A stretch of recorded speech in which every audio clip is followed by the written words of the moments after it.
The scene began on a dark and silent night. A man with long silver hair named Oscar Sage was sitting on the ground, both of his hands placed flat on the blood-soaked earth. A sword was deeply embedded in his chest, and despite the pain, he kept his head down and eyes closed. From his hands, strong waves of energy pulsed outward, forming a glowing silver circle that surrounded his body. All around him, countless dead bodies lay scattered, silent and still, a tragic sign of the terrible battle that had just ended. The man, using the last of his strength, tried to reach out to anyone who might still be alive. He whispered with sorrow that if there were any survivors, they should reply. If they could not speak, they should move or make any kind of sound. He begged them to respond. More energy ripples pushed out from his hands as he kept trying, but there was no answer. No movement and no sound. Only silence and the steady flow of blood from the wound in his chest. Slowly, he opened his eyes, and his heart filled with disappointment. He thought that in the end, there was no one left. He wondered if he was truly the only one who had survived. Just then, a dark figure appeared in his vision, a man with black hair and two sharp horns, standing tall and emotionless. As the Oscar Sage stared at him, his thoughts filled with anger and despair. He remembered that this horned man had been the one who united the demons for the first time and led humanity toward destruction. He was known as the High Priest. The war had broken out when the demons crossed over from the demonic realm, and many brave mages from the White Tower had followed the Oscar Sage into battle. They had sacrificed everything in the hope of saving the future of humankind. Now, all of that seemed lost.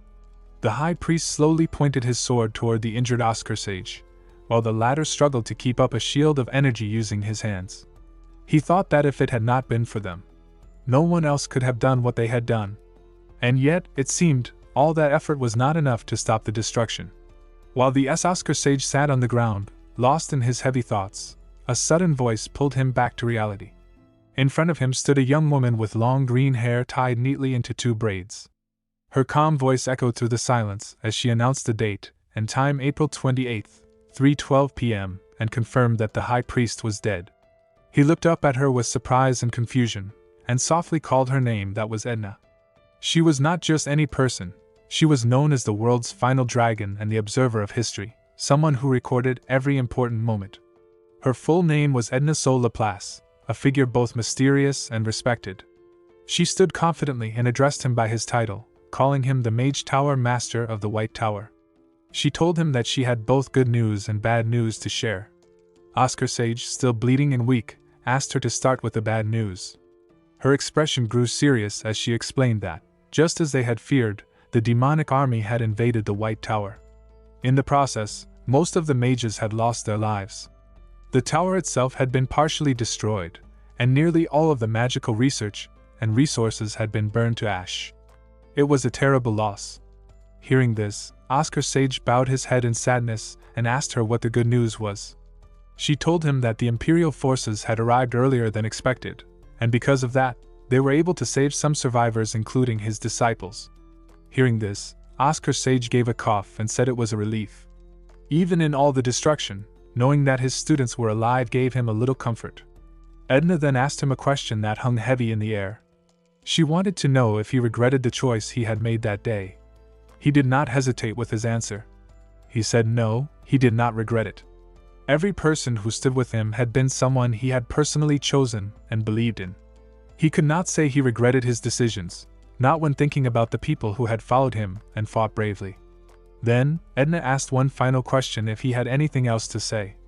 As Oscar Sage looked down at his trembling hand, he noticed fresh blood on his palm, blood that had come from his mouth after a harsh cough. He knew his time was running out. With a soft and tired voice, he asked Edna to take care of his disciples from time to time. He said they were still young and probably feeling scared and unsure. Edna, standing with grace and deep respect, placed one hand on her chest, closed her eyes, and bowed her head. She promised that she would check on them occasionally. Her voice was calm and full of respect. Hearing this, the man let out a gentle laugh and teased her, saying that it was surprising to see a dragon bowing to a mere human. But Edna replied seriously, saying he deserved such respect. She added that both the continent and she herself would never forget the sacrifices made by the brave heroes of the White Tower. The man lifted his chin slightly, eyes closed, and with a proud tone, said that of course it should be that way. Even though he showed confidence on the outside, deep inside his heart he carried heavy thoughts.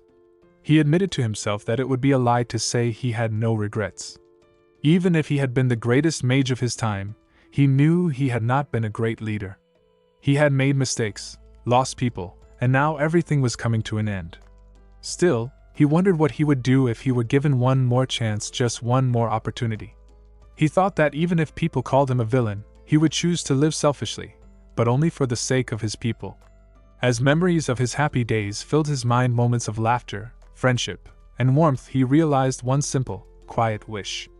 He wanted to live that kind of life again. Edna looked at Oscar with calm eyes full of sorrow. Slowly, she reached out her hand and gently closed his eyes.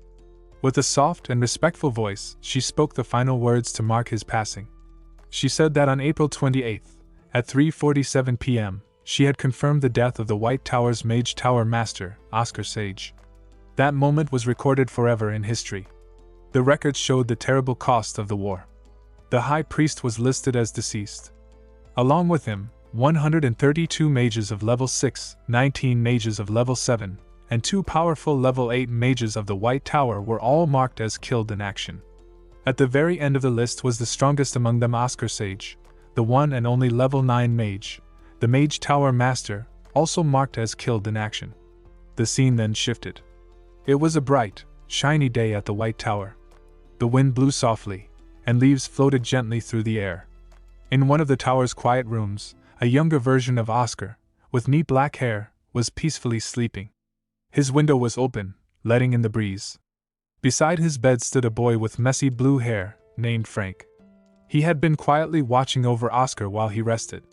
Suddenly, a leaf flew in through the open window and landed on Oscar's hand. The touch of the leaf made Oscar wake up quickly and swing his hand without thinking. But when he did that, he accidentally knocked over a water bowl that Frank had been holding. The bowl tipped over, and the water splashed out everywhere. Frank gasped, his eyes wide in shock. He looked down at his soaked clothes and shouted with frustration that he was all wet. He explained that he had just been about to switch out Oscar's towel. Oscar looked at him with sleepy confusion, not fully understanding what had just happened. Frank, still upset, placed the bowl back on the table and scolded him. He said that Oscar's sleeping habits were really terrible, and that he did not even show any gratitude even though Frank had been taking care of him the whole time. Oscar sat up in bed, still confused by everything happening around him. He murmured softly, repeating the word sleeping habits as if trying to understand what Frank had just said. But in his mind, a deeper confusion took over. He asked himself if he had really been sleeping, and worse, in such a defenseless state. That did not feel right. What troubled him more was the fact that he remembered clearly he was supposed to be dead. His mind returned to the moment when the High Priest had pierced his heart. That memory was sharp and certain. But then he noticed something even more shocking: his own heart, resting in his hand. He stared at it and thought with disbelief why he had his heart at all. He was sure it had been destroyed. Still dazed, he asked out loud what was going on. Before he could gather his thoughts, the door suddenly slammed open and a man with blonde stormed into the room, filled with fury. He shouted at Oscar, calling out that he was finally awake. Frank quickly rushed to the angry man and placed both of his hands on his shoulders, trying to calm him down. He called the man elder and begged him to settle down, saying that it had not even been 5 minutes since Oscar had opened his eyes. But the elder was not listening. His anger burned strong as he shouted for Frank to move aside. He said he had let things slide a few times already, but this time he was serious. He was going to turn this troublemaker into a proper human being no matter what. Frank protested again, insisting that Oscar was still a patient and needed time to recover. Meanwhile, Oscar, still sitting in the bed with confusion written all over his face, looked at both of them and asked the question that was tearing at his mind: how was he even alive? His voice was filled with genuine confusion. Both Frank and the elder froze in place when they heard that. For a moment, they just stared at him in silence. Then the elder gave a sarcastic and amused smile, replying that even Oscar found it strange he was alive. The way he said it made it clear he was not going to explain anything easily. Oscar looked at the elder more seriously now and pointed out that from the robes he was wearing, he seemed to be a mage of the White Tower. So, he demanded that the man explain the current situation in full detail. Inside, Oscar felt irritated by how casually the elder had been speaking to him. He noted silently that the man was being arrogant and far too informal for someone of his rank. Frank looked at Oscar with confusion in his eyes and asked what was wrong. But before Oscar could reply, the elder also repeated the word explain in confusion. Then, without warning, his expression changed again. Rage returned to his face, and with a shout, he raised his hand high into the air, ready to strike Oscar. He yelled that Oscar had really lost his mind and should be reflecting on his actions and begging for forgiveness instead of talking back. Oscar's thoughts quickly turned sharp and alert. He wondered if this man could be an assassin sent by the demons, maybe someone planted secretly to finish the job. He did not take any chances. Using his instincts, Oscar activated a magic spell called Wind Shield. It was a defensive spell designed to appear instantly like a tent of wind, strong enough to block attacks. If done correctly, the wind's pressure would make any attacking wrist bend like straw. Oscar remained calm as the elder's hand moved closer. He was sure this person was a weak, low-level fighter who did not even think before trying to attack. But suddenly, something strange happened. As his hand neared the shield, the wind barrier started to fade away. Oscar's confidence turned into confusion. He stared at his own hands, alarmed by how weak the magic had been. The shield had vanished before it could even stop the attack. He thought with worry that something was wrong with his magic. It was pathetic, far too weak for someone like him. But instead of slapping him, the man pulled his hand back and spoke in a much calmer voice. He said that the wind shield Oscar used was actually pretty good, and noted that maybe Oscar had not just been messing around all this time. The tension slowly dropped. The man then turned to Frank and said that he would delay the disciplinary punishment related to Frank's embezzlement of research fees and told him to focus on recovering for now. Frank, clearly annoyed and wanting the man gone, told him to be on his way. Once the man left the room, Frank turned back to Oscar, his expression full of worry and frustration. He asked Oscar if he had gone crazy, not understanding why he had acted like that. Oscar sat quietly, his thoughts spinning faster than he could process. He could not stop thinking about what had just happened with his magic. His wind shield spell had disappeared the moment he used it, and that was something completely unheard of for him. He clenched his fists tightly, shocked and confused. In his mind, he wondered how long he had really been asleep for. Frank, still standing beside him, spoke with concern. He said that Oscar was acting strange and reminded him that everyone knew Elder Maxim's personality. He told Oscar that he seemed a bit off. But Oscar did not even respond to that. Inside, he was filled with disbelief. He could feel it. His mana circuits were weak, his total mana was extremely low, and even the purity of his mana had dropped to an awful level. His heart sank as he asked himself if this really was his body. What had happened to him? Desperate to know the truth, Oscar looked at Frank and asked what day it was. Frank let out a deep breath, clearly stressed, and answered that it was September 21st. Then he added that Oscar had been unconscious. Oscar blinked. He asked if it had really been 5 whole months since the battle. But Frank frowned and looked out the window. He answered that it had only been 1 day at most. Oscar ordered Frank to call Lloyd. And if Lloyd was not available, then he wanted to speak to Gilly or Shasha instead. He said he needed to hear the full situation from someone. Frank was stunned by that request. He asked Oscar what he was saying. Then, in his mind, Frank wondered if Oscar was not acting, if he had really forgotten everything. Maybe these were the side effects of something bigger. Out loud, Frank told Oscar to forget about the traitors. He also scolded him for calling the Tower Master's name so casually, like they were equals. Oscar murmured the word traitors, clearly confused by that too. Frank sighed and explained with frustration that Oscar had even forgotten about that. He told him that Lloyd Schultz had betrayed the White Tower and left to become a disciple of the Red Tower Master. Even worse, Gilead Dominic had stolen a high-level magic book and ran away with it. As Frank finished talking, Oscar suddenly shouted in anger. His voice thundered through the room as he yelled, "How dare Frank speak such nonsense!" Frank flinched, shocked by the intensity in Oscar's voice. But then something strange hit him. He turned his head and looked at Oscar carefully. There was no shaking in the air around him. That meant one thing, that Oscar was not lying. He truly believed what he was saying. Oscar, still confused and trying to understand everything, asked another question. He wanted to know if Shasha had really become the Mage Tower Master. Frank nodded and said that Shasha was incredible. But Oscar stared at him with wide eyes and asked how a 5-year-old could possibly become the master of the entire tower.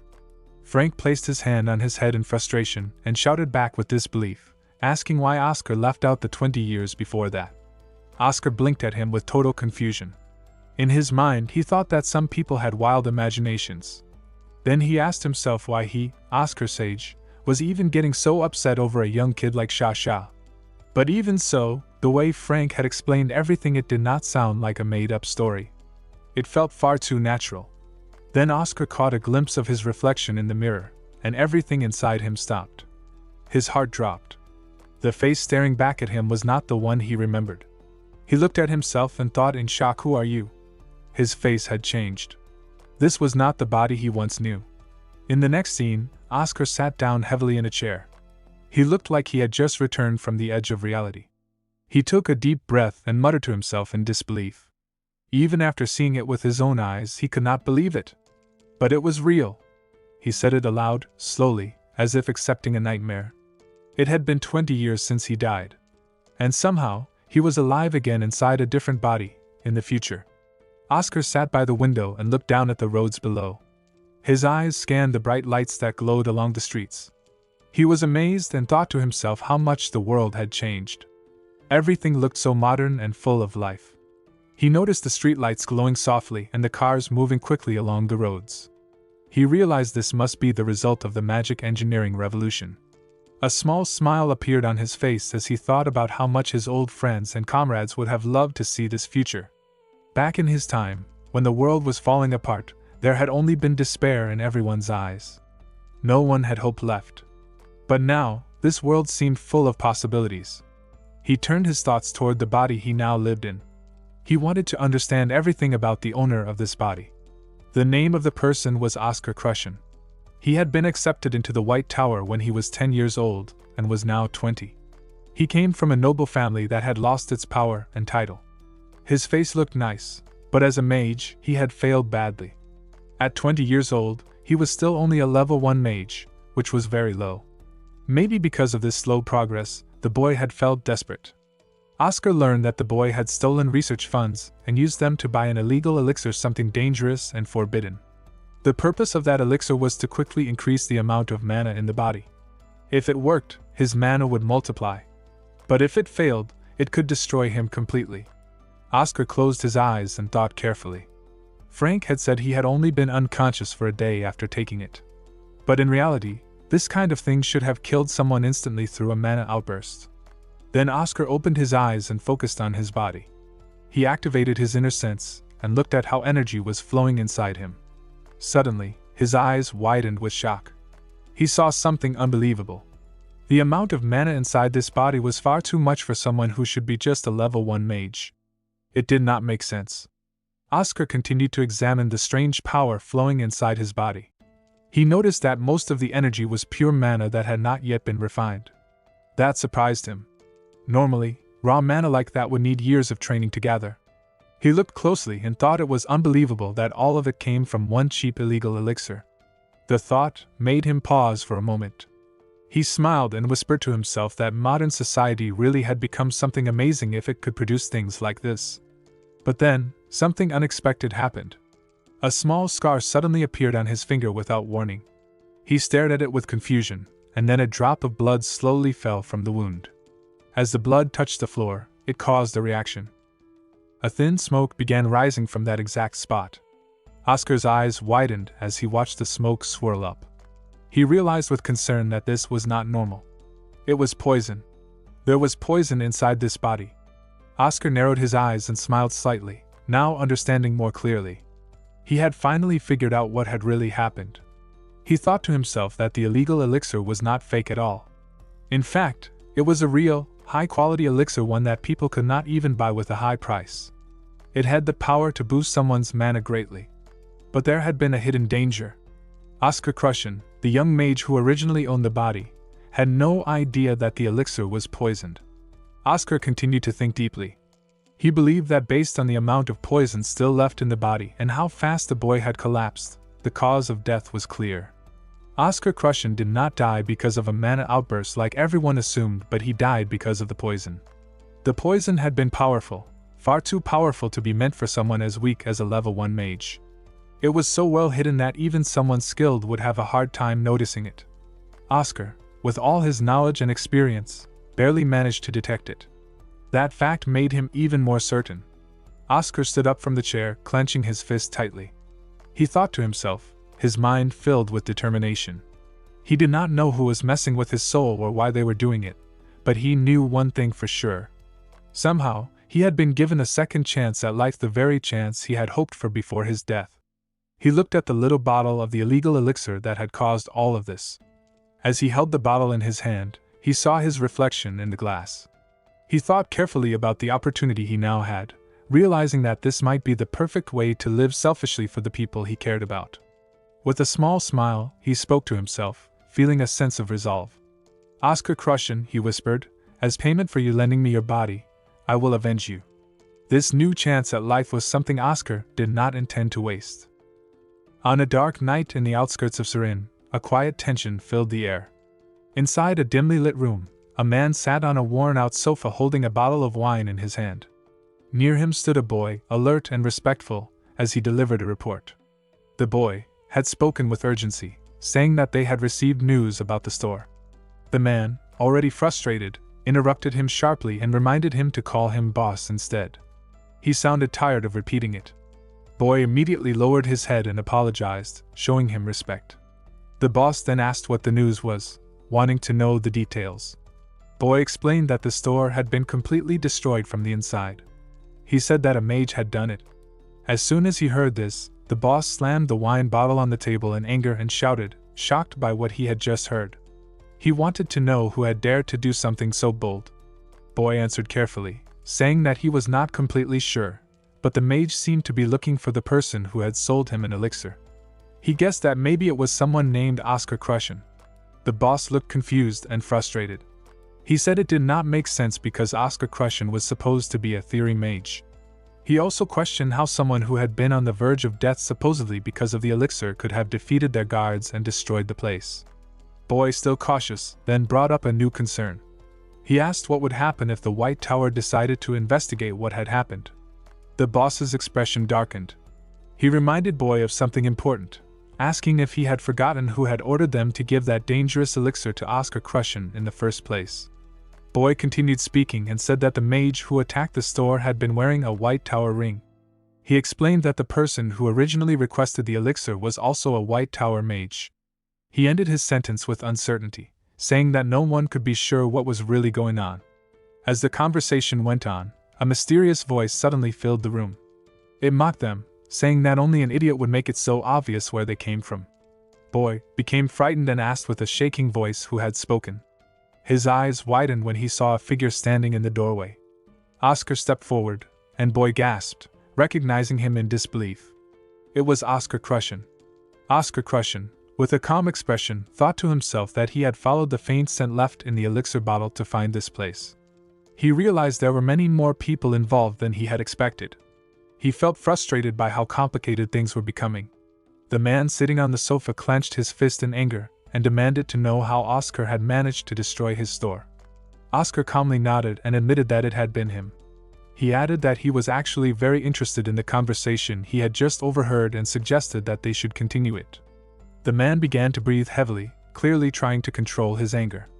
He told Oscar that he had actually been thinking of letting him go if he had just pretended not to hear anything. But now, things had changed. With a cold tone, he gave an order to kill Oscar. The boy beside him responded without hesitation, drawing his sword as he leaped toward Oscar and shouted that he would follow the order.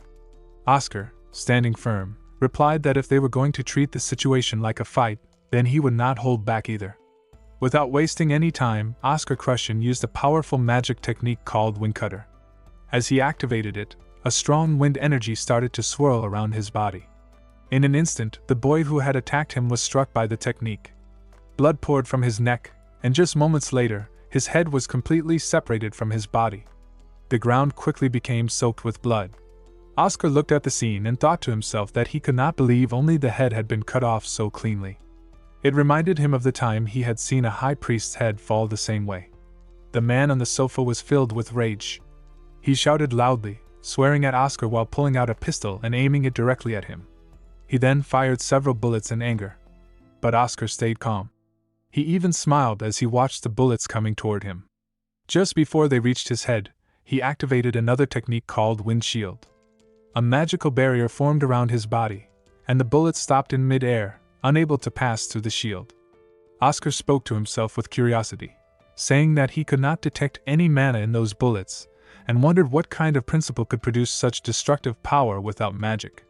The man was in shock. He shouted with a trembling voice, amazed that Oscar had managed to stop bullets with magic. Oscar smiled again and replied that so these things were called bullets. He said it was quite intriguing, but for now, he would return them to their owner. As soon as he said that, the bullets that had been stopped by the shield reversed direction and shot back toward the man. They hit him directly, piercing into his body. The man screamed in pain as blood gushed out from his wounds.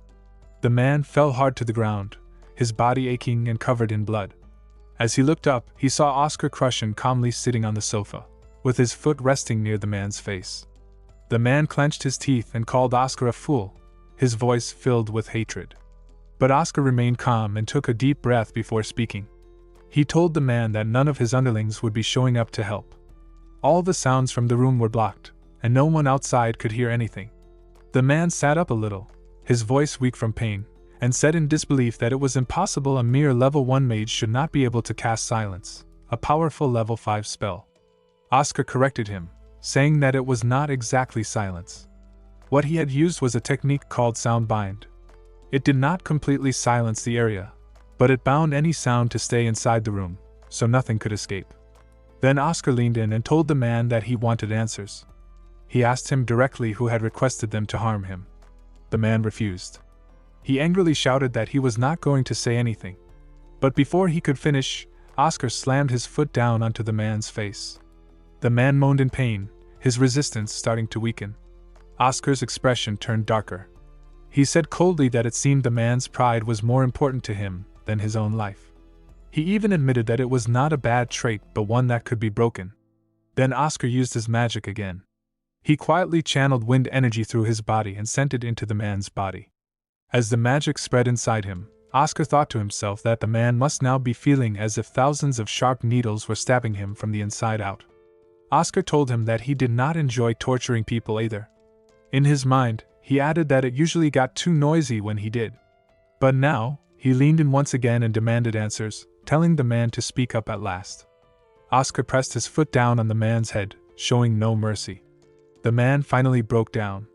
He began to cry and grabbed Oscar's foot with both hands, begging him to stop. He promised to tell everything. Oscar, hearing his desperate tone, agreed and told him to explain everything he knew about the person who had ordered the attack, his patron. The man slowly sat up, coughing and holding his injured neck. Then he began to speak, his voice weak and full of pain. He said that a stranger had come to them and handed over an elixir along with some cash. The man said they were told to sell it to Oscar at a very cheap price. Refusing the offer did not even seem like an option. It felt like they were forced into it from the beginning. Oscar asked for details about the stranger's appearance. The man said that the person had worn a hood that covered his face, so they could not see what he looked like. However, he clearly remembered that the man wore a white tower ring. Oscar thought to himself that this could have been a trick meant to deceive these underlings. It might not have meant the man was really from the White Tower at all. Then the injured man raised his chin as if remembering something else. He added that the stranger had a very unique scent, a refreshing and clear mint smell. That was all he could recall. Oscar made a mental note that the mint smell might be a clue worth remembering later. Then Oscar asked another important question. He wanted to know what their plan had been for covering things up after they killed him. The man explained that the White Tower was currently too busy to bother. They were dealing with a massive withdrawal from the 4 main magic towers, so he did not believe anyone would take the time to launch a serious investigation. Oscar looked at the man with confusion after hearing his words. He asked him what he meant by a withdrawal from the 4 main magic towers. It did not make any sense to him. But the man responded by saying that it should be something Oscar knew more about than he did. Oscar then admitted that he had forgotten many things after consuming the elixir, including information about that situation. He asked the man again if he planned to tell him or not. The man, realizing there was no point in hiding it anymore, agreed to share the information. He turned to a drawer and pulled out some documents. He handed them to Oscar and said that they contained the details related to the issue. He also mentioned that he would place the money the customer had paid for the setup on the table as well. Oscar accepted the documents and nodded. He looked through the files carefully. As he read them, his thoughts grew serious. The first page was about the White Tower. According to the document, April 28th had been named the Day of the White Knight because that was the day the High Priest had died. The Emperor had chosen to honor the sacrifice of Oscar Sage by granting huge benefits to the White Tower. These benefits included 30 years of complete tax exemption. But despite all that support, the document said the White Tower had performed the worst among all magic towers in the previous year. It explained that the White Tower had lost almost everything 20 years ago and still had not recovered. It had failed to rise again even after all that time. There was also a note that an important announcement from the imperial family would be made during this year's White Knight Festival. Experts mentioned in the document believed that the biggest problem the tower was facing was the complete absence of advanced magic. Oscar read through the documents and started feeling more confused. He thought to himself that the White Tower did not have advanced magic. That could not be right. He clearly remembered giving important documents to Edna in the past to make sure something like this never happened. He decided he would have to look into that matter separately. As he kept reading, another line caught his eye. It said that the White Tower had the worst business performance. That made him raise his head and ask the man in front of him to tell him what kind of businesses the 4 main magic towers were currently running. The man nodded and began to explain. He said that the Yellow Tower of the East, which specialized in lightning, had opened a new age of magic engineering. They created amazing new items like street lamps and cars. Then he talked about the Blue Tower of the South. They focused on water, agriculture, and potions, helping with clean drinking water and farming needs. After that, he mentioned the Red Tower of the West, which came from the desert. They had joined the military and often assisted in dangerous missions like hunting down monsters. Each tower had developed its own powerful and useful industry. Then Oscar turned his gaze and asked about the White Tower. The man's answer made Oscar freeze. He said the White Tower was doing delivery. Oscar's eyes widened in disbelief. He slowly repeated the word to himself, delivery. He looked completely shocked and frustrated. He placed his hand over his forehead and covered his eyes, trying to process what he had just heard. Then he asked again, as if hoping he had heard it wrong. Did the man really mean item delivery, like some kind of magical post service? The man calmly explained that yes, that is exactly what they did. The White Tower ran its own post office and had wind riders who could fly, making them perfect for delivering items quickly and safely across long distances. That was their main contribution. Oscar opened his fingers slightly to look at the man, still full of disbelief. He asked him what he meant by riders. The man explained that the mages of the White Tower flew high in the sky and ruled the air. People saw it as a symbol of freedom and bravery, which is why these mages were often compared to dragons and eagles. Hearing this made Oscar even more frustrated. He clenched his teeth and asked who had come up with such a ridiculous business idea. The man replied that, as far as he knew, it was the current master of the White Tower. Oscar sighed deeply and thought to himself that his own students, the ones he had raised and taught, had done this. Then, trying to understand more, Oscar asked about the drinking water and agriculture industry. He was confused because potions had always been the biggest source of income for a magic tower. So why was the Blue Tower handling that business now? The man explained that the Blue Tower was different from the others. They had almost complete control over the potion market now. That shocked Oscar. He thought back to how, 20 years ago, the White Tower had been the leading power in potion making. But then he remembered with pain that all the methods and knowledge for creating potions had been burned down.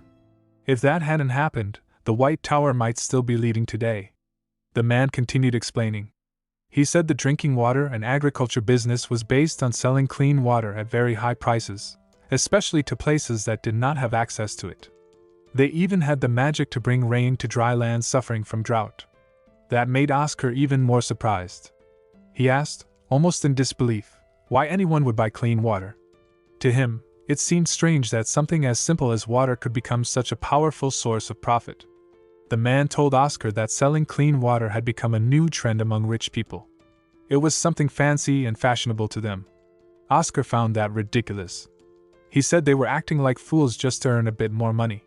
He added that people could just drink water from a well instead. Hearing this made the man laugh, but Oscar stayed serious. He thought to himself that the White Tower had clearly fallen behind in terms of business profits compared to the other three magic towers. Their industries had grown powerful and wide, while the White Tower had become weak and simple. He realized that this year's White Night Festival would be the White Tower's last chance to prove its value. But there were only 7 months left until the festival, and that worried him. While Oscar was lost in thought, the injured man suddenly bent forward, his voice shaking as he cried out in pain. He begged Oscar for help, saying his body couldn't take it anymore. Oscar looked at him and wondered if the man was dying from shock or from losing too much blood. He thought for a moment, should he save this man who gave him useful information? But then Oscar looked back at the document in his hand and his eyes went wide with shock. The paper listed horrible crimes: arson, attacking innocent people, giving illegal loans, stealing valuables through threats, and even accepting assassination requests. After reading that, Oscar glared at the man and said he was nothing more than walking garbage. The man weakly called out Oscar's name again and tried to get up, but his body was too broken and he could not move anymore. Oscar had finally moved out of the house, and his face looked very serious. In one hand, he held some important documents, and in the other, he carried a heavy sack. As he left, he had a strong thought in his mind: he wished to be a good person in his next life. The night had already fallen by then, and the sky was beautifully filled with stars above the place called Dawn, near the White Tower. It was peaceful and quiet. Later, Oscar arrived at a new place. He slowly opened the door and walked into the room. As soon as he stepped inside, he sighed deeply and said that he was tired. He dropped himself onto a chair heavily, clearly exhausted. He then spoke to himself with disbelief, saying that he could not believe he felt so worn out just from using a few simple spells. He wondered what was wrong with his body. After placing the sack and the documents on the table in front of him, he looked at his hand with concern. He questioned whether he would even be able to use the special magic again, the powerful magic that had once made him a legendary figure known as Oscar the Sage, the greatest mage in human history. He tried to use a technique called Wind Archive, but the magic did not work. It simply faded away before anything happened. He thought that it must have dispersed and accepted that he could not use it just yet. He believed that he needed to fully understand the current state of his body first. He planned to begin with a magic scan, hoping to find out more details. In the meantime, he started reading through the documents, still looking very serious. His memories were all jumbled, and although someone named Frank had given him some information, Oscar felt it was very important to learn everything there was to know about the person called Oscar Crushen. He knew that if he wanted to truly protect or save this body, he had to understand it completely. Oscar continued reading through the documents about Oscar Crushen. He learned that Oscar Crushen was the heir to the prestigious Count Crushen family, and the only one to survive a terrible fire that destroyed their mansion. His magical talent was recognized at an early age by people in the magic world, and their expectations for him were extremely high. Many powerful figures fought to recruit him into their circles. During the 6 years he spent at the Empire Academy's magic faculty, he had achieved nothing less than perfect scores. His genius was so undeniable that he even published an extraordinary thesis, which solidified his reputation as an exceptional mage. As Oscar read all of this, he became confused and questioned why someone with such potential was still at level 1. He continued reading and discovered that the reason for this was tragic. It seemed that Oscar Crushen had a condition called mana deficiency syndrome. If he did not have this condition, he would have been a powerful mage, capable of representing his entire generation. Oscar's thoughts were interrupted when he realized what he was reading.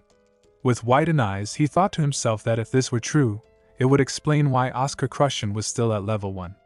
Oscar had an unparalleled understanding of magic, but because of this condition, he was unable to use magic at all. Determined to learn more, Oscar decided to perform a magic scan on himself. He gathered energy in his hand, forming a ball of magic, and then activated the scan. When the scan was complete, a screen appeared above his hand. Oscar stared at it in confusion, murmuring to himself, "Wait, this is..." As he examined the screen more closely, his eyes widened even further. To his surprise, it revealed something completely different from what he had expected. The skin did not show that Oscar Crushen had mana deficiency syndrome. Instead, it revealed something much more shocking. It was not an illness at all. In fact, someone had sealed his magical circuits, preventing him from using magic.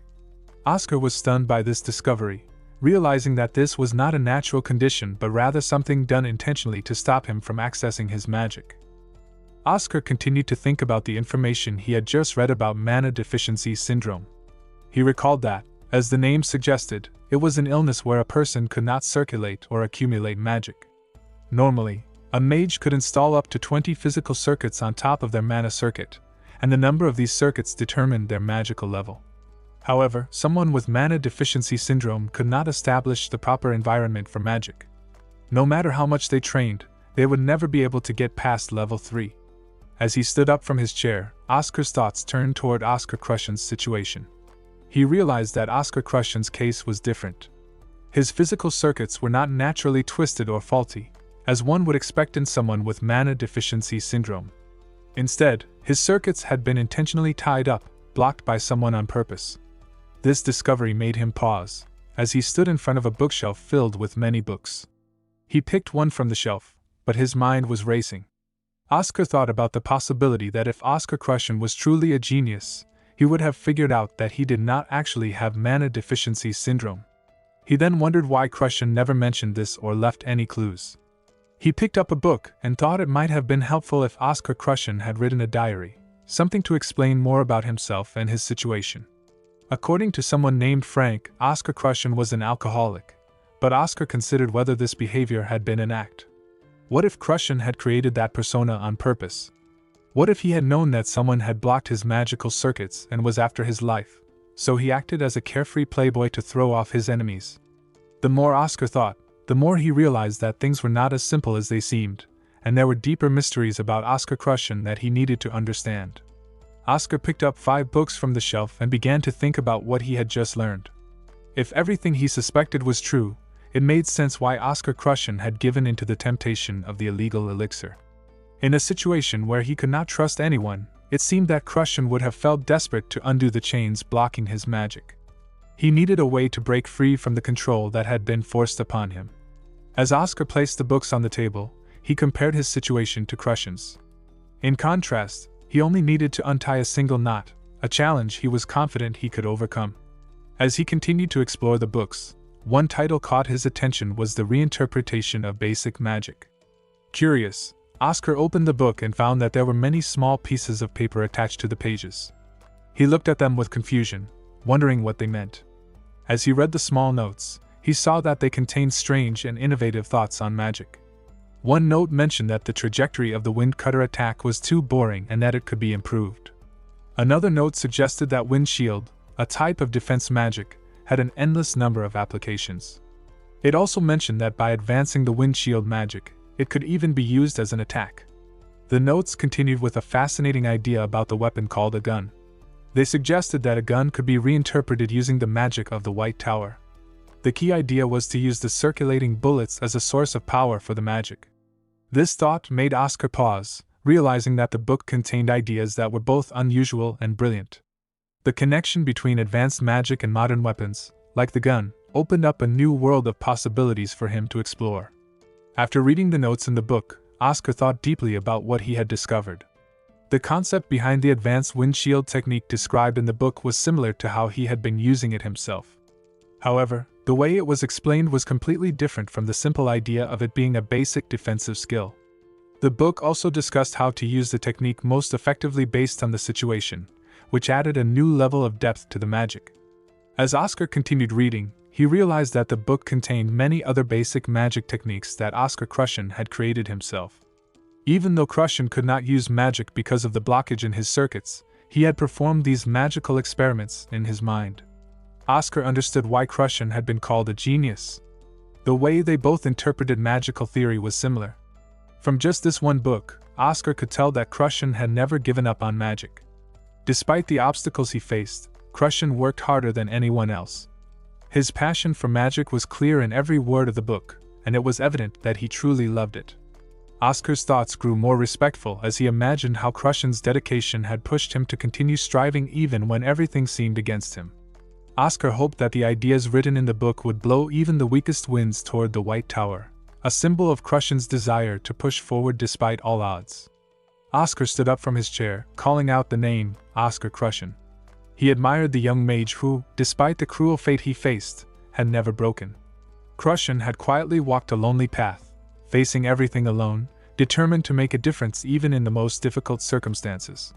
He walked slowly toward the sofa and sat down, closing his eyes and letting silence settle around him. In his mind, he made a strong promise, swearing on the name of Oscar Sage, the 17th master of the magic tower. He promised that he would undo the knot that could not be untied before. His hand clenched into a fist as he continued thinking with determination. He also vowed that he would make those who had cruelly broken the wings of someone dear to him pay for their actions. In another scene, on a shiny and peaceful day, Oscar was walking through the greenhouse. Sunlight filtered gently through the glass, and the warmth of the day surrounded him. As he wandered, lost in thought, he asked himself why he was walking around in the greenhouse. He remembered that he had fallen asleep earlier because he was exhausted from trying to find a way to undo the knot in the physical circuit. While he was thinking about this, an old memory came rushing back to him. He recalled a moment from his past life, a memory where he heard a child's voice calling out to him, calling him master, and announcing that they had arrived. Oscar Sage had then told the children to sit, and suggested that they have their lesson outside in the greenhouse that day. The children had nodded happily, ready for their lesson. As he took a deep breath, Oscar thought about what was really going on. He realized that these memories were coming back because of a cursed dream. It was caused by the Viscount of Nightmares from the demon world. This cursed dream returned every time he slept, forcing him to remember moments from his past life. He had hoped the curse would go away once he possessed this new body, but it seemed the curse was connected to his soul and not just the body he was in. Still, he wondered if he should be thankful in some way. The dreams, even if they were part of the curse, had not been twisted or ruined. They remained clear and untouched, showing his time with his students as it truly was. They were not painful memories but honest ones. Oscar Sage sat calmly on the chair in front of him, while 3 young children sat on small stools, facing him with eager eyes.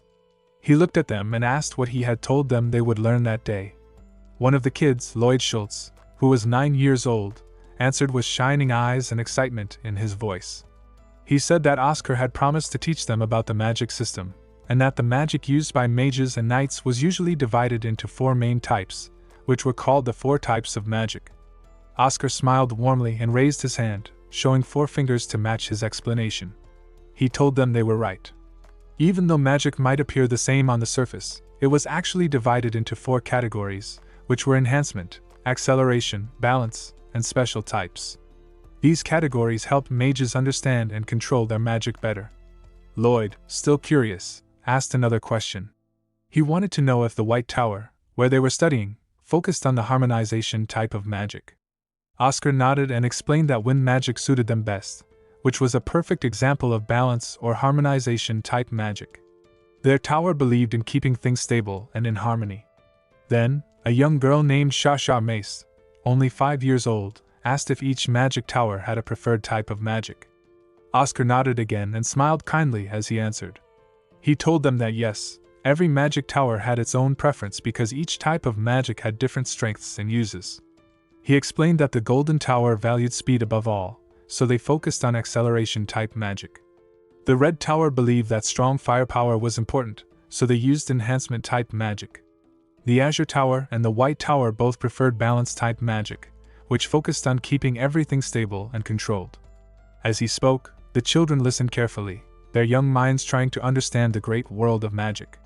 One of the kids, Gilead Dominic, who was 7 years old, suddenly stood up with excitement. He clenched his fist and raised it high while shouting that he wanted acceleration-type magic because slow things were too frustrating for him. His energy filled the air as he dreamed of fast, powerful spells. Oscar Sage looked at him gently and told him the truth. He said that unfortunately, Gilly could not choose what kind of magic he wanted to use. A person was born with a certain magic type, and they could not change it by will. Hearing this, little Shasha, the 5-year-old girl, became curious and asked how someone could find out what magic type they were born with. Oscar smiled softly and bent down. He picked up a small tree stem and began drawing something simple on the ground. He told her that it was easier than she thought. Then he asked her to extend her index finger and try to use the magic he was about to show her. Shasha looked at the drawing with wide eyes and said it was her first time seeing that spell, so it might take her a little time to perform it. Oscar nodded calmly and told her there was no rush. With confidence and care, Sha nodded back and said okay. She slowly extended her finger, focusing hard, and tried to activate the magic. After a moment, her eyes widened in confusion and surprise as she noticed something happening. Soft magical energy began forming at her fingertip. She told them that something was coming out, unsure of what it meant. Oscar watched the spell closely and then gave her a warm smile. He told her that the magic was not too fast and not dangerous. It was stable and smooth, which meant it was a balanced type. He explained to her that she was a harmony-type mage. Hearing this, Sha looked up at her master and asked if that meant she was the same as him. Oscar nodded and told her yes. Her cheeks turned red with happiness, and she smiled shyly as she said that she liked it. Gilead, still full of energy, got even more excited. He quickly extended his finger too and said that he wanted to try it as well. At the same time, Lloyd stretched out his finger, saying he wanted to try it too. Both boys were eager to discover their own magic types. The moment was filled with excitement and joy as the young students began to explore the magic inside them. Oscar looked at Gilead and smiled proudly. He told him that, just as he had wished, he was indeed an acceleration-type mage. The moment Gilead heard those words, he screamed with pure excitement and joy, his face lighting up with happiness.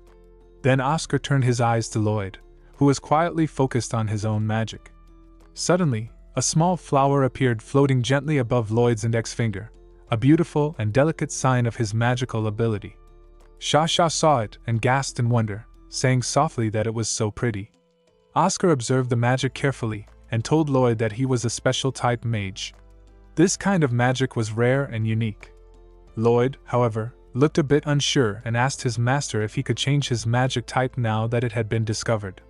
Oscar replied that special types were very rare, making up only about 0.2% of all mages. He asked Lloyd why he wanted to change something so rare, though he also told him clearly that it was not possible to change a magic type. Lloyd looked down with a bit of sadness in his voice. He said he liked the balanced type more because it was the same as his master's. Hearing this, Oscar showed a thoughtful expression and pretended to think seriously.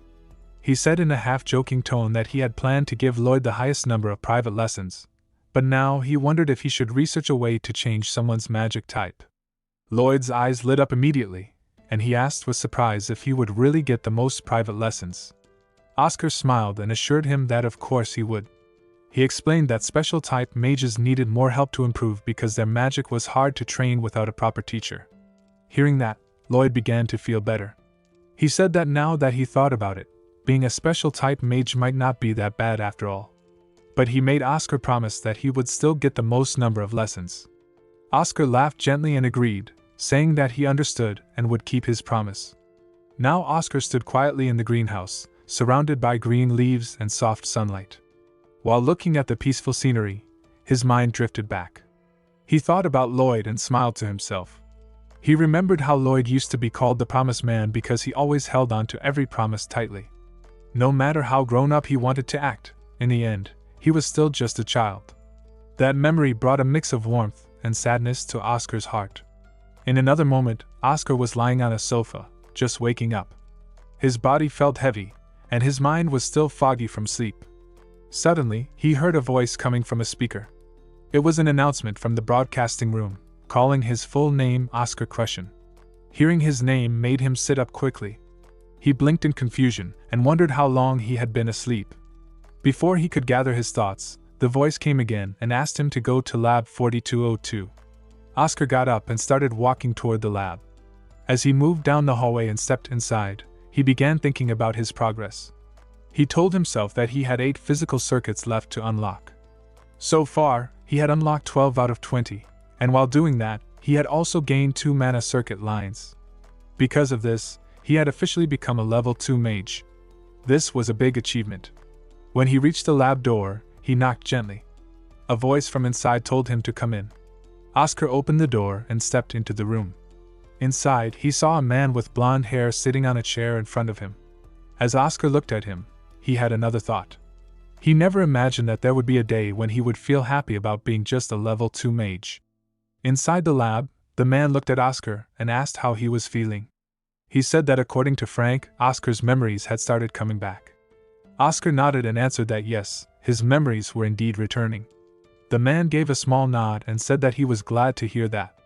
As Oscar looked at him, he began thinking to himself with a soft smile. He recognized the man as Elder Maxim Bisk of the White Tower. He was now 45 years old, but many years ago, he had been Oscar's junior in the Magic Tower. Oscar remembered how Maxim had joined the tower long after him, and how he used to follow him around, calling him senior. Later on, he even started calling Oscar the Magic Tower Master, which Oscar had always found cute and a little amusing. Now, many years had passed, and Maxim had grown older and more experienced. He had worked hard and earned the title of Elder. Oscar admired his honesty and dedication. His magic power had grown strong, which was a sign of his age and effort. While thinking about all this, a large smile appeared on Oscar's face. Maxim noticed the smile and asked him why he was laughing. Then, his expression turned serious. He told Oscar that he had received a report about the Gordon family. Both the boss and the acting head of that family had been killed. Maxim looked directly at Oscar and asked if he had anything to say about the report. Oscar's smile slowly faded. He replied calmly that he had nothing to say about it. But he added that he believed there must have been a good reason for their deaths. Then he explained simply that the Gordon family had tried to assassinate him, which was likely the cause of what happened to them. Oscar picked up some papers in a sack, then placed them on the table in front of Maxim. He told him that the elixir he had received was poisoned. He also said that the documents and the sack contained the commission fee and the ledger that showed the details of the attempt to assassinate him. Maxim listened carefully, then asked if the reason Oscar had been bedridden was because of that assassination attempt. Oscar nodded and explained that he had gone to speak with the people involved, but instead of talking, they tried to kill him. Then, Oscar opened the sack and showed the coins inside. They were shining brightly, proving that the money was real and the plan had been carried out seriously. Oscar added that the ledger contained everything, the full contents of the contract killing. It was proof that someone had hired people to take his life. Maxim looked at the evidence and said he understood.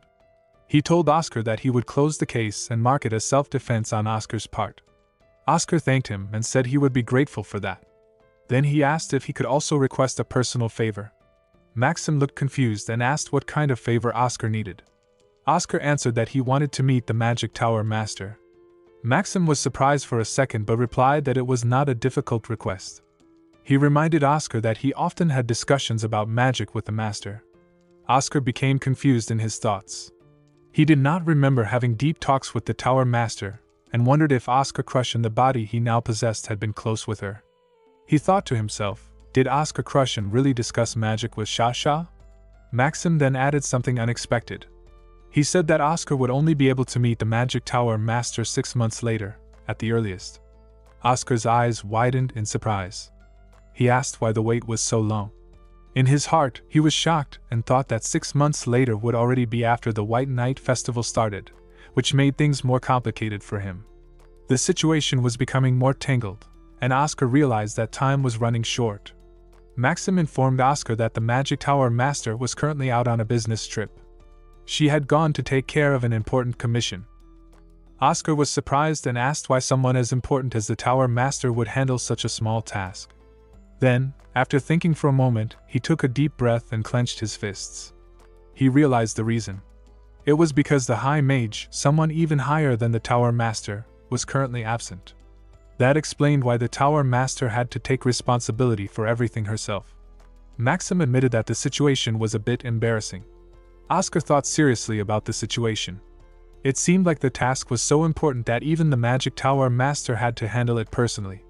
Then, he politely asked what level the current Magic Tower Master was. Maxim replied that she was a level 7 High Mage. Oscar responded that he understood. However, inside his mind, he was a bit troubled. When he had been her age, he had already reached level 9. Knowing Shasha's talent, he believed she should have reached at least level 8 by now. Something felt off, and Oscar could not help but worry. As Maxim continued reading a report, he brought up something else. He said that the cross-section of the corpse in the assassination case had been very clean and smooth. He asked Oscar if he had been practicing attack magic again. Oscar simply replied that he trained whenever the thought crossed his mind. Maxim accepted the answer and said that if there was nothing more, Oscar could leave. Oscar nodded and agreed. Then he turned and walked out of the lab. As he stepped closer to the exit door, he noticed someone standing nearby. It was an old man, quietly waiting there. As Oscar left the lab, the old man who had been standing near the door stepped inside. Maxim looked up and asked with surprise why the Magic Tower's vice master had come. The old man, smiling warmly, said he came to tell Maxim not to be too strict with Oscar, but it seemed like he had arrived too late. The old man's name was Hamel Glimwitz, the vice master of the White Tower. Maxim laughed softly, and replied that he had to scold Oscar if he got into trouble. Hamel agreed but explained that since he was the one who brought Oscar to the tower, he felt responsible and worried about him. While they talked, Maxim began thinking about something he had noticed. He remembered the magic Oscar used earlier. Even though it was a basic technique, Oscar had performed it with surprising perfection. Maxim was sure that kind of skill could not be achieved with just a day or two of practice. It made him believe that Oscar had been studying very hard somewhere in secret. With a small smile, Maxim said out loud that Oscar might be working much harder than he had thought.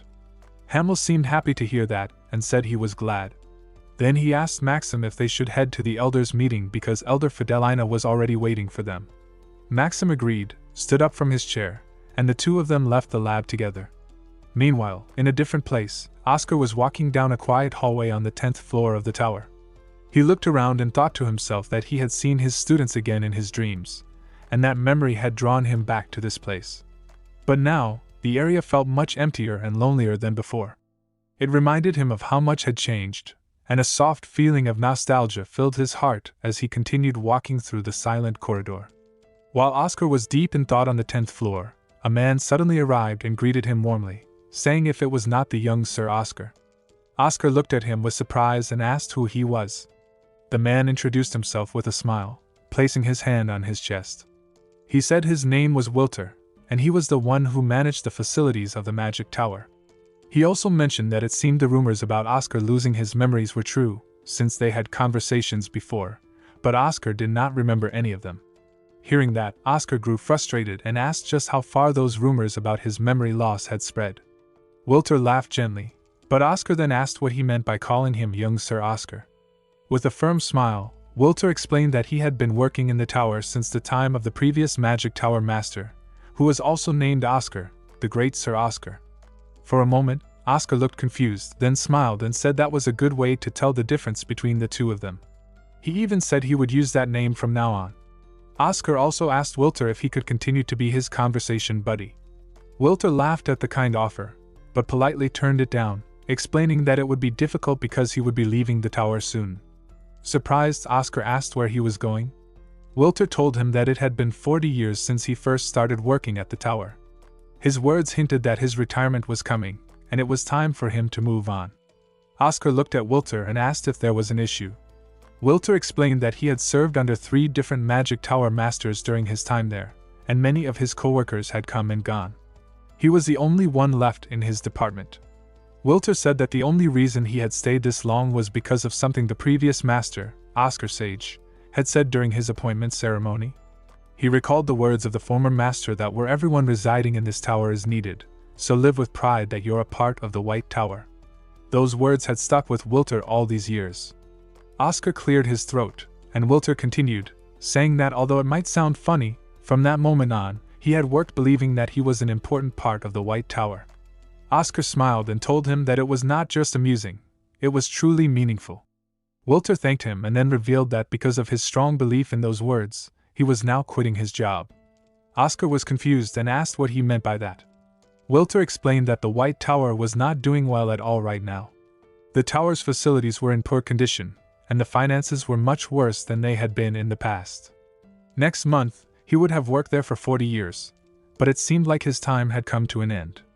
Oscar asked if it was because of his long service award, but Wilter's response suggested that the decision was much deeper, tied to the challenges the tower was facing. All members of the White Tower, except for the mages, would receive a long service medal and a monetary reward after 20 and 40 years of service. For those who had worked for 40 years, like him, the reward would be 200,000 bells, which could buy a house in most large cities. However, he added that the current White Tower did not have the luxury of paying such a reward. To pay him that much, many people would need to risk their lives and take on new commissions. Wilter said that he could not accept it, knowing how hard it would be for the tower. No matter what anyone said, the White Tower had become his second home, and he could not bear to see it in such a state. Oscar, thinking about Wilter's words, realized just how bad things were. He had not known it was this dire. He had thought that the Azure Tower was the one making outrageous moves for money, but now, he saw that it was the White Tower's financial struggles that were much worse. In comparison, the Azure Tower had earned its wealth and was currently the best in history. Oscar clenched his fists, feeling the weight of the situation. Despite his titles, such as War Hero and Mankind's Savior, he realized they did not mean much. Those titles were honorable, but they could not help the tower or fund the rewards for people like Wilter, who had dedicated decades to the tower. This realization struck Oscar hard, as he thought about the gap between titles and the real challenges the tower faced. As Oscar was lost in thought, his hand was bleeding. Wilter quickly noticed and called out to him with concern. He asked why Oscar was clenching his fist so tightly, and seeing the blood, he took out a cloth from his pocket to bandage the wound. Oscar, still focused on his thoughts, asked Wilter when he planned to leave the tower. Wilter calmly replied that he would be leaving in 2 weeks and reminded Oscar to go to the infirmary to apply medicine to the wound. Oscar, in response, expressed a desire for Wilter to continue being his conversation buddy.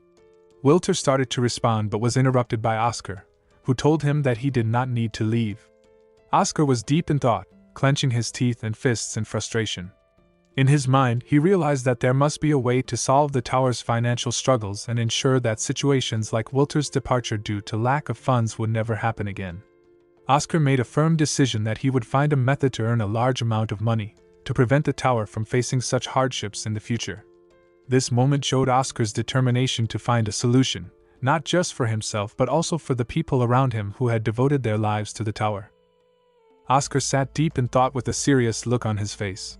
He remembered his strong words when he had confidently said that he was going to make sure of it. Now, while resting his elbow on the table and supporting his face with his fist, he questioned himself. He thought, that was what I said, but how am I supposed to do it? The only things he could think of were research, lectures, and commission work. However, he knew that if the payments took too long, it would be a problem. On top of that, he reminded himself that he was still only a level 2 mage. He needed to come up with a business idea that would earn a lot of money fast. After thinking for a moment, he figured that potion making was the only real option that could bring in big money. With this in mind, he picked up a newspaper and started reading. Suddenly, his eyes widened as he spotted something interesting. He leaned forward with surprise. The scene then shifted inside the Vice Tower Master's room.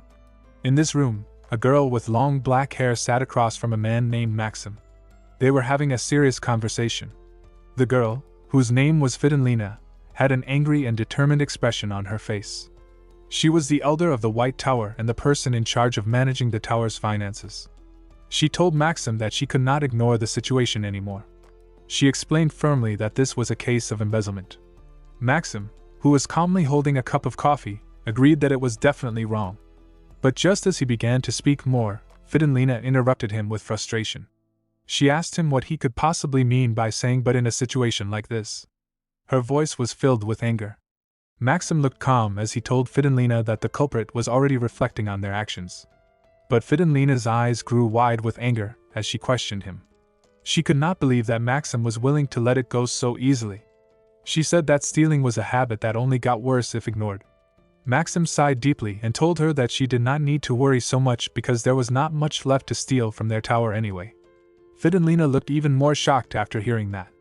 She leaned forward, moving her face very close to Maxim's, and shouted with anger, accusing him of always arguing against everything she said. She demanded that they throw the child into isolation as punishment. Maxim, now visibly frustrated, refused strongly. He asked what the point was in sending a level 1 child into isolation training, implying that it would be too harsh and pointless. Sitting beside them quietly was another elder named Hamel. He had been listening to their argument, while calmly drinking his coffee. He could not help but think to himself that it was unbelievable these two were respected elders who were nearly 100 years old. To him, they sounded more like bickering children. Hamel gently placed his cup down on the plate and spoke up. He supported Maxim by saying that isolation training would be too harsh and would feel more like torture to the child rather than discipline. Fidenlina tried to speak again, but Hamel cut in before she could finish. He suggested a different punishment. Instead of isolation, he said they should make the child pay 3 times the amount of the research fees they had used. Fidenlina quietly repeated the words, surprised at the lightness of the punishment. Just 3 times? But Hamel ignored it, and suggested they move on to the next topic, hoping to bring an end to the heated argument. Fidenlina spoke again, this time with a worried tone. She said that the tower had very little money left, and that they would soon have to make a difficult decision. Leaning back in her chair, she pointed out that there were many unused facilities in the tower. She suggested that if they sold the equipment from the potion production chamber, they could survive for 3 more months. Otherwise, they would be forced to shut the tower down completely. Hamel responded calmly but firmly. With a serious expression, he said he could not allow that to happen. Hearing his strong response, Fidenlina called him by his title, Vice Tower Master, trying to make him see how urgent the situation was. But Hamel continued speaking with calm determination. He reminded them that the magic tower was not just a building, it was a place where mages came together to study magic and share their knowledge. He said that no room with closed walls had fresh air, meaning they needed to keep their future open and alive. He insisted they must not sell their future just to satisfy the hunger of the present moment. Fidenlina, with a defeated and hopeless voice, asked if they even had a future at all. She reminded them that they had already waited 20 years, hoping for a change. Maxim, upset by her words, shouted her name in frustration, but Fidenlina did not stop. She continued, saying that the Vice Tower Master needed to accept reality. Even if a genius who could save their tower existed, she believed that person would never come to them. She had completely lost faith in the future of the tower. As Hamel looked into his coffee, he saw his own reflection in the dark liquid. He seemed lost in thought, and was just about to speak when suddenly, they all heard a knock at the door. This unexpected interruption broke the heavy silence in the room and hinted that someone was about to appear. Fidenlina turned her head with clear frustration and asked who it was, saying that they were in the middle of a meeting. However, Hamel remained calm and told the visitor to come in. The door opened, and Oscar stepped inside with confidence. He greeted them politely and introduced himself as Oscar Crushen. Hamel looked at him with curiosity and asked what the matter was. With a cheerful smile, Oscar said he had a suggestion and asked if he could start a business. Fidenlina was shocked by his request. She pointed at him and expressed her disbelief. She reminded everyone that this was the same young man who had been caught embezzling research funds just a few days earlier. She could not believe that he now wanted to talk about starting a business. Her voice rose in disbelief as she repeated the word business in an exaggerated way, showing just how ridiculous she thought the idea was. But Oscar did not lose his smile. Instead, he calmly placed a newspaper on the table. He explained that he had found something important while reading old newspapers. The article talked about a place called the Vince Estate, which had gone into lockdown because of a terrible flu outbreak. Hamel picked up the newspaper and began reading it himself. He recognized the article and said he had seen it too. He added that people believed it might be the Cadena flu, a dangerous disease. He explained that there was currently no cure for the Cadena flu. In the past, the White Tower had created a vaccine for it, so it had not been a problem back then. However, the recipe for the vaccine had been lost 20 years ago. Oscar pointed out that even the powerful Azure Tower, which was currently leading the potion market, had not been able to reproduce the vaccine. This, he said, was exactly what he wanted to focus on as the starting point for his business idea. Hamel, confused by what he had just heard, asked him what he meant. Oscar stood confidently and explained that he wanted to sell vaccines for the Cadena flu. He reminded them that the White Tower once had complete control over that vaccine in the past, and he said he planned to bring back that monopoly. Fidenlina became frustrated. She snapped back at Oscar and said it was not even worth listening to him.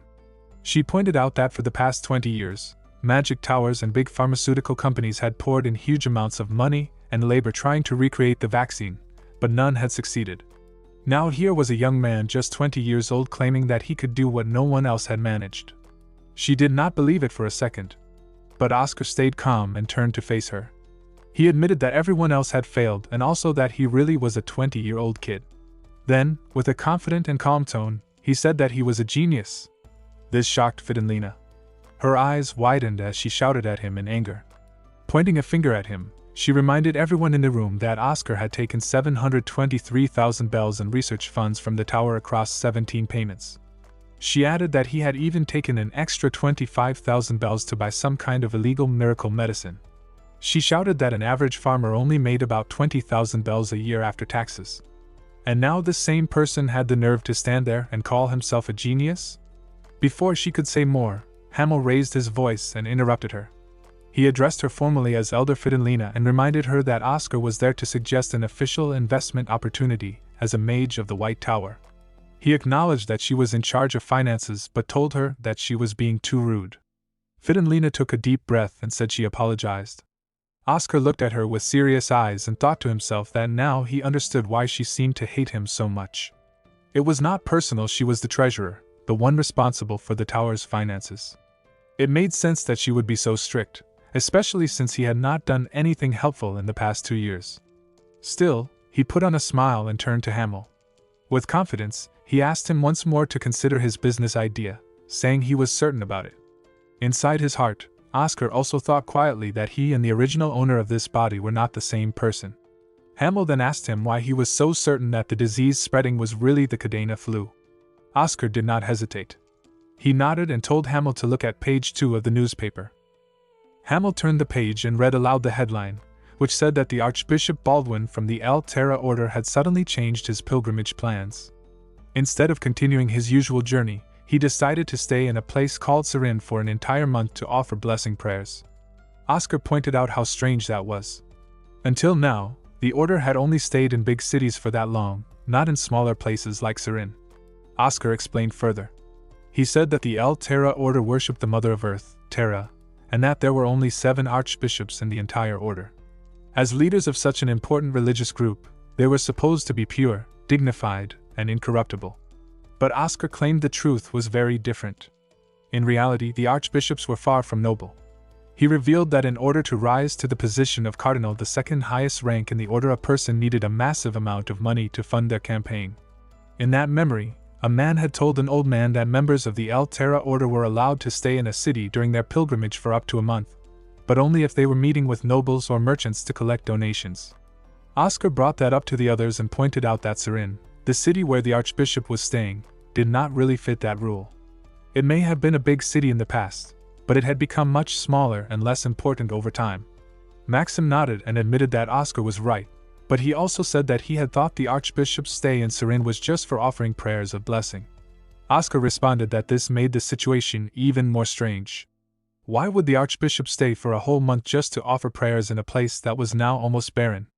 Oscar reminded everyone that the pilgrimage route for the El Terra Order had already been set long ago, and it was usually followed exactly.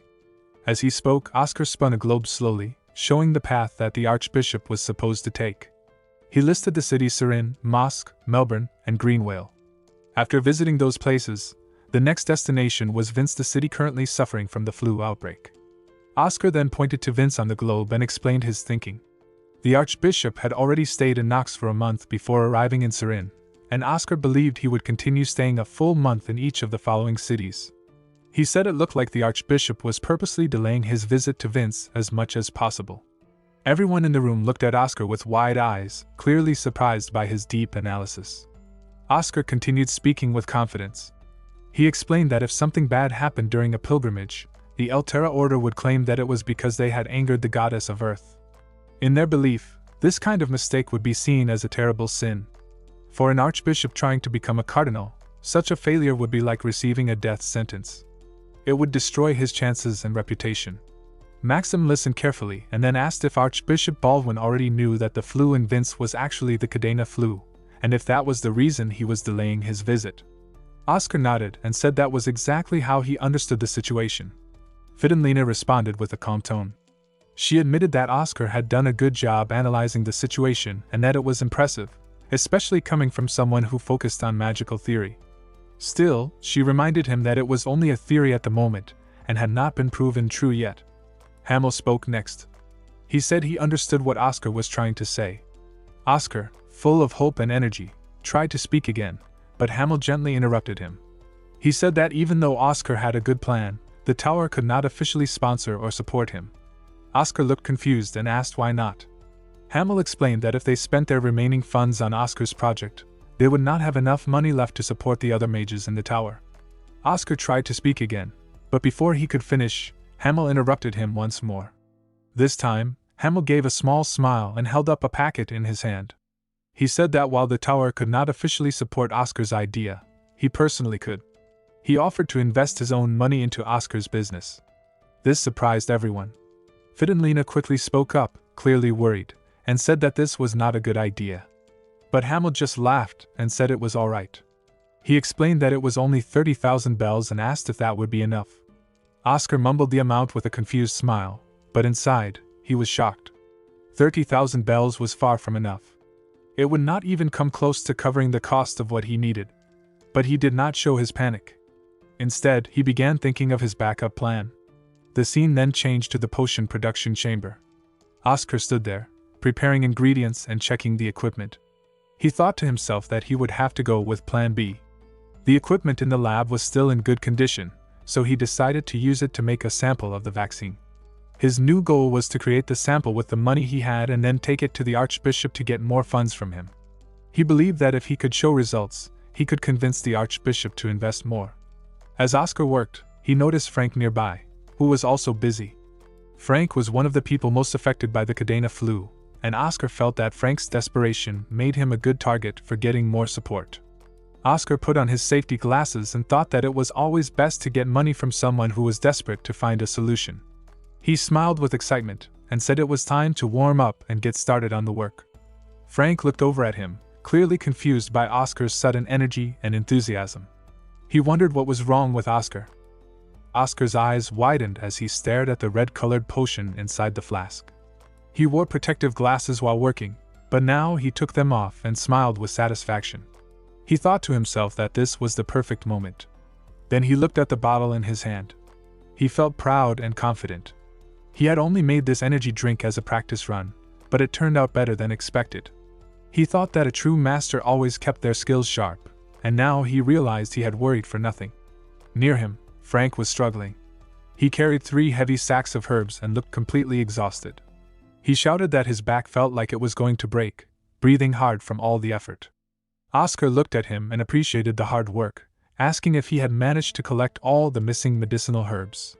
Frank dropped to his knees on the ground, tired and barely able to speak. He confirmed that he got everything and handed Oscar a list, asking if there was anything to drink because he felt like he was about to pass out. Oscar saw the list and told Frank that he did have a fatigue recovery potion. Frank was surprised and asked if it was not something expensive. When Oscar offered it to him anyway, Frank quickly said he wanted it.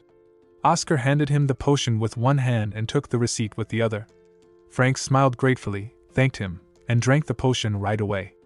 After drinking it, he felt the warmth of the potion spread through his body and asked if Oscar had just brewed it because it tasted so fresh and warm.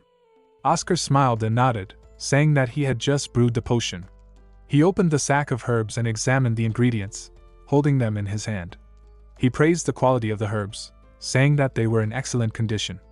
Frank proudly told him that he had picked out the best ones, but he mentioned that the seller had actually gotten mad at him for being so particular about the quality. Oscar, still sitting in front of Frank, responded with a teasing smile. He said that with Frank's sharp eye for quality, he should have been a merchant instead of a mage. Frank joked back, saying he was thinking about becoming a merchant if the tower ever went broke. As he spoke, Frank suddenly felt a strange sensation in his head, and he placed his hands on his head, trembling. He asked what had just happened, clearly shaken. Oscar apologized immediately, saying he could not help it because Frank had said something bad about the tower. Frank, still confused, asked what he needed to do now. He reminded Oscar that Elder Fidenlina had told him to help Oscar out, saying that it would be difficult for Oscar to do everything by himself. Oscar smiled to himself as he thought about how Frank had been so mean to him at first, but now he was working together with him. He then told Frank that they should start by moving the ingredients. Although he did not really need any help, he figured it was a good time to get started. As he picked up the sacks, he thought about how the White Tower was filled with talented yet troublesome children, who had their own quirks. He considered Frank one of those children. Despite his quirks, Frank was talented, and if he could get his act together, he could really help the tower grow stronger. Oscar continued to work with him. It was a perfect time to confirm if the evaluation he had heard about Frank was true. As Oscar walked toward the table with the sacks, Frank leaned toward him and suddenly realized something. He asked if the ingredients they had were poisonous, noticing that many of them seemed dangerous. Oscar nodded and confirmed that they were indeed poisonous plants. He listed them off were black lilies of the valley, red camellias, ghost mushrooms, and merva leaves. However, he explained that just because they were poisonous did not mean they could not be used for medicine. He asked Frank if he knew what to do with them before they were used, making sure he was prepared for handling these dangerous ingredients. Frank explained how to detoxify the poisonous herbs by putting them in water and boiling them for about 12 hours. This process, he said, would help remove the toxins. Oscar nodded and agreed but pointed out a problem with that method. He explained that while boiling the herbs, many of the nutrients would also be lost. Then Oscar asked Frank if he knew about a dish called dumplings from the Yen dynasty. Frank remembered it, and even mentioned that he had tried some before, wondering why Oscar brought it up. Oscar explained that to make dumplings, a special tool called a steamer was used. He said if they used that same tool to detoxify the herbs, they would be able to preserve most of the nutrients. He added that this method would allow them to extract 98% of the ingredients' effects. Frank was impressed and was surprised, asked if monopolizing the potion market would now be possible. Oscar smiled and confirmed that it should be, just like the White Tower had done in the past. Frank, still curious, asked if that was the end of the detoxifying process. Oscar told him that this was just the first step. The steaming would soften the herbs, making them easier to detoxify. The actual detoxifying process would start after that. Oscar opened the steamer carefully and used a magic technique called air drain. He explained with confidence that the purpose of the technique was to extract the toxins from the steam. He told Frank to pay close attention as he continued. After finishing the process, Oscar explained that now the remaining steam should be free of any toxins, and all they needed to do was mix the ingredients in the correct ratio. He said they needed 23% red camellias and 47% merva leaves. Then, while holding up a bottle filled with the potion, he said proudly that this was the remedy for the Cadena flu and asked Frank what he thought about it. Oscar added that it was easy to make, right? Frank looked down at the bottom of the bottle with wide eyes, shocked by the result. Then Oscar turned to him and encouraged him to try it next. Frank murmured with confusion, questioning if he really had to try that. Deep inside, he panicked. He thought to himself that it was easier said than done. He had not even mastered the ability to use different magics at the same time. But he could not just admit to Oscar that he did not know how to dual cast. Frustrated and nervous, he asked if he should start with the air drain spell. When Frank began using the magic technique, Oscar silently observed his hands. He noticed that Frank's mana control was a little unstable, but still, it was not bad. In fact, he was doing better than Oscar had expected. However, Oscar also knew that Frank's current skill level could only take him so far. Still, Frank tried his best and managed to detoxify the ingredients. Then Oscar, with a gentle smile and turning his head toward Frank, asked if something was wrong, noticing the uncertain look on Frank's face. Frank looked at Oscar with a mix of frustration and embarrassment. He admitted that Oscar was teasing him because he still could not dual cast. He explained that only mages at level 4 or 5 usually understood how to use that kind of advanced technique, and he was still just level 3. Oscar did not laugh or mock him. Instead, he offered to teach him. Frank's eyes widened in surprise when he heard that. He could not believe that Oscar was actually going to teach him a secret technique that so many other mages kept to themselves. Oscar calmly told him that it was not as hard as it seemed, as long as someone understood the principles behind it. He explained it by telling Frank to imagine setting up partitions in his mind. On the left side of the partition, he should focus on using one type of magic, and on the right side, he should use a different one. Oscar encouraged him to try it without fear, saying he had nothing to lose. Frank, still confused, repeated the word partitions under his breath as he slowly lifted both of his hands toward the forming ball of toxins. He focused hard, trying to imagine the mental division as Oscar described. Oscar clapped his hands and smiled, proudly announcing that Frank had just learned how to dual cast. Frank stood in shock, asking in disbelief if it had really been that easy all along. He could not understand why such a useful technique had been hidden from others. He admitted that he had expected it to be extremely difficult. Oscar answered calmly, saying that it was because others were greedy. In his mind, Oscar thought about how the senior mages had spent so much time and effort learning dual casting and did not want to share their knowledge with their juniors for free. Feeling more confident now, Frank began to mix the ingredients with care, using 23% red camellias and 47% merva leaves, just as Oscar had taught him earlier. Oscar continued thinking to himself. He realized that the tradition of keeping techniques secret had become a deep-rooted habit among mages. But on a battlefield soaked in blood, such selfish traditions were nothing but a burden. In war, survival depended on sharing techniques and discussing ideas every single day. Oscar believed that the White Tower needed to change. It needed interactive teaching and open knowledge exchange, not secrecy and pride. Meanwhile, Frank successfully finished preparing a potion. He looked at the bottle in his hands with eyes full of joy and pride, the liquid glowing slightly in the glass. Oscar watched him and thought to himself that Frank had done a great job by getting that first step right so quickly. Then he smiled and praised him, saying he did well and had real talent. Oscar even admitted that he honestly did not expect Frank to get it right on his very first try. Frank blushed slightly and replied that it was only because Oscar had explained everything so clearly and simply. Oscar teased him with a grin, saying that Frank looked pretty angry at him earlier. Frank smiled back and sat down on the ground next to a sack full of leftover ingredients. He looked at the pile and said with determination that there were still a lot more ingredients to go through, so he had to get started on them quickly. Oscar turned his eyes and told Frank that he had a bigger steamer. He suggested they use it to extract everything at once, to save time and energy. Frank nodded and agreed with a cheerful voice. A few hours later, the table was filled with many bottles of the freshly made potion, all lined up neatly. Frank, completely exhausted, dropped to the floor and lay there tiredly. He groaned and said with a weak voice that he felt like he was going to die from all the hard work. Oscar stood near the table, counting the potions they had finished making. He announced that there were 514 bottles in total. Just then, the lab door swung open with a loud noise. Maxim rushed inside, looking panicked, and shouted that there was a problem. Oscar quickly asked what was wrong. Maxim held up a note and showed it to him. The note contained troubling news. It said that the Azure Tower's pharmaceutical company, Newtek, had confirmed Serin's visit just 1 hour ago. The note also said that the purpose of the visit was likely a meeting with Archbishop Baldwin. Maxim looked serious as he said it seemed like they were already too late. Oscar stared at the note, his face tense with concern. In his mind, he realized that the Azure Tower had not just been stalling, they had a well-thought-out plan from the beginning. Maxim spoke again with a worried tone, saying that if Newtek had already gotten the contract first, their remedy might no longer be needed. But before he could finish, Frank interrupted him.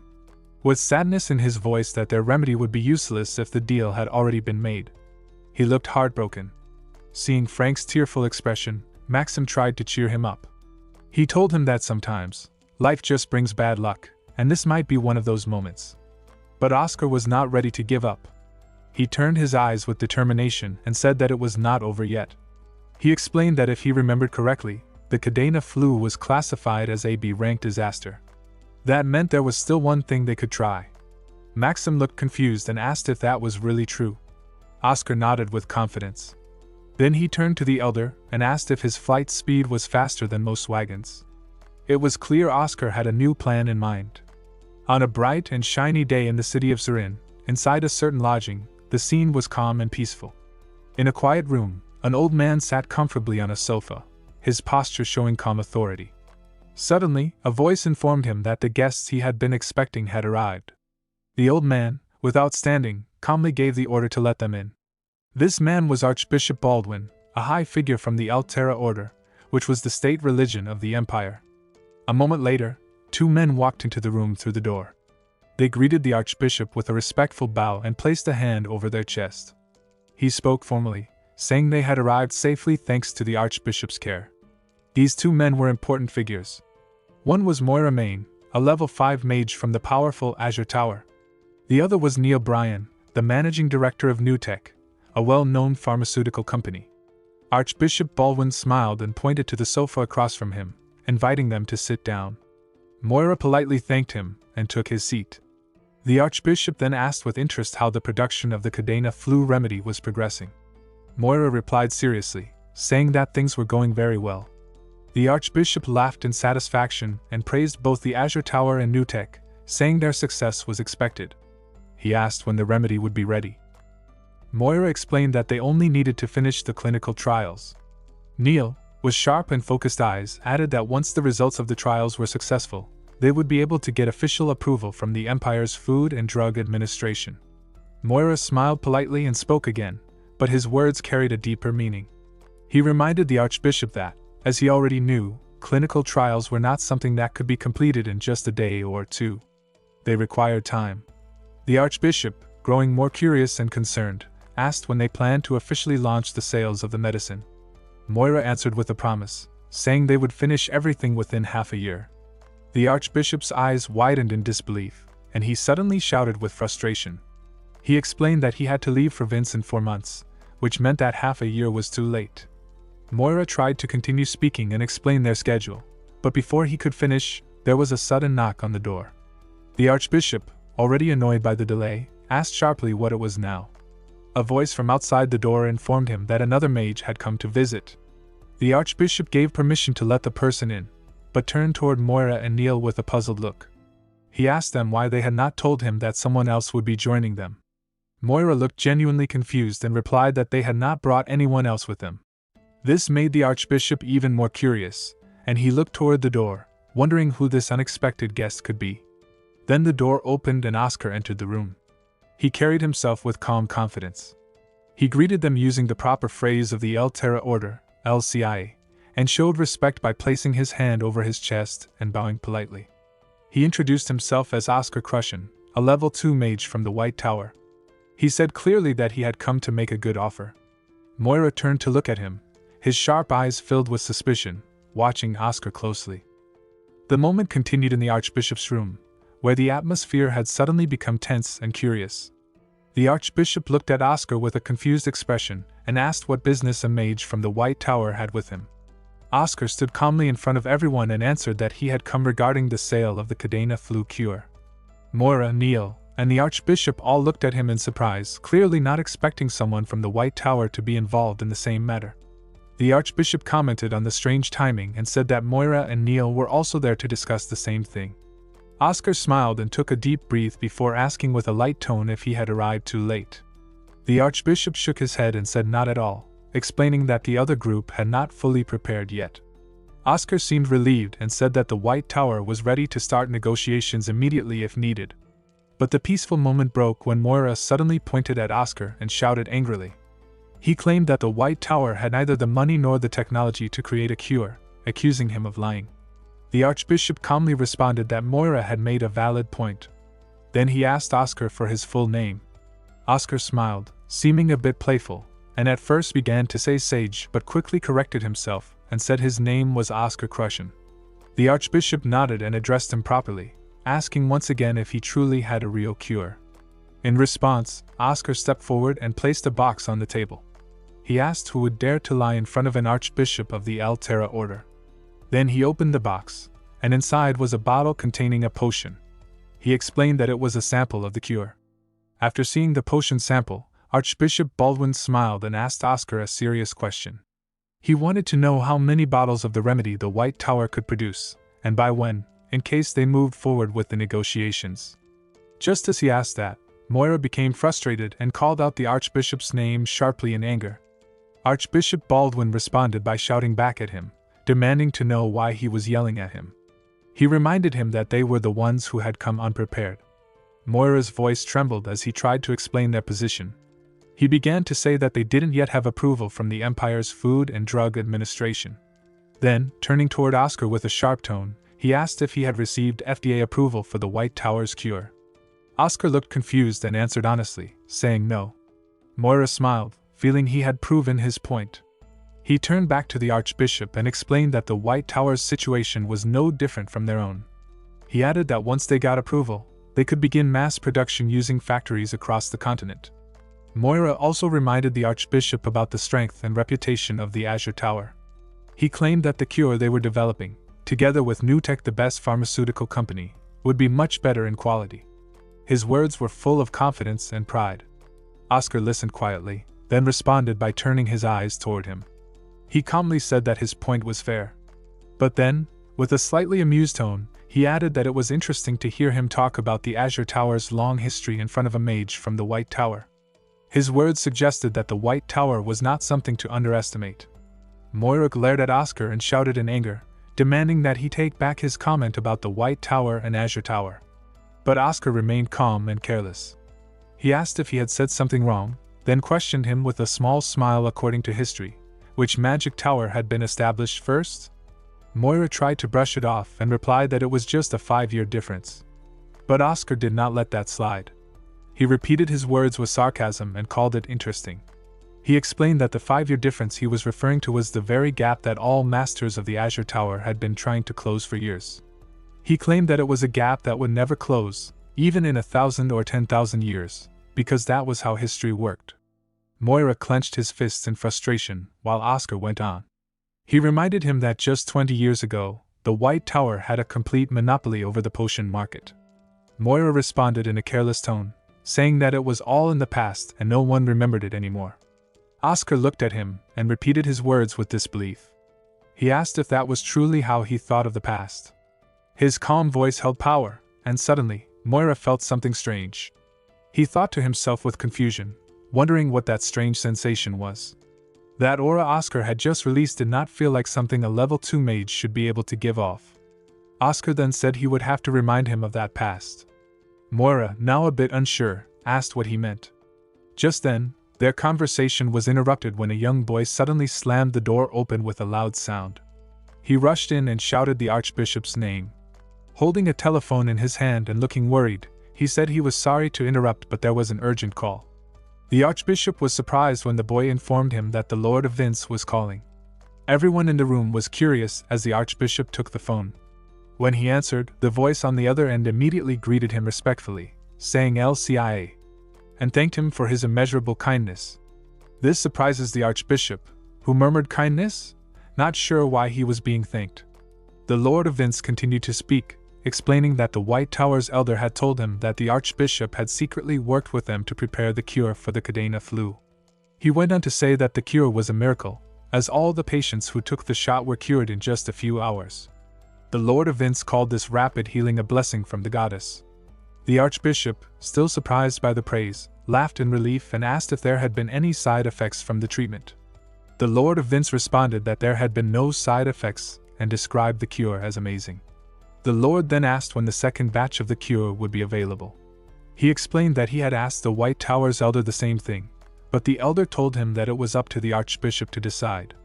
While asking, the Lord clarified that he was not trying to rush the Archbishop, but simply wanted to know when he could expect more of the cure to be produced.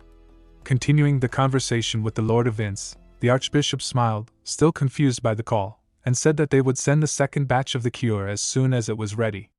He assured the Lord that it would not take too long. The Lord of Vince expressed his gratitude with a loud LCIA before the Archbishop hung up the phone.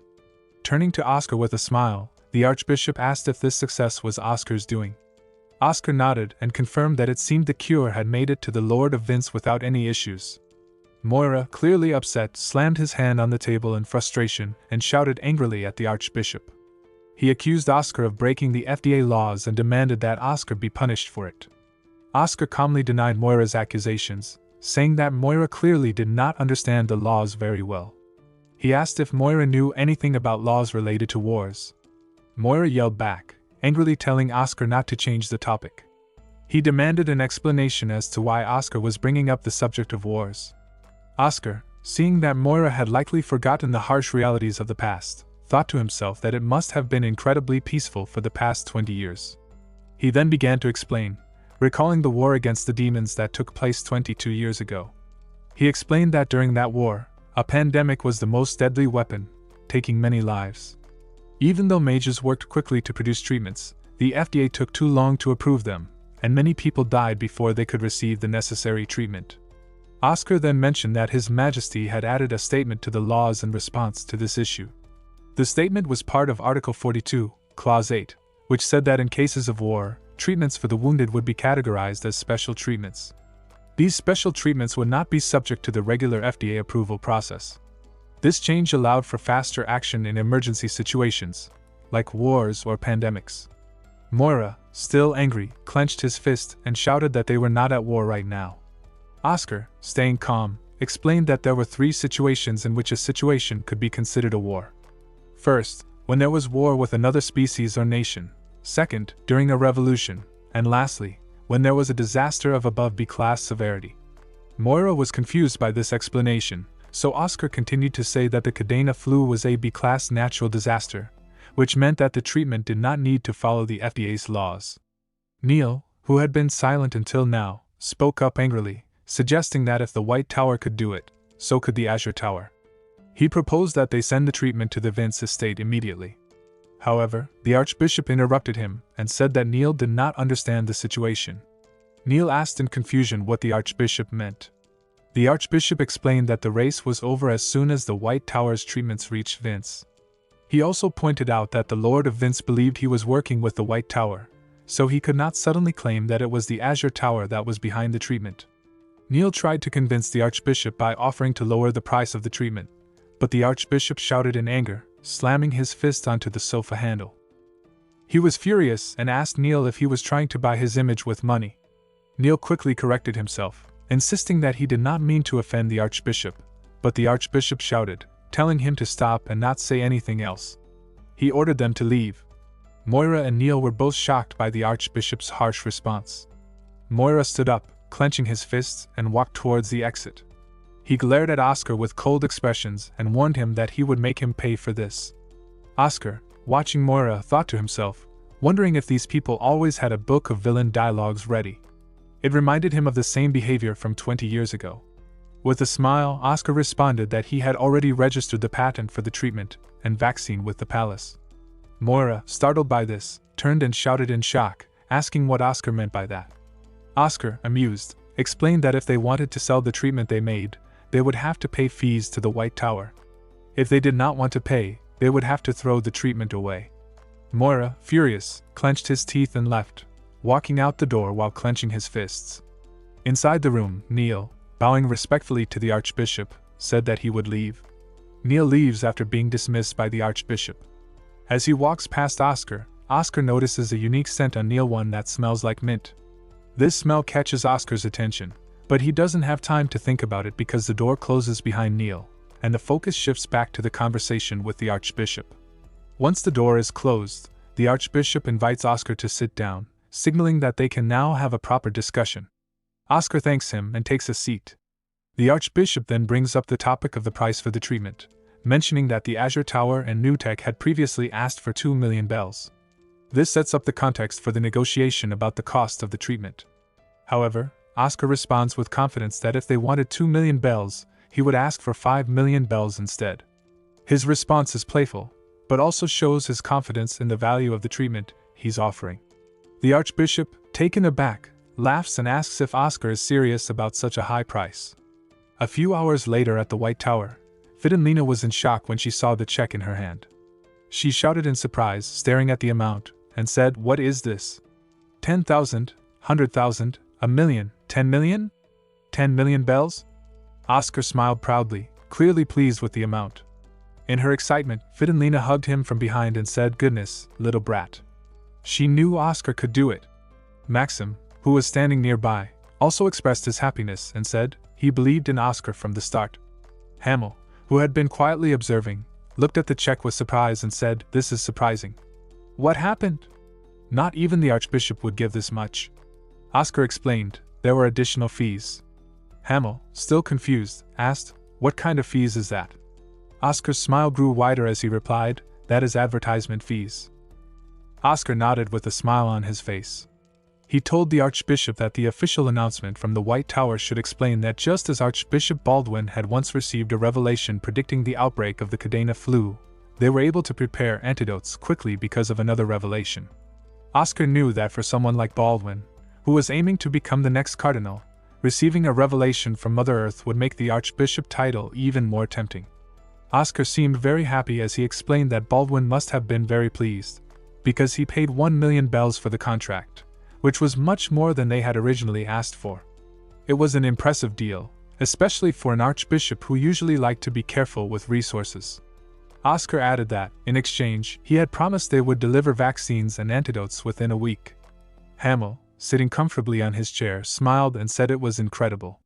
He mentioned that the disciplinary committee had only demanded 3 times the amount of money that had been embezzled, but Oscar had managed to bring in 400 times that amount. Hamel decided that they would end the disciplinary actions immediately, and asked if anyone had any objections. Fidenlena, filled with excitement, clenched her fist and said there were none at all. Hamel then turned back to Oscar and told him that if he needed any support, he should not hesitate to ask, because 1 week would be a very tight deadline. Oscar, standing firmly in front of him, replied that they would need to gather mages who were at level 4 or higher, and as many as possible, to complete the task in time. Hamel nodded, showing he agreed with the plan, and said that he would take responsibility for gathering the mages they needed. He told Oscar that he would leave the job of sorting and organizing the volunteers to him. Then Hamel looked at Elder Fidenlena and asked her kindly to put out an official announcement inside the magic tower. Fidenlena's eyes lit up with excitement and curiosity as she asked what exactly she should announce. Hamel explained clearly that she should tell everyone that the potion production lab was looking for mages who were level 4 or higher. He added that those who chose to participate would not only be paid for their work, but they would also be given a meat side dish with every meal, making the offer even more attractive.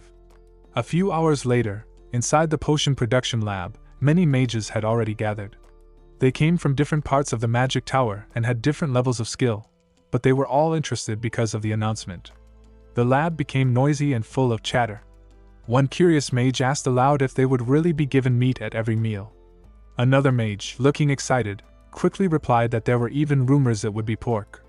Hearing this, the first mage almost started drooling and happily said that it sounded awesome, showing how motivated they were by the food reward. At that moment, Oscar and Frank entered the lab together. Frank looked around at the surprising number of people and commented that it was an amazing sight, saying he never imagined this area would become so popular. Oscar, wanting to begin the important meeting, clapped his hands loudly to get everyone's attention. He called out seriously to the seniors and asked them to listen carefully. However, the crowd was too noisy and excited, and nobody listened. They continued talking to each other, ignoring Oscar completely. Seeing that they would not quiet down, Oscar thought for a moment, and then decided to use a magic technique called sound binding. As soon as he cast the spell, a sharp sound filled the air. All the mages immediately covered their ears in frustration and shouted out, asking what that terrible noise was.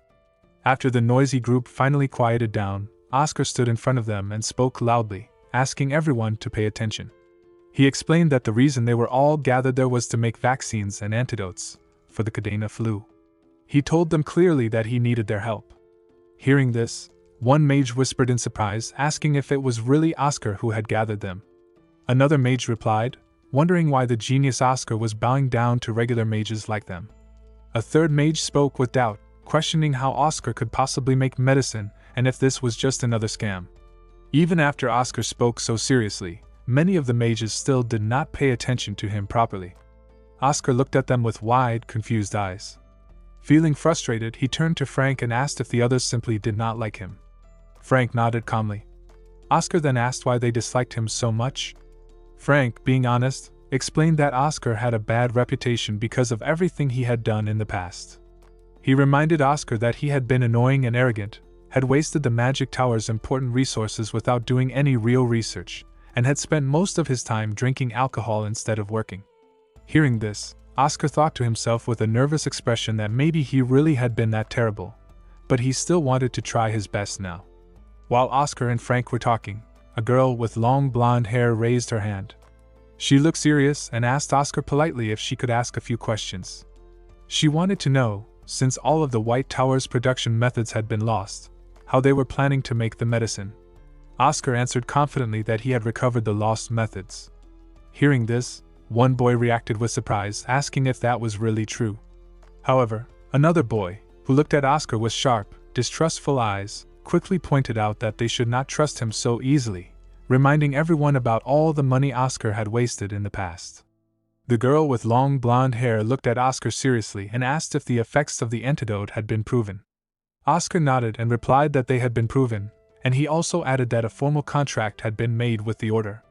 Hearing that, the girl spoke again, pointing out that if the antidote was really that valuable, its worth must be a fortune. She warned that if the production method was leaked outside, getting a meat side dish would seem like nothing compared to the real loss. She then questioned Oscar, asking why he trusted them so easily by sharing such important information. Oscar, holding a piece of paper in his hand, answered honestly. He admitted that he did not even know why all of them were still staying at the White Tower, instead of leaving for better opportunities elsewhere. The girl became angry at his words. She asked sharply if that was really the attitude of someone who was asking his seniors for a favor. She said coldly that she felt like she had wasted her time by coming there. Then she turned away and added that she did not know what hidden intentions the so-called great genius had behind saying such things, but she believed that not a single person there deserved to be spoken to like that. As she started walking away, Oscar looked at her back and said clearly that he knew exactly what all of them had given up for the White Tower. Hearing those unexpected words, the girl stopped and turned her head to look at him. Oscar smiled warmly and spoke to her directly. He called her by her full name, saying she was Lena White, a level 5 mage, only 25 years old. He reminded her that because of her great talent and good judgment, 7 different corporations, including the powerful Red Tower, had tried to scout her.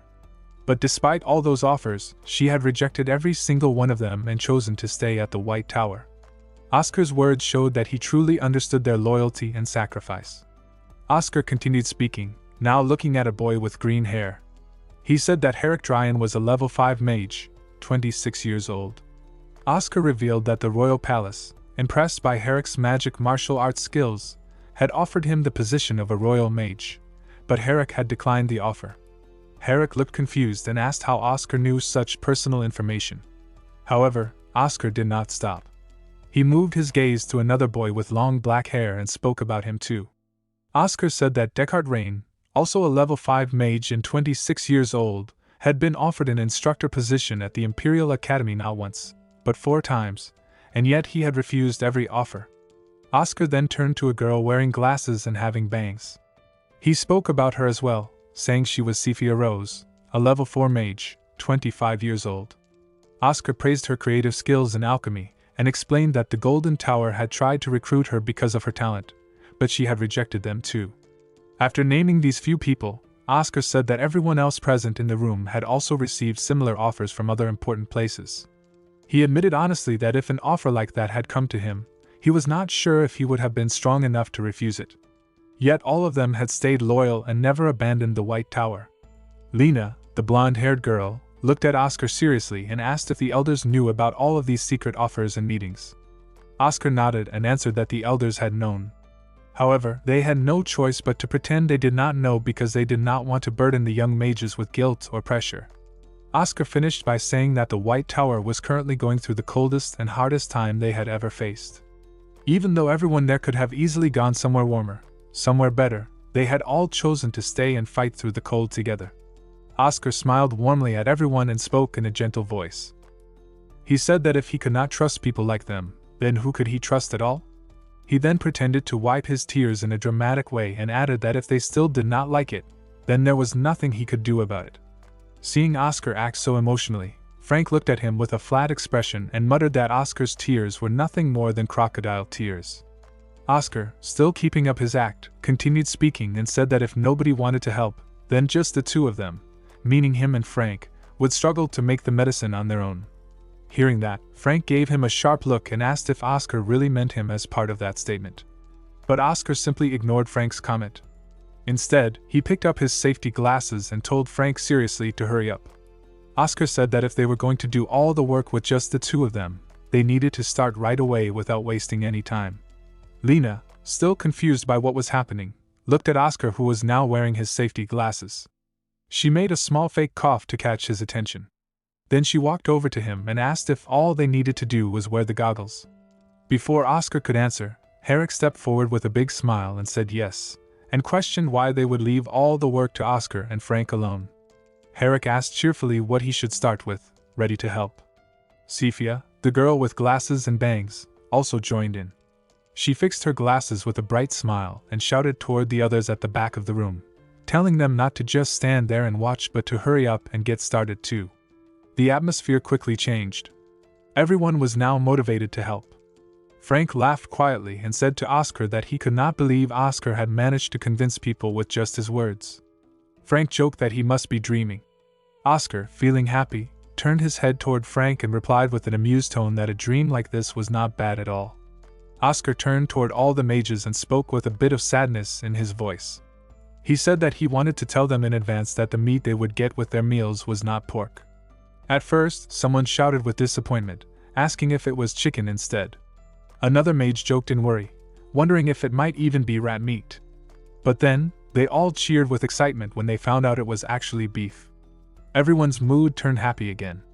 Thanks to all their hard work, the vaccines and antidotes were successfully created, and they even reached 140% of the original goal, which was far beyond what they had planned. Then the scene shifted to 1 week later. It was a bright and shiny day. Oscar walked into the greenhouse and noticed something strange on the ground. There was a heart shape made out of flower petals. Oscar looked at it and thought to himself, wondering if it was the work of old man Walter. He smiled to himself and sat down on a chair. While picking up a newspaper, Oscar guessed that Walter must have finally returned and that the Vice Tower Master probably found him and dragged him back to the White Tower. Oscar decided that he would say hello when he saw Walter later. As Oscar relaxed, he started reading the newspaper. The headlines were filled with good news. One article announced that the Vince territory had officially declared the end of the pandemic just 2 days after distributing the Cadena flu antidote. Another headline said that the revival of the White Tower might be starting, calling it a small stone that was causing big waves in the potion market. Oscar's own name was mentioned too. He had been nominated as a candidate for this year's Peace Award. Another article quoted the White Tower, humbly giving credit to the goddess for their success. Meanwhile, national support for Archbishop Baldwin was rising rapidly. Oscar feeling pleased, and thought to himself that everything was going according to plan. While he was deep in thought, Frank arrived, calling Oscar's name loudly. Frank's eyes were shining with excitement as he rushed over, holding a list tightly in his hand. He shouted that it was awesome and told Oscar that vaccine orders were pouring in from everywhere. With a big grin, Frank handed the list to Oscar and clenched his fists in excitement. He explained that the Northern Territories, the Order, and even the Imperial family had placed large orders for the vaccine. Frank cursed in amazement, saying that making a couple of million bells from this situation was nothing compared to the huge success they were seeing. Oscar calmly answered that if people cared about their lives, then of course they needed the vaccine. He said that the most urgent fires had been put out for now. Frank, still excited but thinking ahead, pointed out that this rush of vaccine orders would probably calm down after a while. Oscar teased him and said in a joking tone that Frank was smarter than he looked, and agreed that the demand would not last forever. Frank, a little annoyed but laughing, asked if Oscar thought he was an idiot. He said that once people finished getting vaccinated, there would be no more reason to buy vaccines, since the next flu outbreak would probably not happen for dozens of years. Oscar smiled warmly, and reassured him that he did not need to worry about money. Oscar said he had already prepared a new potion that would always be in demand. Hearing this, Frank clenched his fists again with even more excitement. He shouted that Oscar had not just recovered one potion recipe but had planned even further ahead. Frank asked with amazement if it was true that Oscar had recovered the Star Tears, a legendary potion he had only ever heard about in rumors. Oscar told Frank that, for now, they would be selling low and mid-rank potions, not the legendary Star Tears. He explained that it was not the right time for that high-level potion. Inside, Oscar reflected on the Star Tears, which was known as the most famous recovery potion of the White Tower.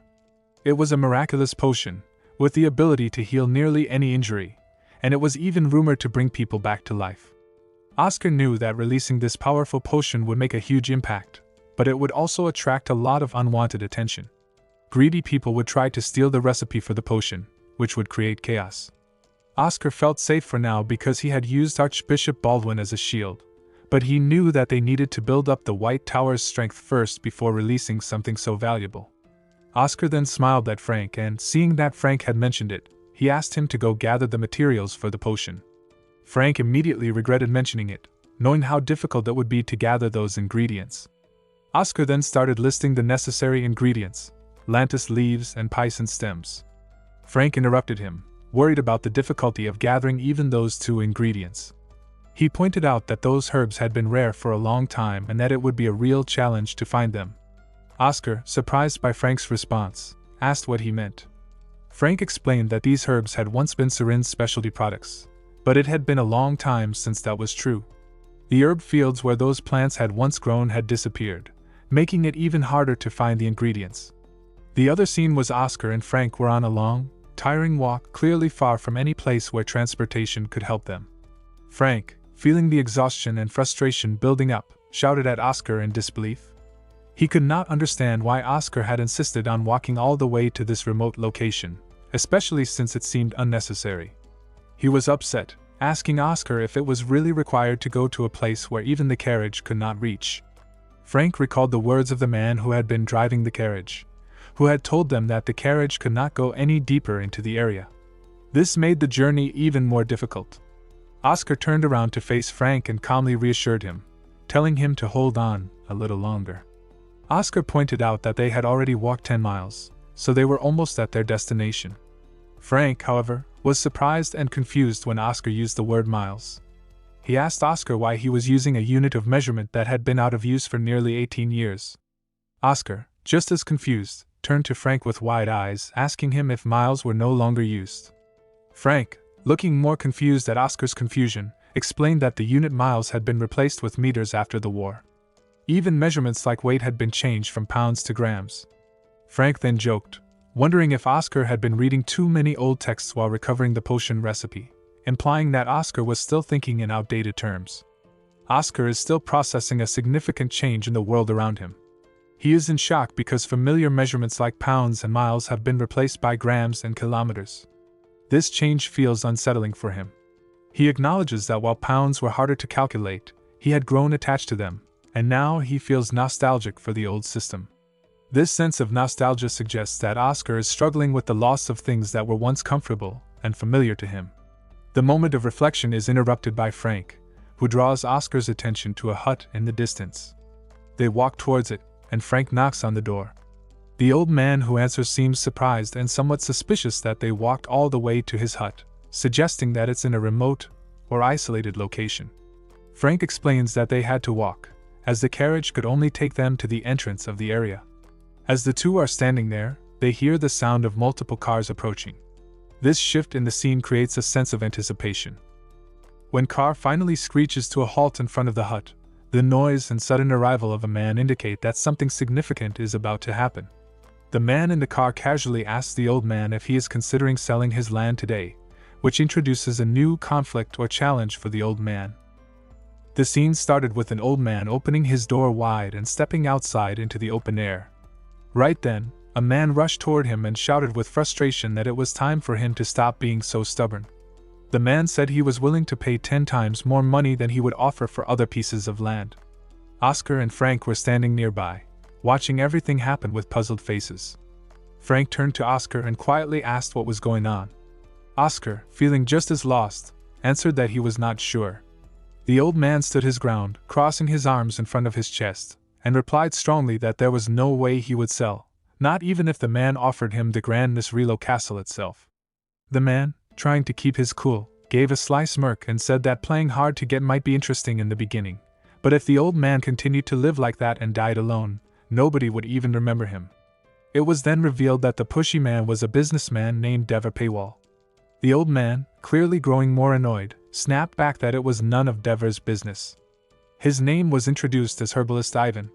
Dever, still pretending to act friendly, explained that he was only saying all this for Ivan's benefit. He advised Ivan to sell the land quickly and use the money to live the rest of his life in comfort. Dever also warned that once factories started getting built all around Ivan's land, its value would drop to nothing. But Ivan was not scared at all. He gave a small, confident smile and said that as long as he was alive, he would never allow any factory to be built in the area. He made it very clear that he would protect his land no matter what. Dever stared at Ivan for a moment with a cold look in his eyes, then he turned his head toward his guards and ordered them to leave. He said, "Let's go, guys." One of the guards quickly nodded and answered, "Sir." The guard hurried to open the car door for Dever. Dever began stepping inside the car, but just as he was about to sit down, he turned back toward Ivan with a mocking smile. Dever said that he had trampled on some herbs on his way there.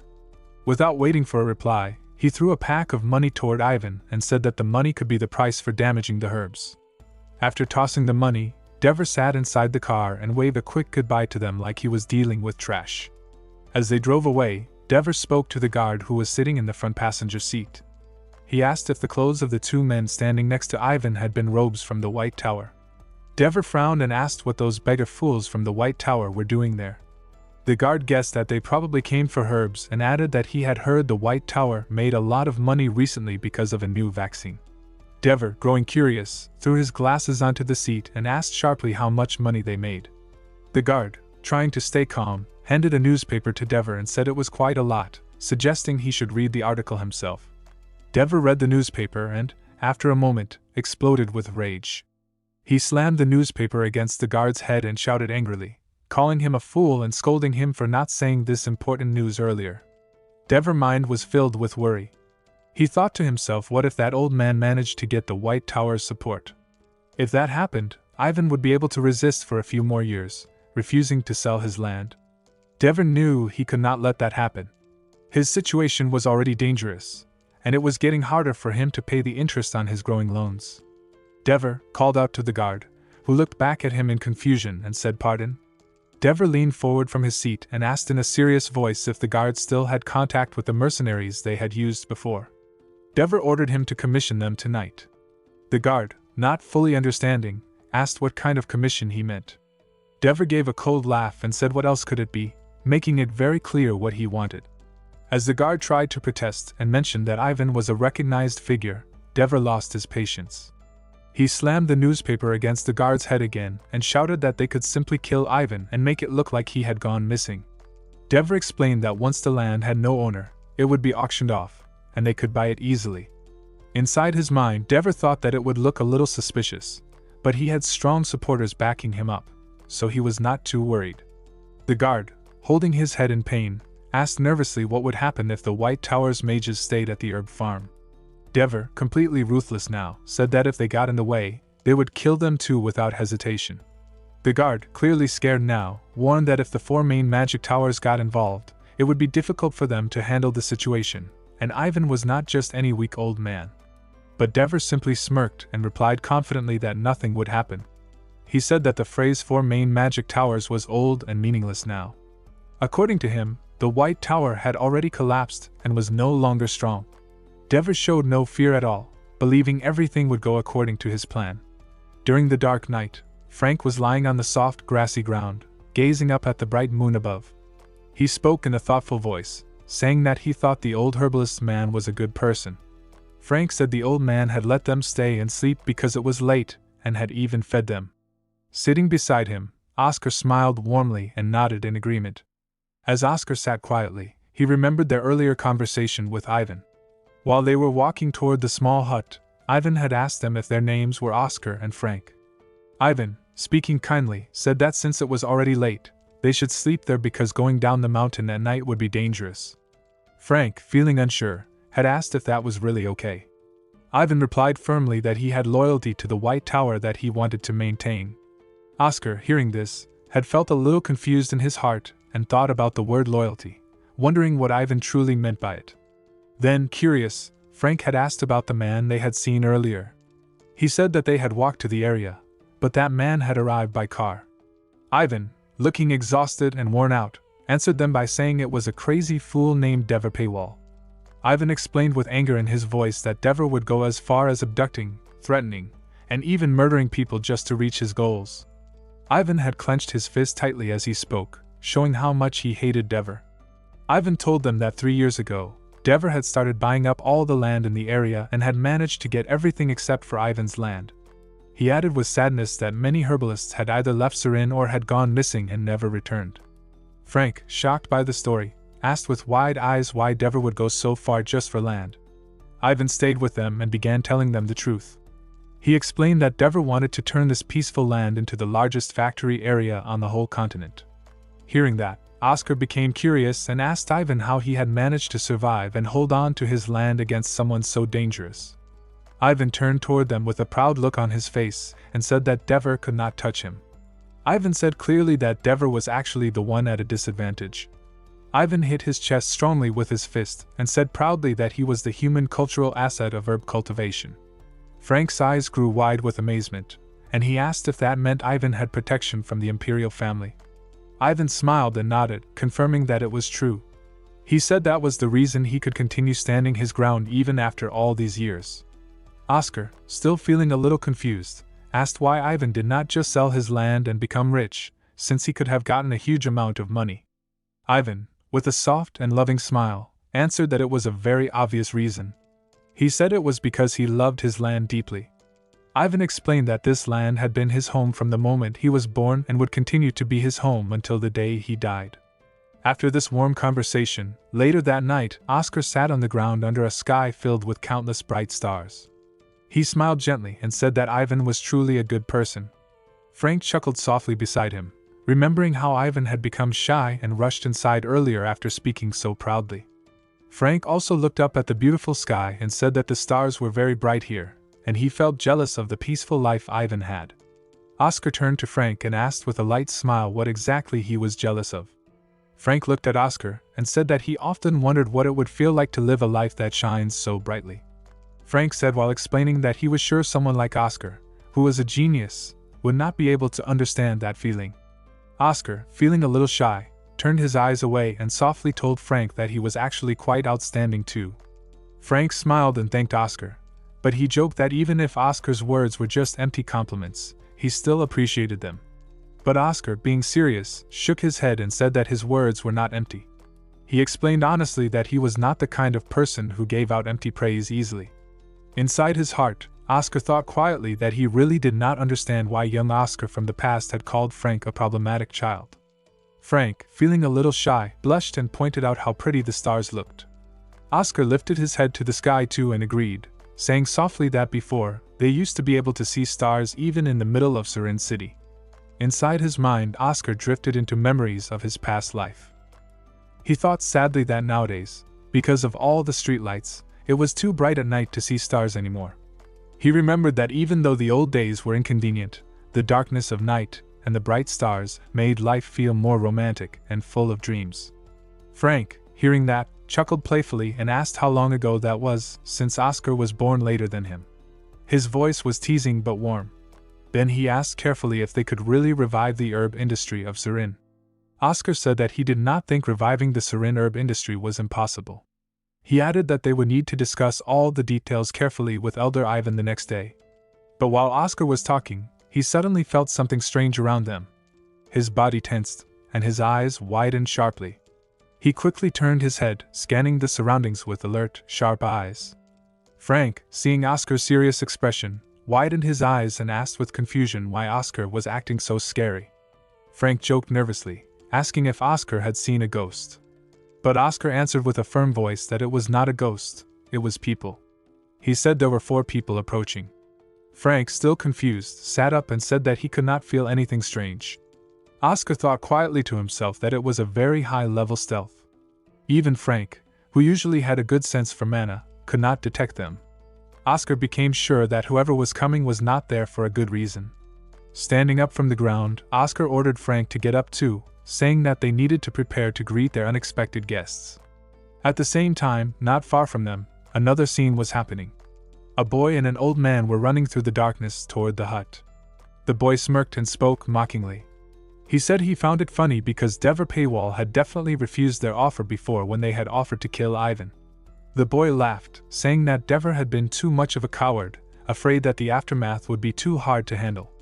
The old man, running beside him, answered carelessly. He said that it did not matter. If someone who paid them gave an order, they would simply follow it without asking questions. The boy, still grinning, said that he and the old man were still famous in the north and even had bounties on their heads. He teased the old man, saying that he was being too passive about the job. As they were talking among themselves, someone behind them spoke with strong authority and shouted that there was enough chatter and warned them not to let their guards down. It was Gunman Jack Gang who had given the command. He continued speaking, warning them that there might be a mage nearby. The old man answered with a calm expression and said that if the mage was from the White Tower, it was actually a relief because it would have been much harder if the mage came from one of the other magic towers.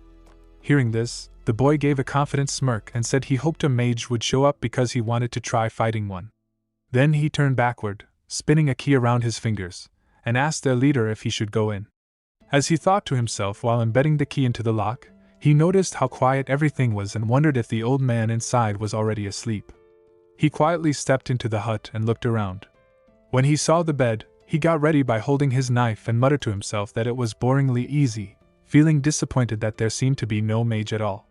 However, as he moved closer, he suddenly felt something strange behind him. Frustrated, he quickly turned around. At that moment, Oscar on the bed, who had swirling energy gathering around his fist. Oscar said with a cold voice that the boy was uselessly quick-witted. Without giving him any chance, Oscar used a magic technique called Wind Bullet. The powerful wind bullet shot through the boy's head with such force that blood poured out violently, ending him in an instant. Meanwhile, Part, who had been hiding under the blanket and was now sitting up on the bed, pulled the blanket off his head and commented that Wind Bullet was quite a useful spell. Wind Bullet was a spell that young Oscar had created as part of his reinterpretation of basic magic. It was an attack spell that copied the principles of a gun, using the White Tower's wind magic. After using it inside the hut, Oscar opened the door and looked around sharply, thinking that the killing power of Wind Bullet was greater than he had expected. He wondered if there were only 3 enemies left. However, when he stepped outside, he saw only 2 people standing there and felt confused, thinking why there were only 2. The leader of the gang clenched his fist and asked Oscar angrily what he had done to Max. Oscar replied in a teasing tone that Max was sleeping inside and they could go and take him. But he added with a playful grin that Max would probably sleep for a long time, maybe even forever. Hearing this, the old man grew furious and shouted that Max was a pathetic fool and that he had warned him not to let his guard down. The leader then tried to stay calm and told Oscar that if he just gave them the location of the herbalist, they would not hold any bad feelings about Max's death. Oscar, thinking carefully, realized that the enemies were not falling for his provocations and were trying to avoid unnecessary fights, acting like true professionals. Still, he replied boldly that they should just go ahead and have those bad feelings. The leader, getting serious, said that if Oscar really wanted to see blood, then they would show it, and immediately ordered the old man to kill him. The old man charged at Oscar with great speed, but Oscar quickly used a magic technique called Windshield, which created a shield of strong wind around his body. The old man's attack struck the shield so hard that it broke apart, forcing Oscar to jump to avoid the blow. The old man turned his head toward Oscar and let out a mocking laugh, clearly looking down on him. Oscar, undeterred, turned his own head and smiled back, saying that it was impressive. The old man raised his weapon and aimed it at Oscar, who was calmly gathering energy into his finger, shaping it like a small ball of magic. Oscar looked at the old man with a confused expression. The old man then shouted proudly that Oscar did not realize he was using a unique weapon, calling it unfortunate for him. A unique weapon was something rare, not commonly seen, and very difficult to use properly. Holding 2 parts of the special weapon in his hands, the old man confidently said that everything was over now. However, Oscar remained calm. He simply nodded and said that the fight was more boring than he had thought. Without any fear, Oscar threw the magic balls he had created toward the old man. The old man, expecting Oscar to panic, instead stared at him in shock. He thought to himself that it was unbelievable. Even though Oscar had been caught off guard, he showed no fear at all and attacked in a smooth and skilled way. The magic balls hit the old man's weapon directly, breaking it into many tiny pieces. Oscar smiled, and while another magic ball floated calmly in his hand, he said that a unique weapon like that was nothing impressive and not even something new to him. Furious and humiliated, the old man shouted back that retreating after winning was just mocking him. Right after, Oscar quickly created a magic shield around himself. But then, bullets rained down heavily on him. The shield took the damage for a while, but the continuous attacks started to crack it badly. One bullet even managed to cut Oscar across the cheek, leaving a sharp, painful line on his skin. Jack suddenly shot the old man straight in the head, causing him to fall to the ground as blood poured out from the wound. Holding his gun with a smile, Jack said it was a shame because if the old man had let his guard down just a little more, he could have killed him for sure. Oscar, watching the scene with serious eyes, asked Jack if the old man had not been his colleague. Jack casually replied that, more precisely, the old man had been just a subordinate, someone he could easily replace. Oscar, with a serious expression while blood dripped from the cut on his cheek, thought to himself that this was exactly why criminals were so terrible. Then he asked Jack, while glancing at the gun, what kind of tool it was. Jack, while calmly reloading bullets into his gun, answered that it would actually be insulting to call it just a tool and said it was something very expensive. Oscar, looking carefully, muttered the words acceleration, enhancement, and penetration. Hearing those words, Jack looked confused for a moment. Oscar continued speaking and explained that those were the 3 spells imbued into the gun. Jack, surprised, asked how Oscar had figured it out. Oscar wiped the blood from his cheek and said that it was because he could not block the attack, which meant it was magic enhanced. Jack gave a firm nod and said that Oscar might be arrogant, but he clearly had the talent to back up his words. Then Jack made an offer, asking Oscar if he wanted to work with him, promising that the pay would be good. Oscar sat down quietly on the ground near the old man's dead body and firmly refused Jack's offer. Jack, still curious, asked him why he was refusing. Oscar replied calmly that he thought the back of his head would start to feel itchy, meaning he could never trust someone like Jack. Jack, finding his answer amusing, said with a laugh that it was true and that there was no need for any further conversation between them. After some time passed, Oscar lay down on the grassy ground, hiding behind a rough wooden shield. As he rested there, he thought bitterly about his situation. He wondered what kind of pathetic state it was for someone who had once been the master of a magic tower, running away from gunfire, and now hiding like this. He thought carefully that since his own wind bullets were slower than the bullets from Jack's gun, going into a full battle would only put him at a disadvantage. He checked his mana and realized he had about half left, but he knew he could not keep running away forever. With sharp focus, Oscar identified Jack's only weakness. The only opening Jack had was the short moment when he reloaded his gun. After shooting 2 bullets, Jack would stop attacking while reloading, and it took about 1.4 seconds before he could fire again. While Oscar was thinking, Jack's mocking voice echoed through the field, as he loudly asked where the rat had gone. Oscar, sitting up behind the shield and watching Jack's back carefully, thought that Jack had only 1 bullet left now.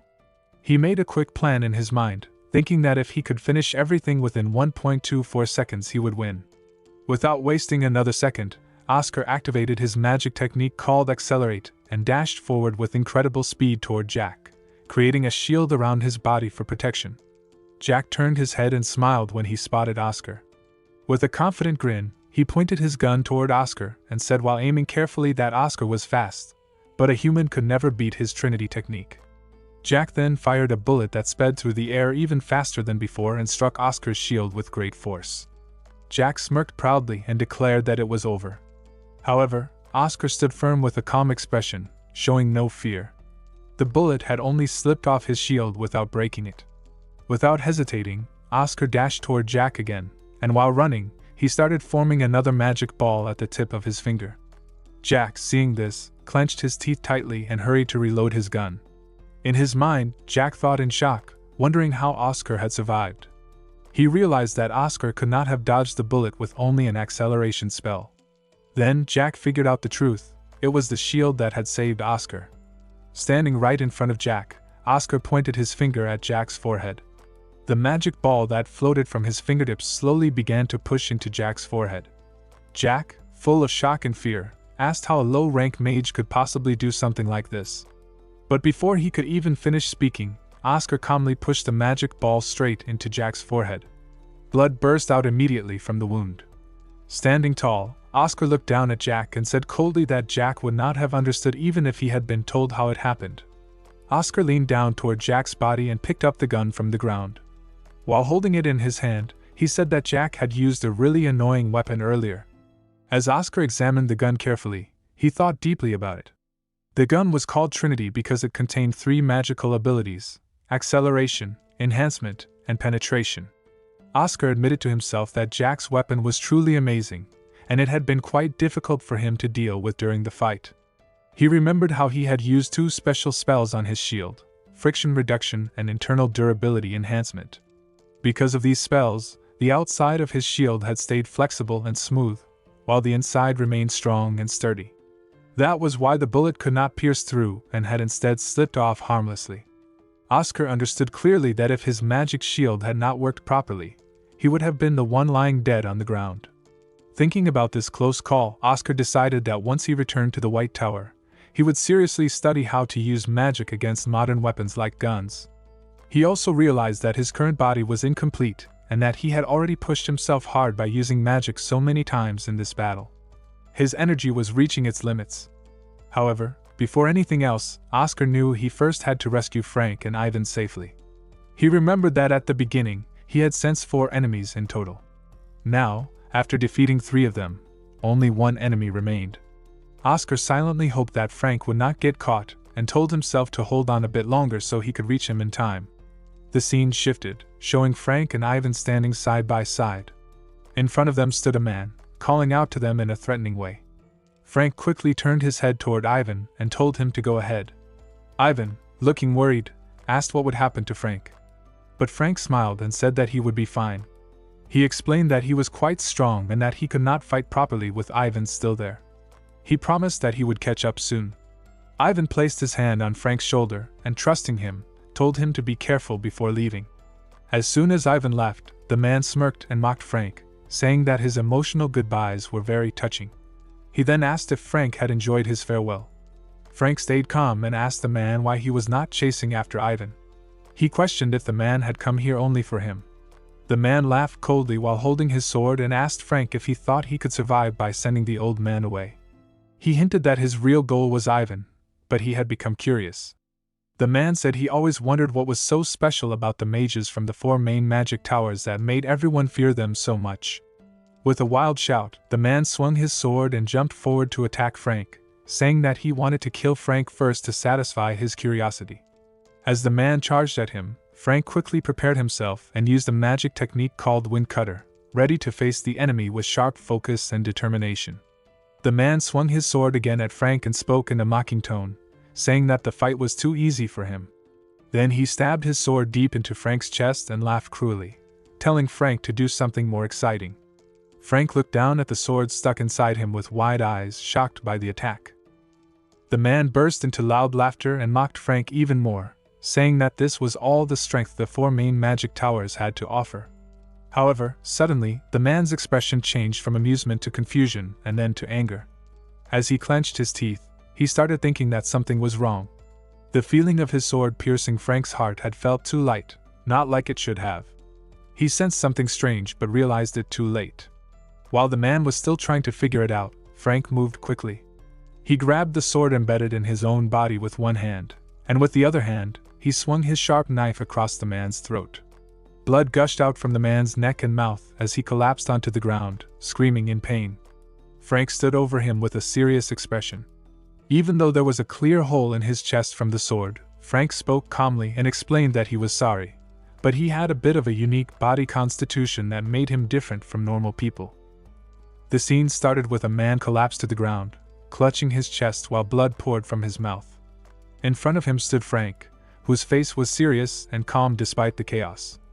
A magical hole had been blasted through the man's chest, and Frank spoke coldly, explaining that he was sorry but had a unique kind of constitution. The man's head rolled to Frank's feet, making Frank step back quickly. He murmured to himself that he had almost stepped on the man's head, showing that even in serious situations, he still had moments of light reaction. Just then, Oscar suddenly emerged from behind the thick trunk of a tree, holding a gun in his hand.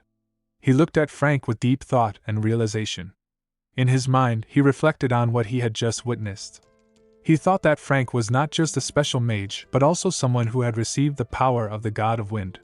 He was shocked by Frank's rare ability, which allowed him to turn parts of his body into wind. This skill made normal physical attacks useless against him, and Oscar realized how powerful this magic truly was.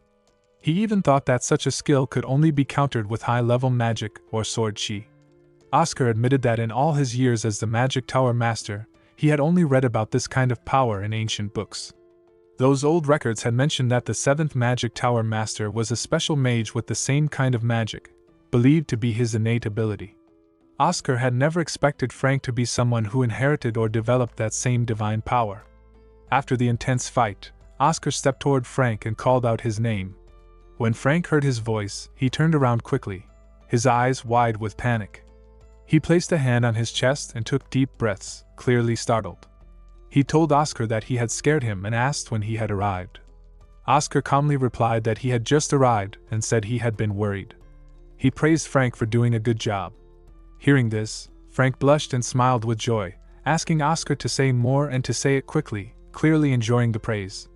However, Oscar did not continue the praise. Instead, he looked slightly annoyed and asked where Frank had left Ivan, hinting that Frank was already acting victorious without making sure Ivan was safe. At that moment, Frank remembered Ivan and called him the old man, then shouted Ivan's name loudly and asked him to come back. He seemed guilty for forgetting about his companion.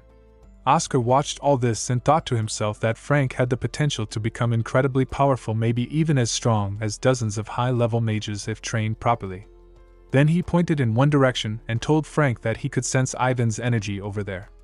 Frank silently nodded and followed him without saying anything, showing he was now serious and focused.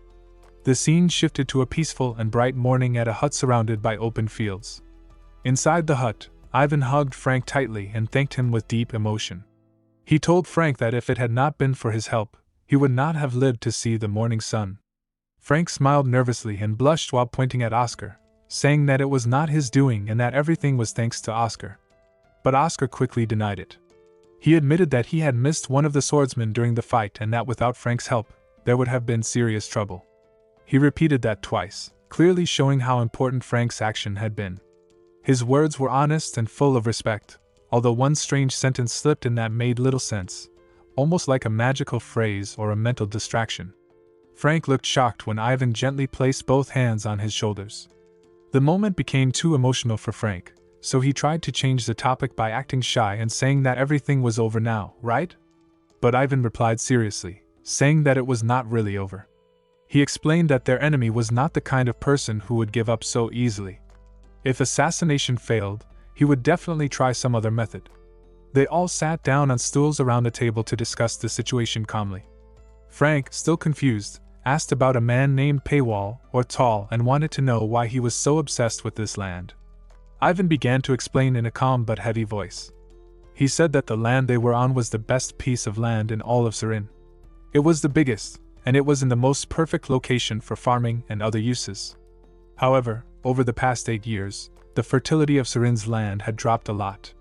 This happened because of the factories in the western region, where magical engineering items were being made.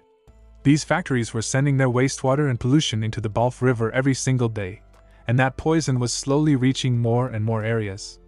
Ivan explained that if Tall started building factories even closer to where they were now, there would come a day when resisting or living there would become meaningless. If the land could no longer grow anything, then even growing herbs, something Ivan relied on, would become impossible. Oscar suddenly looked thoughtful. After a moment of silence, he turned to Ivan and said he had something important to ask. Ivan gave him his full attention, and Oscar asked if the loyalty that Ivan had mentioned the day before, the one about staying loyal to the White Tower, was connected to a promise made with the 4th Magic Tower Master, Reynold Ayus. Ivan looked surprised and asked how Oscar knew about that. Even Frank seemed confused and asked what the two of them were talking about. Oscar began to tell an old and touching story from the past. He explained that herbalists were once seen very differently by the world. Long ago, people did not trust herbalists. Some even called them witches. Most herbalists gathered plants without really knowing their full effects, boiled them into mixtures, and sold them to others. Because of this, herbalists were looked down on and avoided by society. They were often forced to live as nomads, constantly moving from one place to another, never truly welcomed anywhere. But then, something changed. A man appeared who saw the value in them.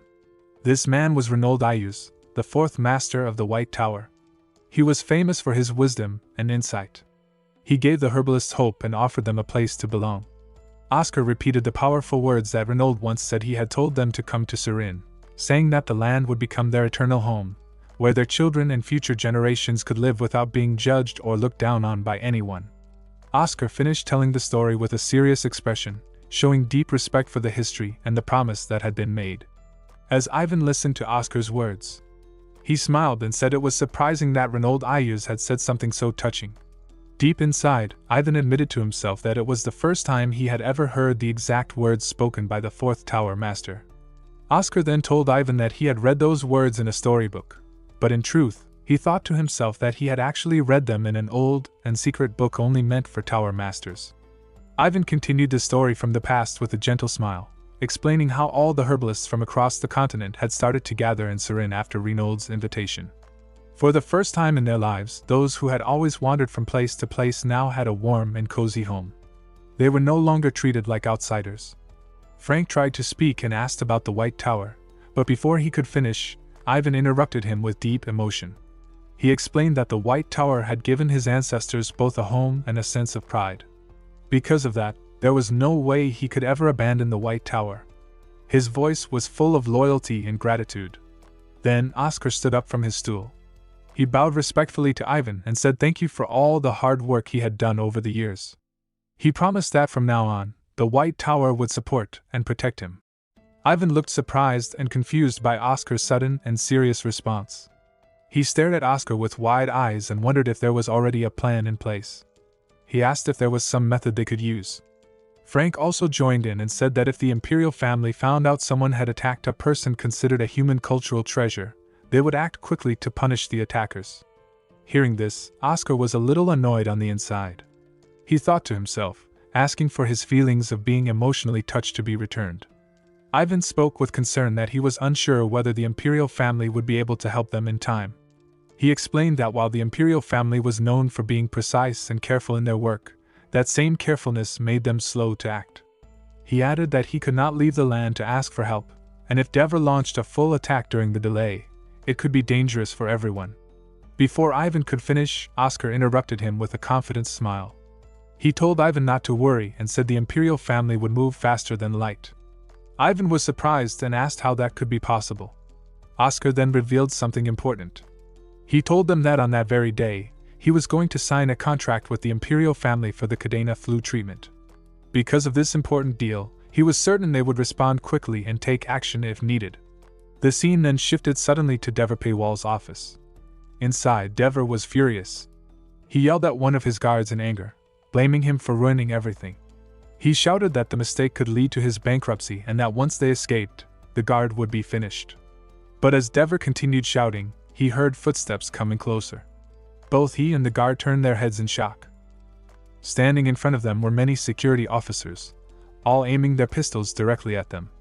One of the officers, with a sharp and serious look, shouted for them not to move. Dever stared in confusion and disbelief. He had no idea how things had turned so quickly. The leader of the security team stepped forward and introduced himself. He said he was Senior Superintendent Walker from the Imperial Ministry of Home Affairs, specifically from the Bureau of National Security. His voice was strong and full of authority. Dever, who was now sitting on the ground in shock, asked why someone so high-ranking had come there personally. He looked confused and scared, clearly not expecting such a serious response. But Superintendent Walker ignored Dever's question and got straight to the point. He confirmed Dever's name, and then showed him an official arrest warrant. In a firm voice, he announced that Dever was being arrested for multiple serious crimes, including attempted murder, blackmail, illegal property acquisition, and damaging a human cultural property. These were heavy accusations, and they explained why such a powerful officer had been sent. Dever's voice trembled as he responded, shocked and trying to deny everything. He shouted that they had the wrong person and claimed he was just a decent businessman. But Walker did not listen to his excuses. He cut him off sharply, saying that they would be the ones to judge that, and told him to keep quiet. Then he gave a clear order to the other officers to arrest Dever.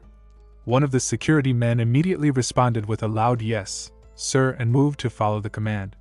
Dever clenched his teeth and thought to himself that this situation was too serious for him to handle alone. He believed that if he could just contact a certain person, someone powerful who could help, he might still be able to escape.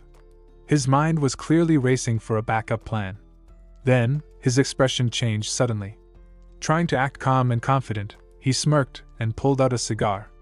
With a sly smile, he asked if they would at least give him time to smoke a cigar before they took him away. Dever tried to act confident, but the walker was not impressed. He looked at Dever for a moment, then turned to his team and gave a clear order to put Dever in handcuffs and drag him away. Dever began to shout desperately, claiming they were making a mistake. He warned them that someone powerful was behind him and asked if they even knew who that person was. With clenched teeth, Dever made a shocking claim. He said that the one backing him was none other than the Emperor himself, and then he asked if the walker thought someone else was more important than His Majesty. Despite his bold words, the security team stayed calm. One of the security men stepped forward, took the cigar from Dever's hand, and quickly locked the handcuffs around his wrists. Walker then held out his hand and asked for the cigar. When the security man gave it to him, the walker took a puff and made a cold remark. He said the criminal fool at least had good taste. It showed that he had no fear of Dever's threats, and was not the least bit impressed by his words. Both Dever and his guard were arrested. The guard tried to defend himself by begging and saying he had not done anything wrong, but it did not help. As they led the two men away, one of the security men turned to the walker and asked a question. He looked confused and asked who Dever really was, wondering why their team had moved so fast, all in just one day. He said it was the first time they had responded so quickly to a case like this. Walker answered with a serious expression. He simply said it was an order from above. Security man murmured to himself, repeating the words from above in surprise. Walker nodded and started walking away. Then he explained why. He said their emperor really loved the White Tower. As they were leaving, the security men, confused by what the walker had just said, asked politely what he meant. Walker replied calmly that it was a situation between adults, something not easily explained. But inside his mind, he had a more honest thought. He admitted to himself that he did not truly understand why the emperor loved the White Tower so much. He reflected on their past, thinking that while the White Tower had achieved great things long ago, that was already 20 years in the past. He used a sad image in his thoughts, thinking that even if you released a bird with broken wings from a higher place, it would still fall. The only difference would be how fast it hit the ground. To him, the White Tower no longer had the strength or right to be treated so specially. However, he did not say all of this aloud. Instead, he turned to the young guard and asked his name, Dolan, how old he was. Dolan answered that he was 23. Walker then said that 20 years ago, Dolan had only been 3 years old, while he himself had been 12. As he remembered that time, his thoughts became deeper. He recalled the moment in history when humanity gained real freedom after winning the war against the demons. Back then, the White Tower had been a powerful and respected force. They were heroes, and the people in power still remembered those times. While rubbing out his cigar in the ashtray, Walker thought that the higher-ups still held on to their old memories and hopes for the White Tower, even if the tower had lost its former strength. Their loyalty and expectations were rooted in the past. He did not fully agree, but he understood the emotion behind it. Then, snapping back to the present, Walker turned to the team and gave a final command. He told them it was time to go, adding that they had one more place to stop by. As the team started to wrap things up, Dolan looked surprised and raised his voice, saying he thought they were done for the day. Walker replied with a calm but firm voice that unfortunately, they were not finished yet. While walking behind the walker, Dolan asked what their next destination was. Walker gave instructions to the rest of the security team, telling them to handle the aftermath and then go home. The others nodded and gave him a salute before leaving. Then the leader answered Dolan's question. He said they were heading west, to give a direct order to the factories near the Gulf River. These factories had been illegally dumping pollutants, and now they would be stopped. While walking toward the exit, the leader had his own thoughts. He reminded himself that this part was not officially on the schedule. It was something he added himself. He did not know much about the White Tower, but he felt that Oscar Crushen and Frank Sirius deserved some kind of repayment for taking down the dangerous gunman Jack gang. So, this was his way of helping. Dolan, still tired and a little hungry, asked if they could stop to buy some food on the way. But Walker said no, they would eat after finishing their work. Dolan tried to resist and probably hoped to convince him, but he knew there was no use. Walker had already made up his mind. Then the scene shifted away from the streets and moved to the peaceful White Tower. There, Frank and Oscar were standing in the garden, enjoying the quiet. Frank raised his hands and cheerfully said it was finally over. Oscar looked at him with a smile and told him he had done a good job. Feeling happy and relaxed, Frank asked Oscar what he wanted to do next and suggested that they go out for some drinks. Oscar told Frank that he was on his way to report everything to the Vice Tower Master and asked if Frank wanted to come with him. Frank looked shocked and surprised. His eyes widened, and before he could answer, someone called their names from behind. It was an old man named Hamill, who had spotted them. He called out, asking if it was really Oscar and Frank he had seen. But Frank quickly responded, saying that he had something already planned. Without waiting, he rushed off toward the entrance of the White Tower, leaving Oscar standing there confused and unsure why Frank left so suddenly. Hamill reached Oscar and asked if he had just seen Frank. He wondered if his eyes had played a trick on him. Oscar replied honestly that he was right, it really was Frank, but he had suddenly run off like he had something urgent to take care of. Hamill laughed at that and jokingly said that it must have been something really urgent, though inside he knew he was only making a light joke. He continued talking, telling Oscar that once again, he had solved something big. He reminded Oscar that he had only sent him out to get some fresh air, not to handle something so serious. Finally, Hamel pointed in a certain direction and told Oscar that he would listen to the full report in his office. Oscar nodded and told Hamel that he was already heading to his office. Hamel said they should go together, so both of them walked into the room. But once inside, Hamel did not say anything for a while. Oscar noticed the silence and looked at Hamel's back, feeling concerned. He wondered silently if something was wrong, because Hamel seemed strangely sad. Finally, Hamel turned his eyes slightly and asked if Oscar had heard anything from Frank. Oscar answered that he had not heard anything important or unusual. Then he asked with a worried tone if something was going on. Hamel nodded slowly and said he had received a message from the Sirius family. The message said that they were planning to take Frank back with them. Oscar reacted sharply. His expression turned serious, and he clenched his fist. He asked with disbelief if Frank was really leaving the White Tower and whether Frank had agreed to this. Hamel answered that he was not sure about the full situation. The Sirius family claimed that they had finished talking with Frank about it, but Hamel did not know the exact details. Oscar looked at him silently for a while, like he was trying to find the right words to say. The news hit hard, and a quiet tension filled the room. Frank was in his room, quietly folding his clothes and packing his things. While he worked, someone knocked on the door. Thinking it was Grank, he called out and told them to come in. But instead of Grank, Oscar rushed in and opened the door with a serious expression. He immediately asked Frank who Grank was, and questioned if Frank was really the youngest son of the greatest trading company in the Empire, Frank Sirius. Frank realized Oscar had heard everything and admitted it. He called Oscar a fool for listening in, but also seemed a bit embarrassed. Oscar then asked directly if Frank was really leaving the White Tower. Frank answered honestly. He said he could not tell Oscar earlier because it was hard to say something like that while sober. That was actually why he had suggested they go out for drinks. He explained that he had to return to his position in the family business, help with the company work, and even get married. Oscar was surprised by the news of marriage and asked when Frank had started dating someone. Frank calmly explained while packing his folded clothes into a bag that the woman he was supposed to marry was apparently a good person. She came from a respected family, and that would be helpful for his own family. Oscar thought to himself that this sounded more like a strategic or arranged marriage than anything romantic. Still, he asked if Frank was really okay with it. Frank replied casually while placing his books into the bag. He said the woman was pretty, nice, and came from a good family, so why would he be okay with it? But behind his calm words there was a feeling that Frank was trying to convince himself as much as he was trying to convince Oscar. Oscar did not let the conversation end at marriage. He asked the real question: was Frank really giving up on magic? Frank replied in a defeated tone. He said there was not much he could do because his talent only reached a certain level. He admitted that, in the beginning, he thought he was special. He believed that if he joined the weakest of all the magic towers, maybe he could at least be the best there, the head of the snake, as he put it.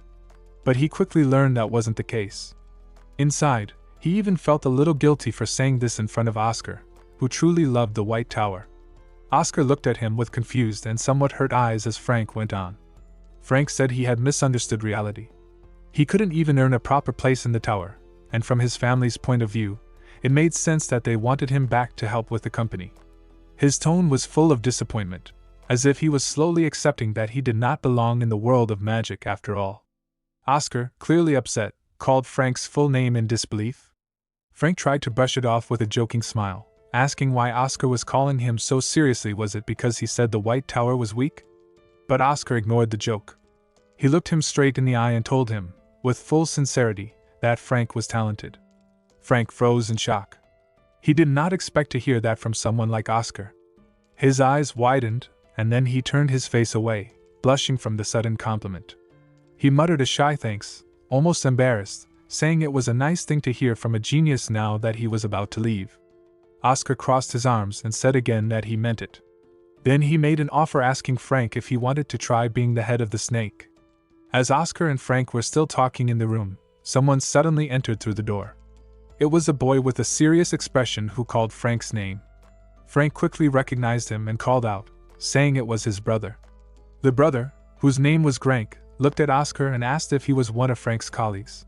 Without waiting for a reply, Grank told Frank that he would give him 5 minutes to finish up and come downstairs. He checked his watch and said he would be waiting, then turned and told Frank to finish his goodbyes. As Grank was about to leave, Oscar suddenly asked him a bold question: how much it would take for Frank to stay. Grank stopped and, with a stern look, asked who Oscar thought he was to ask something like that. Oscar, gripping the door handle tightly, answered firmly. He introduced himself as Oscar Crushen and said he was Frank's friend. Grank paused, then asked with a deep breath if he was the mage who created the medicine. When Oscar nodded, Grank introduced himself as well. He revealed that he was Grank Sirius, the oldest son of the Sirius family and the vice leader of their trading company. His tone was very serious and formal. Oscar then said directly that he wanted to make a deal with Grank to let Frank stay. But Frank, who was watching this unfold, panicked and called Oscar's name in fear, clenching his fists. He was clearly afraid of what might happen next. Grank responded coldly and called Oscar impudent. He said he had heard Oscar was a genius and asked if that was the reason he dared to speak so boldly. He could not believe that a child would try to make a deal with the powerful Sirius family, and his words carried a strong tone of superiority and rejection. Oscar smiled calmly and told Grank that the deal he was offering wouldn't be a loss for either side. He promised that within 2 years, he would make Frank into a top mage of the White Tower. Frank turned to him in shock, pointed at himself, and asked with disbelief if Oscar really meant him. Oscar stayed serious and told Grank that this would be a long-term benefit for the Sirius family as well. Grank looked at Oscar with interest and asked about the penalty if Oscar failed to keep his promise. Oscar answered boldly that if he did not succeed, he would hand over all the profits from selling the Cadena flu vaccine and medicine for the next several years to the Sirius Trading Company. Frank immediately shouted in shock and asked if Oscar had gone crazy for making such a huge offer. Grank crossed his arms and asked whether Oscar even had the authority to make such a big decision. Frank, standing beside them, was panicking inside and wished Oscar would stop making decisions without him. But Oscar remained calm and explained that he would have the Vice Tower Master serve as a notary to make the deal official. Still suspicious, Grank asked if Oscar was going this far because Frank was truly worth it, or if he was doing it just out of friendship. Oscar replied without hesitation and said it was obviously because Frank was worthy. Those words hit Frank deeply, and his eyes widened in disbelief. Oscar continued to speak with determination. He told Grank that he planned to restore the White Tower's reputation to its former glory within 5 years at the latest. He explained that the medicine and vaccine he had developed were only the beginning, a loud announcement to the world that a new era for the White Tower was starting. Then Oscar grabbed Frank by the collar and declared that he needed Frank Sirius for this goal. He said Frank was someone essential for the vision he had for the new White Tower. Frank looked at him with confused and overwhelmed eyes, unsure how to respond. Grank, staying calm and serious, replied to Oscar that although he was young, a smart merchant would not miss a chance to use someone's youthful boldness to their advantage. He said he would accept Oscar's offer but wanted to add a condition. Oscar protested and said his offer was already good enough. Grank agreed that it was indeed generous, but he pointed out something important: especially humans value trust more than just money. He explained that he never made deals with just anyone and wanted Oscar to prove himself. He challenged Oscar to fight one of his guards, a level 5 knight, the next day at noon. If Oscar could prove his strength in that battle, Grank would accept the deal. Oscar was frustrated and pointed out that he was only a level 2 mage, so it was an unfair match. Grank realized that and added a restriction: his knight would not be allowed to use sword chi during the fight. This way, the match would be more balanced, and Oscar would have a chance to prove his worth. Oscar thought to himself that Grank was clearly trying to say he had no intention of giving Frank up. He guessed that the family involved in the arranged marriage must have been very powerful and important. As Grank turned to leave, he told Oscar they would meet again at noon. If Oscar did not show up, Grank would assume he had given up on the deal. Oscar understood that this was a serious test and thought about how difficult it would be to fight a level 5 knight, even for someone skilled like him. While Oscar was still lost in thought, Frank suddenly shouted with wide eyes, asking what Oscar planned to do. Frank warned him that there was still time to speak and possibly cancel the deal. He even offered to go with him, showing his concern. At that moment, Oscar looked at Frank and had a realization there was something about Frank that made him worth fighting for. Frank kept talking, explaining that Grank only challenged Oscar because he was angry and wanted to see him lose. Frank was willing to stand by Oscar's side and support him, even if he did not completely agree with the plan. But Oscar calmly said he thought it was possible to win. Frank was shocked and shouted back in disbelief. He reminded Oscar that he was only a level 2 mage and the opponent was a level 5 knight, which made the fight extremely unbalanced. However, Oscar then looked directly at Frank and said something bold. He mentioned that a level 4 mage would be able to win. Frank looked even more confused and asked if Oscar was planning to become a level 4 mage in just one day, clearly thinking it was impossible. Oscar admitted that even for him, reaching level 4 in just one day was impossible. But then his face lit up with a determined smile as he placed his hand on Frank's shoulder. He said it was possible to help a mage who had plateaued just below level 4 to break through. Frank looked at him with confused eyes, not sure what Oscar meant. Oscar explained further, saying that Frank's brother never actually said Oscar had to win the fight himself, just that he had to prove his abilities. And Oscar knew exactly how to do that. He told Frank with strong confidence that he would make him a level 4 mage and asked him to fight in his place. The scene shifted to the training room on the 40th floor. Frank and Oscar stood in front of each other. Frank looked nervous and admitted that he was not sure they could do it in one day. He explained that he had tried for years without success. But Oscar responded with confidence and told him to believe in him completely. Frank said of course he trusted him. Then Oscar began guiding the training. He told Frank to stand with a natural posture, close his eyes, and circulate mana throughout his entire body. Frank followed his instructions carefully, and soon his body began to glow faintly with mana, showing that something was starting to change inside him. Oscar began training Frank by explaining the importance of natural body posture, which meant standing still with a relaxed body and all 4 limbs stretched out. This posture was not as fast at moving mana as the lotus position, but it helped show the body's usual habits and how it handled energy normally. Oscar looked at Frank's form and told him it was good, which made Frank feel a little more confident. Then Oscar moved closer and pointed at different spots on Frank's body. He explained that these were the places where mana was being lost when Frank tried to circulate it. Because of these energy leaks, the strength and completion of his magic were getting weaker. Frank, still learning, asked in surprise if all geniuses could see these weak spots. Oscar calmly replied that no, only he could see them. Frank got a little annoyed and frustrated, feeling like it was unfair. He asked if fixing those weak spots would help him level up. Oscar gave a realistic answer. He told Frank that fixing those areas was not directly related to his magic level. In fact, 99.9% of mages did not even care about these details. But Oscar continued, the top 0.1%, those known as archmages, did care about it. They understood how even small details could make a big difference in the long run. Then Oscar told Frank to start practicing what he was teaching him every morning from now on. He was preparing Frank not just for one fight, but to become one of the best. Oscar spoke quickly while carefully examining Frank's body. He pointed out different mana circuits and explained that some of them had long curves, which caused mana to enter too fast. Because of this high speed, the mana often crashed into the curves and scattered, leading to a large amount being lost. Oscar told Frank to control the speed when mana entered and to be more mindful. Then he showed another area where the mana was moving too slowly and said it needed to be pushed faster. He also pointed out one circuit with 6 entry points and explained that the mana should be divided into 6 separate streams. If done properly, the mana loss could be reduced and the magic strength could be increased. Frank, already overwhelmed, became frustrated and asked if he really had to think about all of this every single time he used magic. It felt like too much to remember.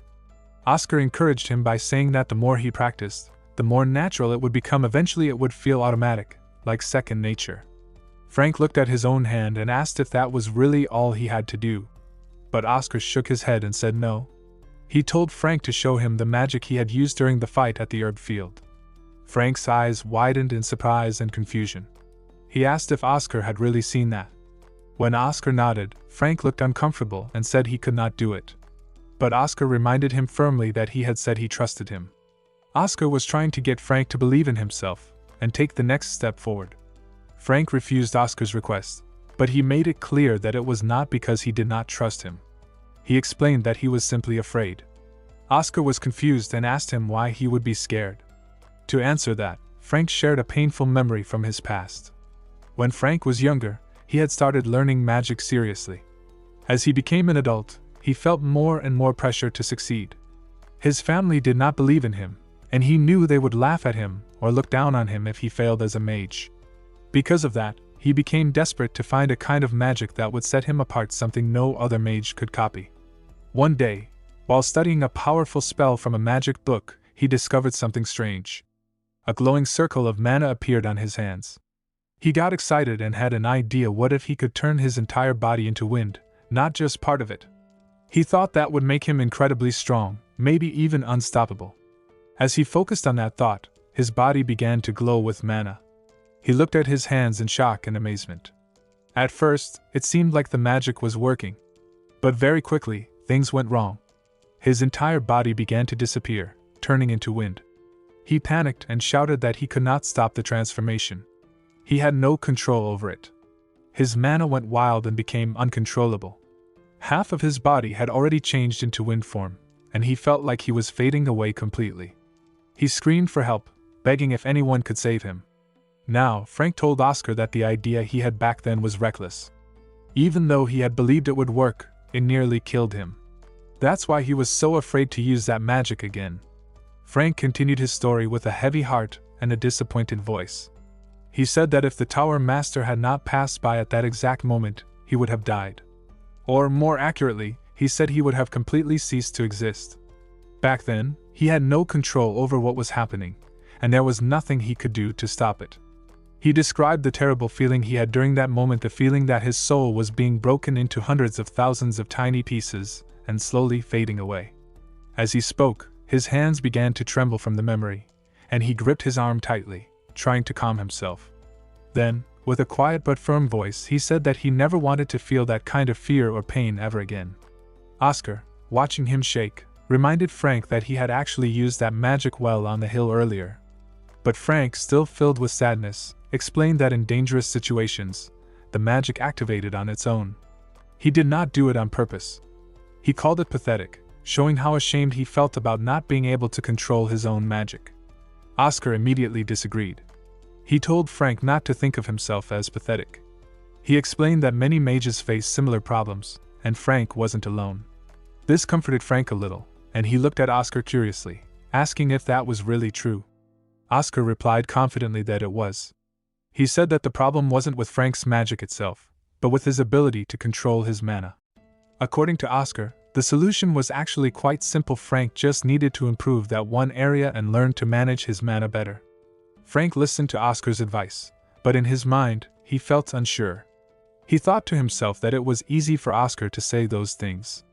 Then, with confusion on his face, he asked how he was supposed to fix his mana control problem, since mana control was usually based on natural talent. If it was something you were born with, how could he possibly improve it? Oscar stayed calm and began drawing something on the ground. He replied that normally, Frank would be right, mana control does depend a lot on talent. But, he added, there was actually a way to forcefully improve it. Frank became curious and asked what Oscar was doing. Oscar told him that he was drawing a summoning circle. As Frank watched Oscar sit on the ground and continue drawing, his confusion turned into disbelief. He asked what Oscar was planning to summon and then quickly added, half joking but also worried, if Oscar was going to make a contract with a demon.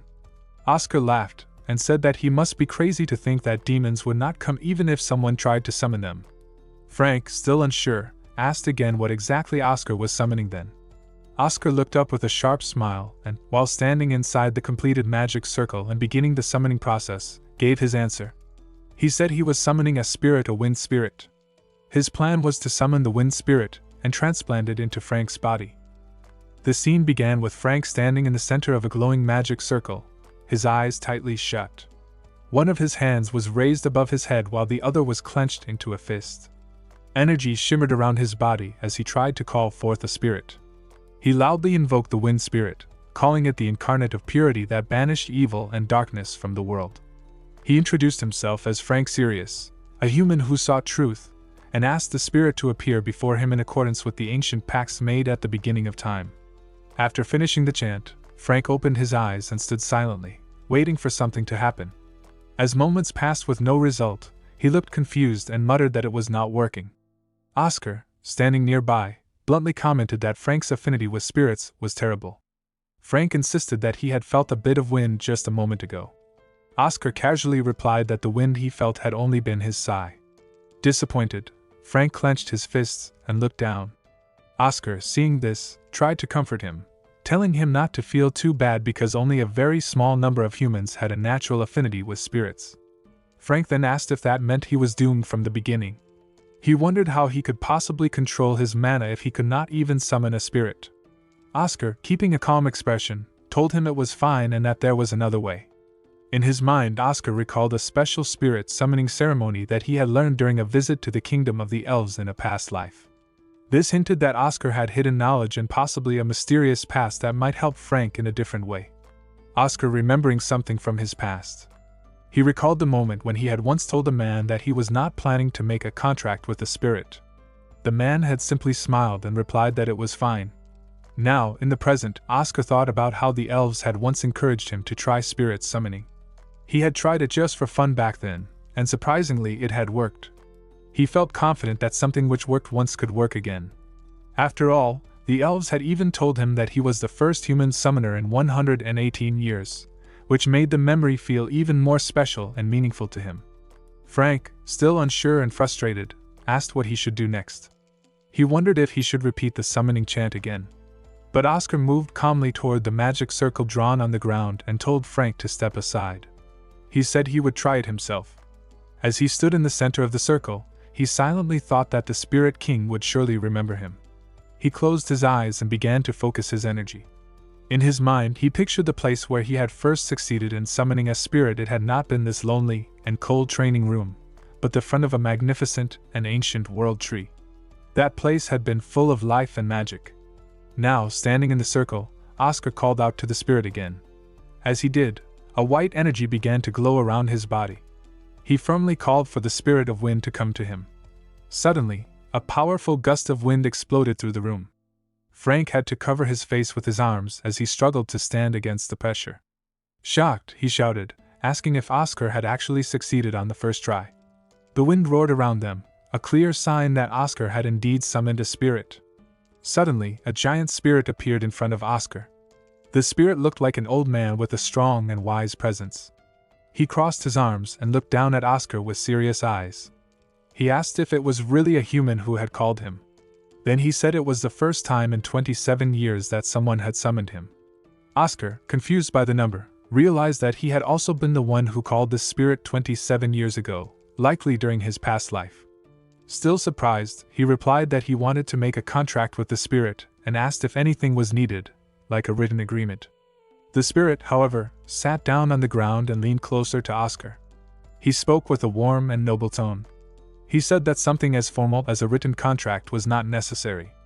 Instead, he asked Oscar if he would be willing to form a connection of friendship with him. He introduced himself as Celestine, the highest-ranking spirit. Oscar stared at him, unsure for a moment. Then he gave a completely unexpected answer. He said no. Both the Celestine and Frank looked at Oscar with shock and confusion. But Oscar quickly explained. He said that he should have started with this point from the beginning. Then he smiled gently and pointed toward Frank, who was standing behind him. Oscar told the spirit that he did not need a spirit himself. He had summoned Celestine because Frank needed one. Frank's eyes widened with shock. He had never expected Oscar to go this far for him. The scene then shifted to the next day. The setting was bright and lively as the sun shone over the dueling hall. There, Grank and his knight stood in front of Hamel and Oscar.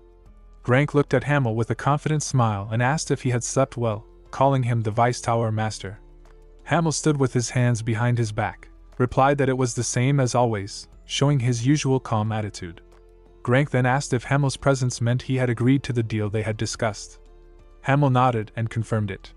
He said that he had many concerns at first, but in the end, he had decided to agree. He explained that the inventor of the cure was too stubborn, suggesting that Oscar's determination had influenced his decision. As Hamel spoke, Oscar stood silently with a confident and firm smile. Grank seemed satisfied and said he would gladly accept the deal. Then he introduced the knight who would be fighting on his behalf. The knight stepped forward and greeted Oscar politely by shaking hands. He introduced himself as Lasley Morgan, a level 5 knight.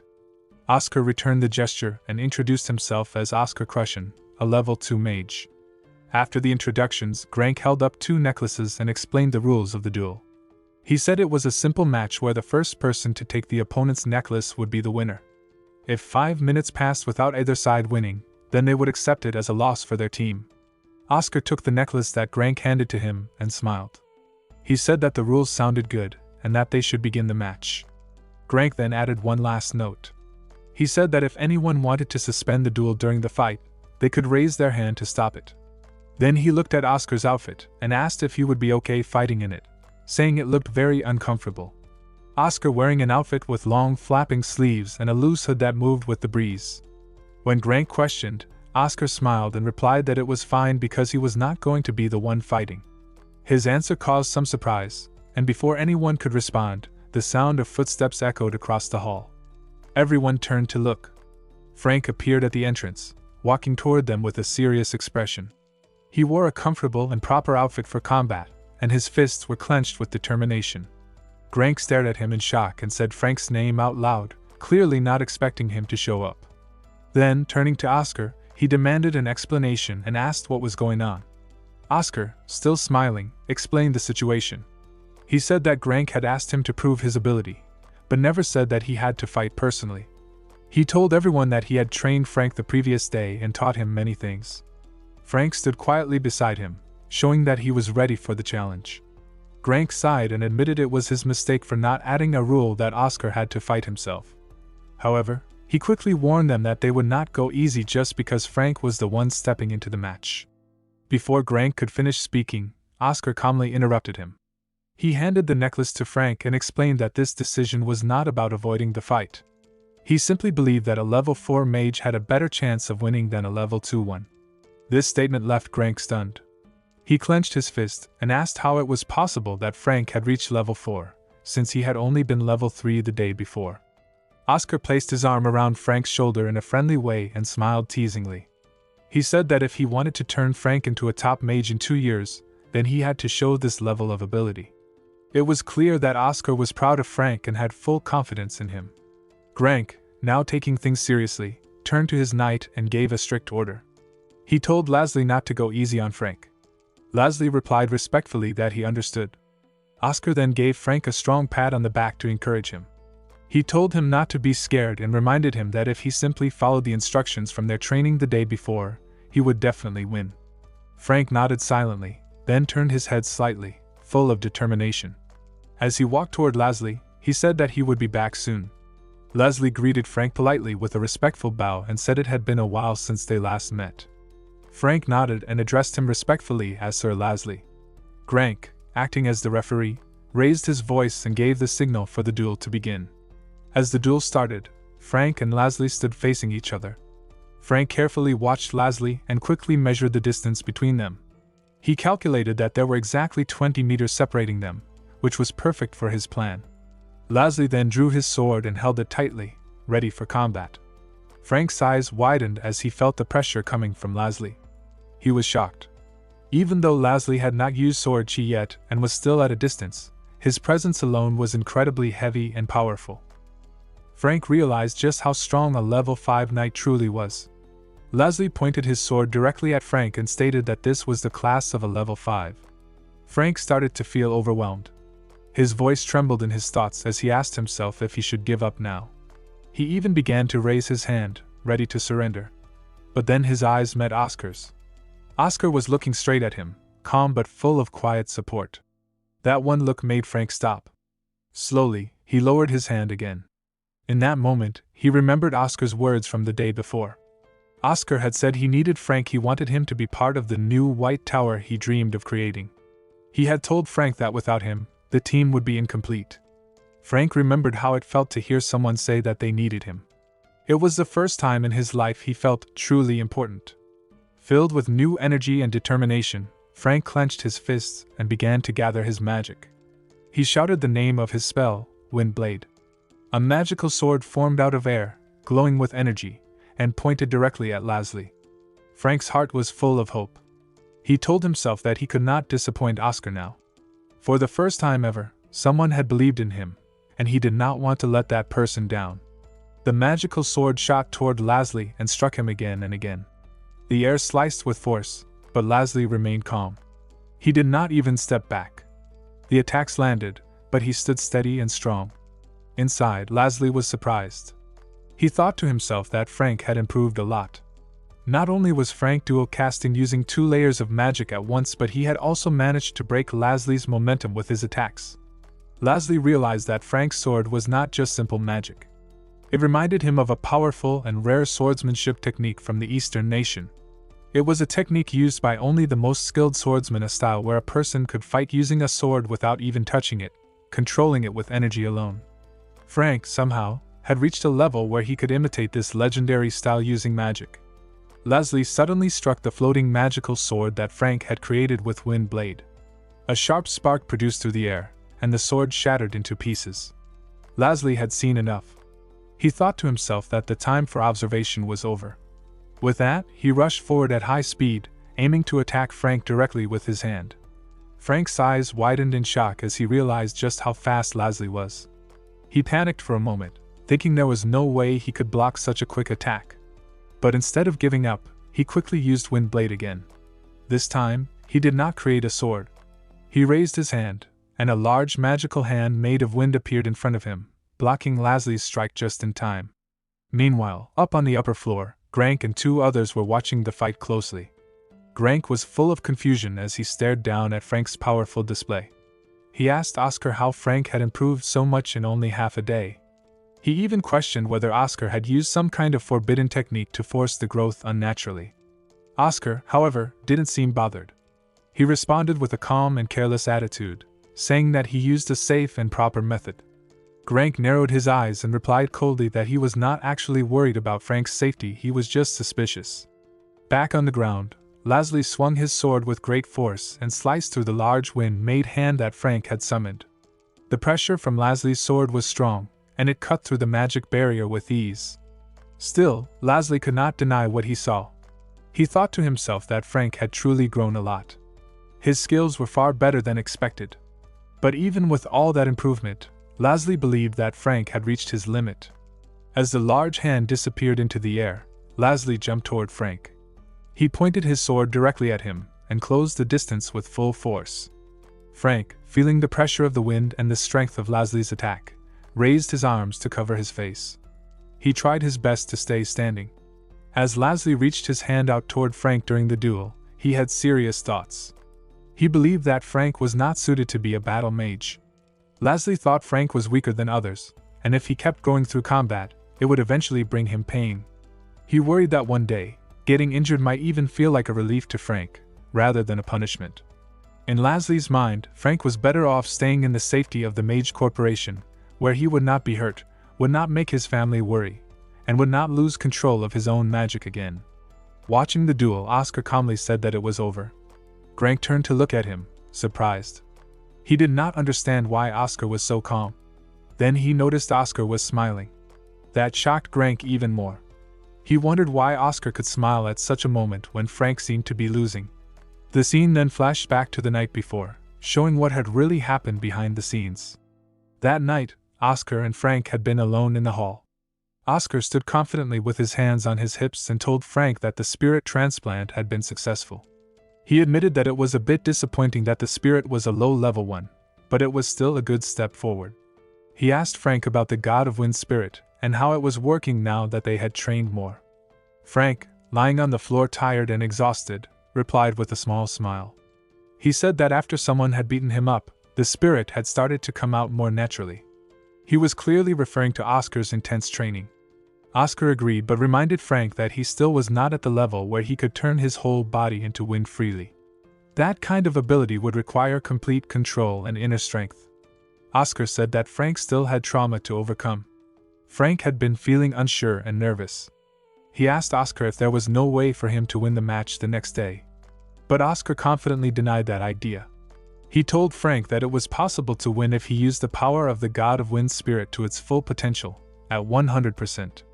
Frank lifted his head slightly and asked with confusion what Oscar meant by 100%. He thought turning his body into wind was all the spirit could do. But Oscar explained that there was something even more powerful and exciting. While drawing on the board with chalk, he told Frank about the true hidden ability of the God of Wind, something called unitization. This ability allowed the user to turn anything that touched their body, whether it was clothes, weapons, or objects, into wind. Oscar called this the most broken and overpowered part of the spirit. He also reminded Frank that in battle, it was smart to hide your best tricks until the last moment.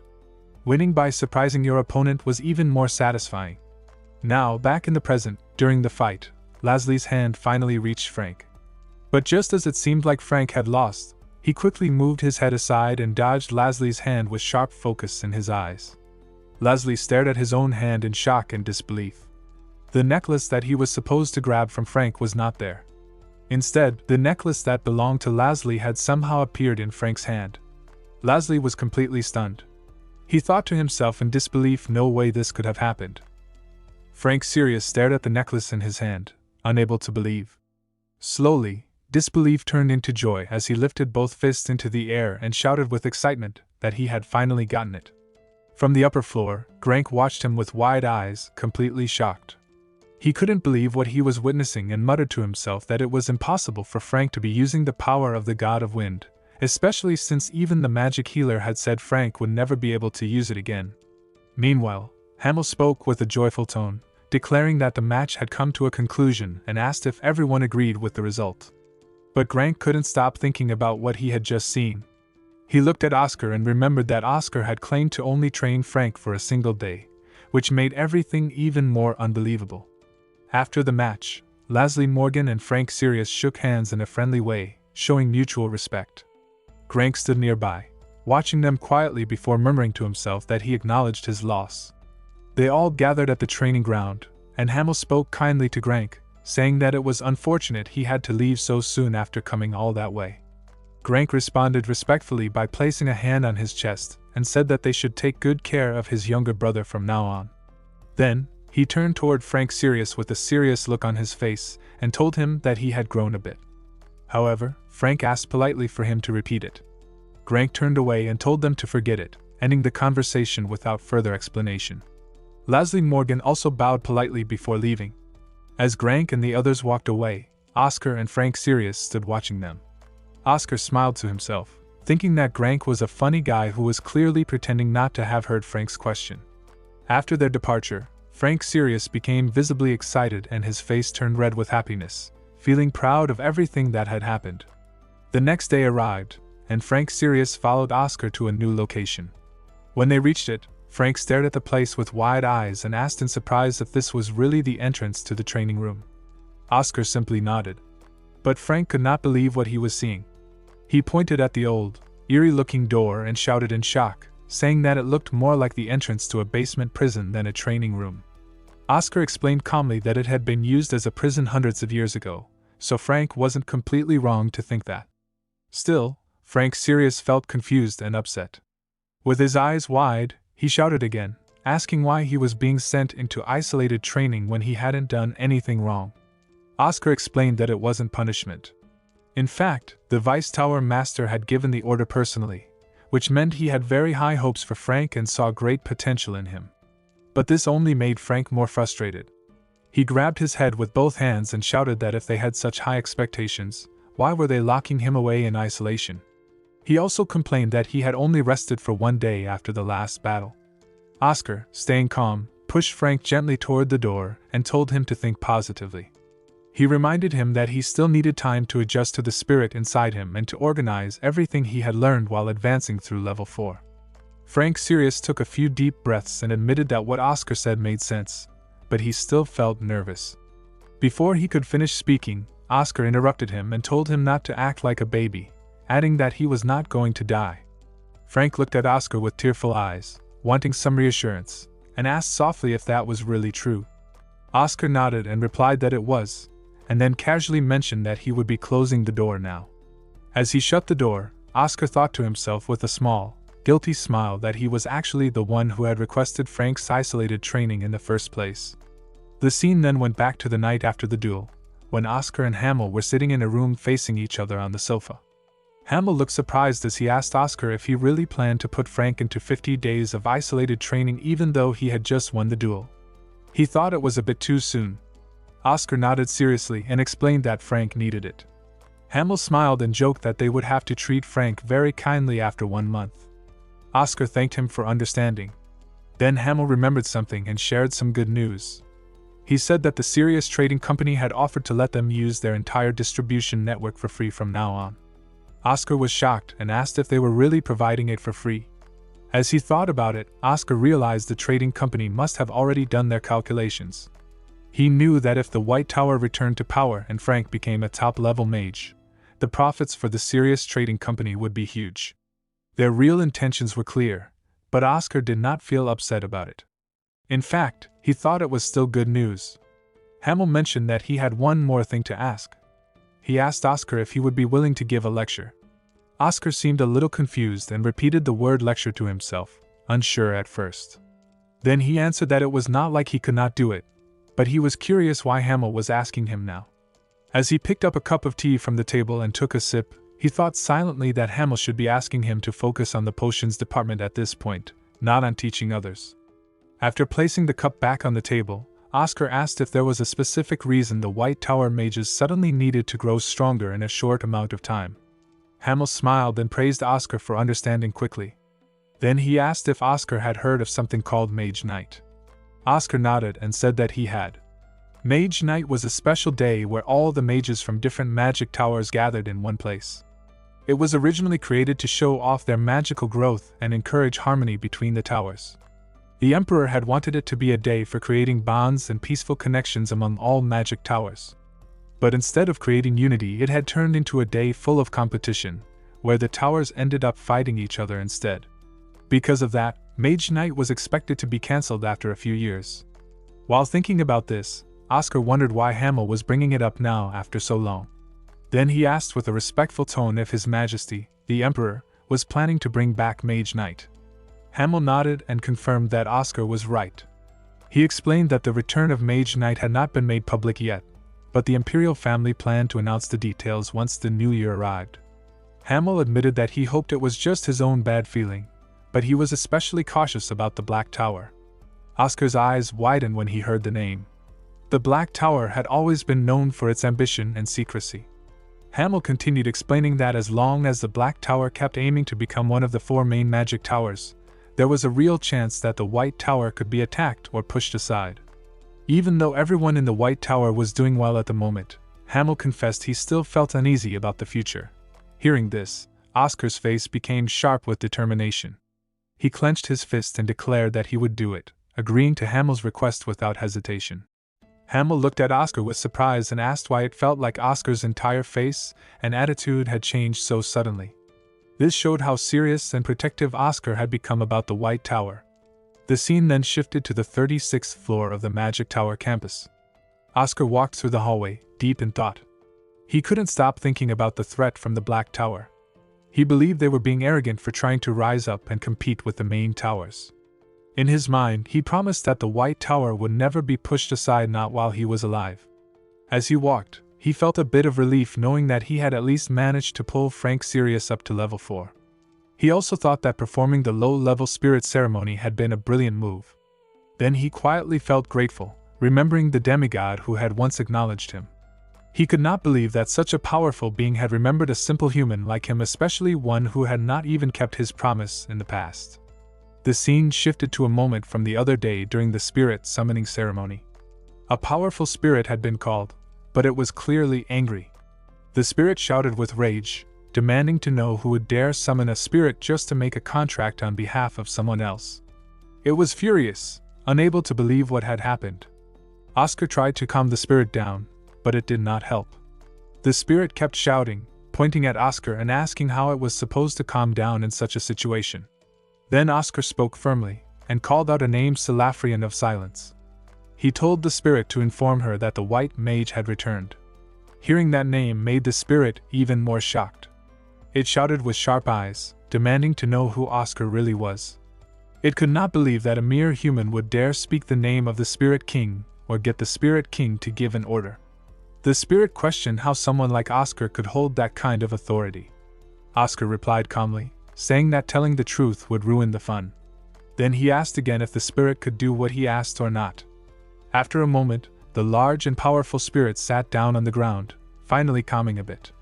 It said that permission had been given, but the situation would not involve a full contract, it would just be a simple transplant. Oscar smiled and said that was enough, and thanked the spirit for helping. Before leaving, the spirit gave Oscar a message. It said that she, the one Oscar referred to earlier, had told him not to forget his old promise. As Oscar stood later in front of a large door, he thought to himself with a serious expression. He promised not to worry and said he would definitely keep his promise this time. In his thoughts, he explained that he had died suddenly in his past life and could not keep that promise then. But he remembered how many White Tower families had been saved thanks to her help. Because of that, he now felt deeply in debt and promised to repay her, not just with kindness but with interest. The scene began with Oscar holding a paper in his hand. The paper had an announcement written on it that read, "Special Lecture Announcement." It said the lecture was only for White Tower mages. The topic would be a reinterpretation of basic magic. It was scheduled to happen every Monday and Thursday from 9 in the morning until 3 in the afternoon. The location was the 36th floor of the main building, in lecture room number 4. As Oscar read it, he smiled to himself and thought that before starting this new responsibility, he needed to take care of his family a little more. The scene then shifted to the lecture room. A group of young mages had already gathered, and the mood was light and curious. One younger mage, speaking in a teasing tone, joked with Oscar that he recognized many of the faces there, and thought they had all disappeared or even died, since he had not seen them in a long time. He also looked around and noted that it seemed like the class was only for mages up to level 3. He did not see any high-level mages attending. A girl mage sitting at her desk, with both hands placed in front of her, responded calmly. She guessed that maybe it was because the lecture was only about basic lessons, and that the intermediate level mages were probably too busy to come. Another girl with red hair joined in. She seemed more excited and spoke while clenching her fists. She said it must be true that the White Tower now had more money. She had heard that this lecture was given by someone personally invited by the Vice Tower Master. On top of that, it was being held in the main building, the same place where the important Imperial Observation Seminar once took place. A girl mage with yellow hair, who was sitting near the front, turned her head and said she believed the lecturer must be someone impressive, and that she couldn't wait to see who it was. She sounded excited and hopeful. But a boy with yellow hair, sitting behind her, responded in a frustrated tone. He said they were making too big of a deal out of using a lecture hall that normally no one even cared about. This boy was introduced as Damien Proud, the only son of Papoose County, and he seemed to carry some pride and arrogance with him. The girl with red hair looked confused and asked Damien if he was being too negative. She pointed out that the White Tower had finally started investing in something new. But Damien remained unimpressed. He replied with a careless attitude, saying that if it really was a proper investment, they would have prepared a high-level lecture like the ones offered in the other 4 magic towers. Instead, this was only a reinterpretation of basic magic, which did not sound exciting to him at all. He also mentioned that among the 32 low-level mages in the tower, only one had not shown up. That fact, according to him, proved how unimportant the lesson was. He added that if this lesson was truly amazing, then even the noble level 2 genius would have come to attend. While they were all still talking and sharing their thoughts, a sudden voice cut through the room and shouted, telling them to stop the chatter. At the same time, a magic technique was used. Sound binding the entire hall became silent. Everyone froze in shock, unable to speak or even hear properly. It was a powerful silence spell that caught them all off guard. Damien, especially surprised, clutched his throat and thought to himself in panic that he could not hear anything. He started to believe that the entire room had gone silent using magic. In his thoughts, he questioned if this was some kind of silent spell, because he had never experienced something like this before. Just as the silence spell filled the room, the door opened and someone stepped inside. It was Oscar. He walked in calmly and said it was nice to meet everyone. He introduced himself as the lecturer who would be teaching the reinterpretation of basic magic course, and said his full name, Oscar Crushen. The students were all shocked. Their eyes widened, and many of them had the same thought: how could a level 2 mage be their lecturer? To them, it did not make sense. They had expected someone much more experienced or powerful. Oscar noticed their reaction and continued speaking. He calmly said that he was sure many of them felt disappointed that he was the one giving the lecture. The students silently agreed with him in their minds. Some of them thought he must at least be self-aware. but others felt frustrated. They believed it was wrong for a lower-level mage to be given the role of a teacher, even if Oscar was technically their senior. A few students also assumed that Oscar had used the silence spell earlier because he felt guilty or nervous and did not want to hear them criticize him. Some even wondered to themselves what kind of spell he had used to silence the entire hall. But then Oscar surprised them again. He continued his talk and told them clearly that if anyone had complaints about him being the lecturer, they were free to leave. He explained that they were no longer academy students who needed to follow their teacher's orders. However, he added a condition. If anyone wanted to leave, they had to prove their skill first. They had 10 minutes to show that they did not need to learn anything more from his class. Only then could they walk out. Oscar ended his statement with a confident and clever smile, asking them if it sounded simple enough. Inside the hall, Oscar stood at the front and spoke to all the young mages sitting in their chairs. He gave them a challenge. He said they had 10 minutes. If they did not want to attend his class, they could say so, but only within that time limit. His condition was clear. They had to speak the words "I don't want to take the class" within 10 minutes. Oscar ended with a calm smile and said it sounded simple, did not it? But the mages sitting before him did not think it was simple at all. They were frustrated and angry. In their minds, they shouted things like, "Simple? Is he crazy?" They could not speak because of the silence spell Oscar had used earlier, so they felt like this was not a test, it was a trap. They thought Oscar was basically forcing them to stay in the lecture by making it impossible to reject it. Some of the mages tried to calm themselves and think. They believed that since Oscar was only a level 2 mage, the spell he used could not be real silence. It had to be something weaker.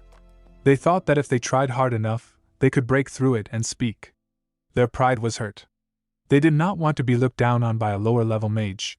Damien, the noble boy with yellow hair, clenched his teeth and thought seriously. He realized something important. Oscar was challenging them directly. The test was not just about magic knowledge. Oscar was saying, if you are not strong enough to lift my spell and speak, then you are not good enough to refuse my teaching. That made Damien even more determined to prove himself. At the front of the hall, Oscar watched them quietly. He smiled to himself, and thought that he had left a few weak spots in the spell on purpose. He wanted to see who could notice and break through them. But it was not easy, and he knew it. The minutes kept passing, and still, no one had spoken. He waited, calm and silent, to see what they would do. Then, just as the time was almost over, Damien suddenly stood up from his chair. With a proud and smug expression, he slammed both his hands down on the desk in front of him. His voice finally broke through the silence, and he shouted with confidence that he had done it. Oscar looked at Damien and recognized him immediately. He remembered that Damien Proud was listed among the beginner-level mages. Even though he was still a beginner, Oscar knew he had a brilliant mind. But he also knew Damien was incredibly stubborn, like a mule. Oscar then looked at him and simply said, "Congratulations." Damien responded with pride. He said that the spell had actually been easier than he expected, and the only reason he struggled was because he tried to solve it slowly, not because it was difficult. As the timer hit 0, murmurs and whispers started filling the hall. Some students were excited because they could hear sounds again. One said they were almost done, and others looked disappointed. Oscar stood up and raised his voice to calm the room. He told everyone to be quiet and announced that the time was up. He confirmed that only one person had passed the test, and that was Damien Proud. Damien stood proudly and asked with excitement if that meant he did not have to take the class. Oscar replied calmly and said yes, he did not need to attend if he did not want to. That was the rule. Damien stared at Oscar, feeling a bit unsure. Even though he had passed and could skip the class, he felt curious. He thought that if the class started like this, then maybe there was something interesting to learn. But his pride made it hard to admit that he actually wanted to stay. Oscar, still watching him closely, smiled a little in his mind. He could clearly read everything on Damien's face. He thought that maybe because Damien was still a kid, his thoughts were easy to understand just by looking at him. Then Oscar said he would give an award to the only one who passed the test. As a reward, he would teach Damien one spell. He invited him to come up to the stage. As Damien stepped forward, Oscar asked him a question. He wanted to know what was Damien's favorite basic spell. Damien told Oscar that his favorite basic spell was Wind Cutter. Oscar nodded and asked him to try it out in front of everyone. Damien sighed and mumbled that it was bothersome, but still began to gather magical energy around his hand. As the energy formed and floated around his body, he looked at Oscar and asked if that was enough. Oscar watched him carefully and said with a thoughtful expression that it looked nice, and he would teach him wind cutter that day. Damien seemed confused and asked why Oscar did not recognize the magic already floating around him. But Oscar explained calmly while reaching his hand toward Damien. He said that by his standards, what Damien created was not truly wind cutter. It was just a half-finished version of the spell. Oscar said there were two big problems with it. Then Oscar created a sword out of magic energy and demonstrated something with it. Damien was shocked and asked loudly what Oscar was doing. Oscar replied by pointing out the first issue. He said that what Damien had made was not even made of proper wind. Then he asked Damien what he thought wind really was. Damien answered, a bit uncertainly, that wind was moving air. Oscar nodded and began to explain more deeply. He said that water is still water even when it sits still in one place. Fire is still fire, no matter what shape it takes. But wind is different, it only becomes wind when air is constantly moving and flowing. So what Damien created was not wind cutter at all. It was more like air cutter, a spell using still air. Oscar compared it to water that does not move, which becomes dirty or starts to rot. Similarly, magic made from air that does not flow will lose its form quickly and become weak. Oscar reminded Damien and the class that the White Tower specialized in wind magic. That meant their magic needed to flow continuously. If not, as Oscar showed in his earlier demonstration, it would always be broken and destroyed easily. Damien looked at Oscar and asked what the second problem with his spell was. Oscar explained that Damien was using too much mana when casting wind cutter. He said a lot of magical energy was being wasted, and if Damien could reduce the amount he used, it would help him a lot in the long run. Damien seemed surprised and asked how Oscar could figure that out just by watching the spell once. Oscar thought quietly to himself that once a mage reached a certain level of mastery, they could understand a lot just by watching someone else cast a spell. They could even guess things like the person's habits, personality, and maybe even parts of their past. Then Oscar asked Damien if he could speak a bit more personally. He said since Damien came from the proud family, which had many powerful mages in the White Tower, it was likely that he grew up watching his family use magic. Naturally, Oscar guessed Damien must have wanted to imitate them from a young age. Wind cutter was probably one of the spells Damien tried to copy when he was still too young to fully understand magic. Oscar said that because wind cutter was one of the harder basic spells, Damien must have used too much mana to force it to work when he was still learning. Even though he had gotten better over time, that old habit of pouring in too much magic energy had stayed with him. Oscar ended by saying that while using a lot of mana can work as one method, it is not always the best way, and learning control is important. Damien looked shocked and asked how Oscar had known all of that about him. But Oscar did not answer the question and simply continued explaining. He said that now that they had figured out the cause of the problem, Damien would be able to create a perfect wind cutter spell by fixing those issues. Then Oscar added with a little teasing that it was a shame, since this very talented student said he was not going to take the class. Damien suddenly turned around while walking away and said that he never said he would not take it. Oscar looked at Damien's back with a small smile, happy that his plan had worked just as he wanted. The scene changed to 3 weeks later. A group of mages were sitting around a table in a hall, drinking tea. One girl looked excited and asked if the others had heard the rumors. Another mage asked what she meant. The girl explained that Oscar Crushen had become a star instructor in the Magic Tower. One mage asked with doubt if his teaching would even help anyone above beginner level. But the girl said no one could say for sure, since even some level 4 and S level mages were joining his class. Another mage looked confused and asked if that meant they should attend the class too. The girl suddenly slammed her hand on the table and said she had been waiting for someone to ask that. She told them they should go right now. Then someone reminded her that it was only 7 in the morning and the class did not start until 9. At that moment, another mage reminded everyone that they had to stand in line early because if they came late, they might not even get a seat in the class. Hearing this, all the mages sitting at other tables also stood up and rushed to get ready. The popularity of Oscar's class had clearly grown. The scene shifted inside the classroom. A girl mage with red hair looked around with confusion and asked why there were so many people that day. She noticed that even high-level mages, those at level 4 and 5, were in the room. A boy mage next to her agreed and pointed out that this was still supposed to be a basic magic lesson.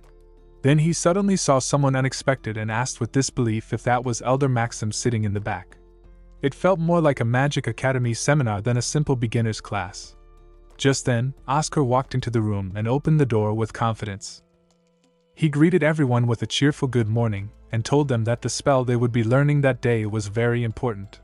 He praised them for showing up. The mages felt excited again and clenched their fists, ready to learn something great. Then Oscar said something unexpected. He told them that the most important spell for any mage to know and understand was wind. The students' excitement quickly faded. Many looked disappointed and confused. A girl mage thought to herself with frustration that wind was the most basic of all spells. She wondered why they had come for this. To her, it felt like a complete waste of time. She thought that even mages who did not belong to the White Tower could learn and use wind magic easily.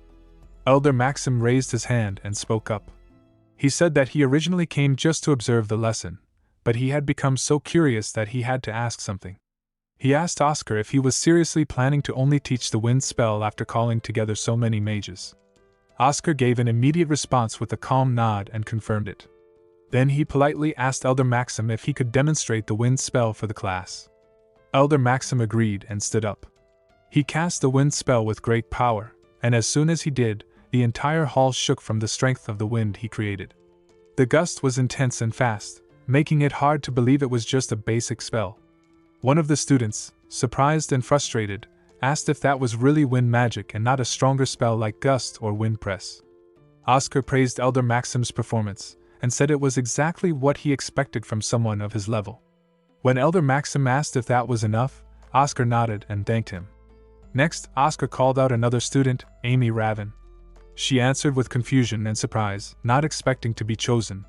She felt nervous and thought there were many people better than her, but Oscar had called her name.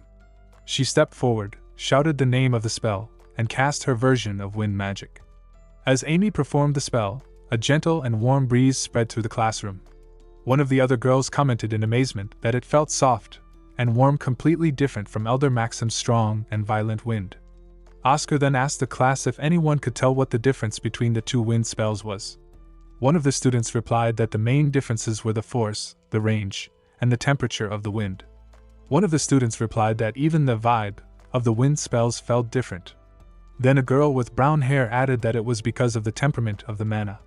Oscar turned to her and said she was correct, calling her by name, Veronica Fricks. She was shocked and looked at him with wide eyes, surprised that he knew her name. Oscar continued his explanation with a gentle smile, saying that, just as Veronica had pointed out, the big difference between Elder Maxim's and Amy Raven's spells came from the temperament of the mana they used. Oscar explained that even though both spells followed the same process from forming the spell to casting it, the results were completely different. One felt like the hot wind of a desert, while the other felt like the soft breeze of spring. He pointed out how fascinating it was that two spells with the same structure could have such a wide gap in feeling and effect. The difference was so strong that it almost felt like they were not even the same spell. Then Oscar turned to the board and asked the class another question. He wanted to know who understood what the temperament of mana really meant. One student raised a hand and answered by mentioning the 4 types of mana: enhancement, acceleration, balance, and special. Oscar responded while writing on the board, explaining that those were actually the 4 systems of mana, not temperament. He clarified further by saying that temperament and system were different concepts. To understand the temperament of mana, one needed to look into the roots of the White Tower. In other words, they had to understand balance. Then Oscar asked another question to guide them deeper, wanting to know why the White Tower and the Blue Tower were considered the symbols of balance. Oscar stood confidently in front of the class, holding his hand up as a small ball of water floated just above his palm. He wanted to explain something about magic and how elements behaved. He told the students that there was water in his hand and explained that the conditions for water to boil were very simple. At normal air pressure, all it needed was a temperature of 100 degrees and a little time.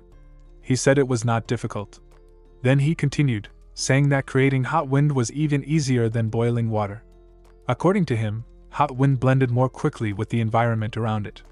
It changed its nature very fast, just like a chameleon that changes colors.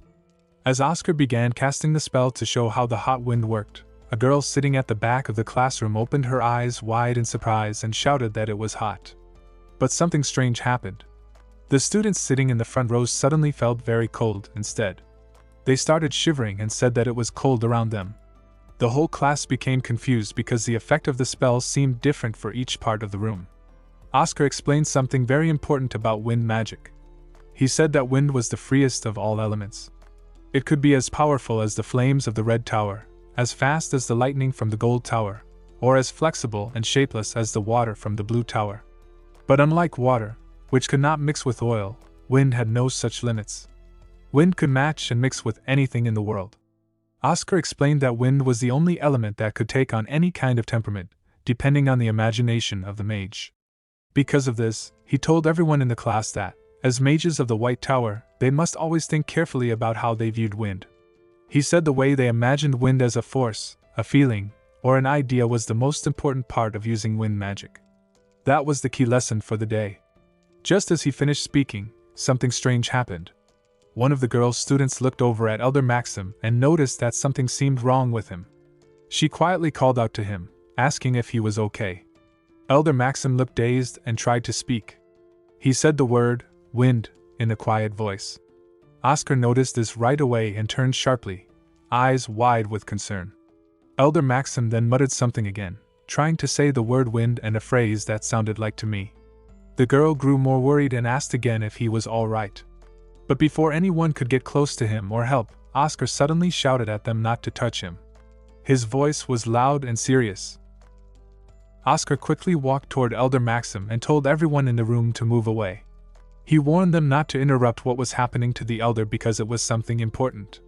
One of the girl's students looked confused and asked why the elder was acting strange all of a sudden. Before she could finish her sentence, Oscar nodded and explained that Elder Maxim was going through an awakening. As he spoke, powerful mana began to flow and swirl around Elder Maxim's body. It looked intense and magical, showing that something big was happening inside him. Everyone watched in silence as the mana kept rising.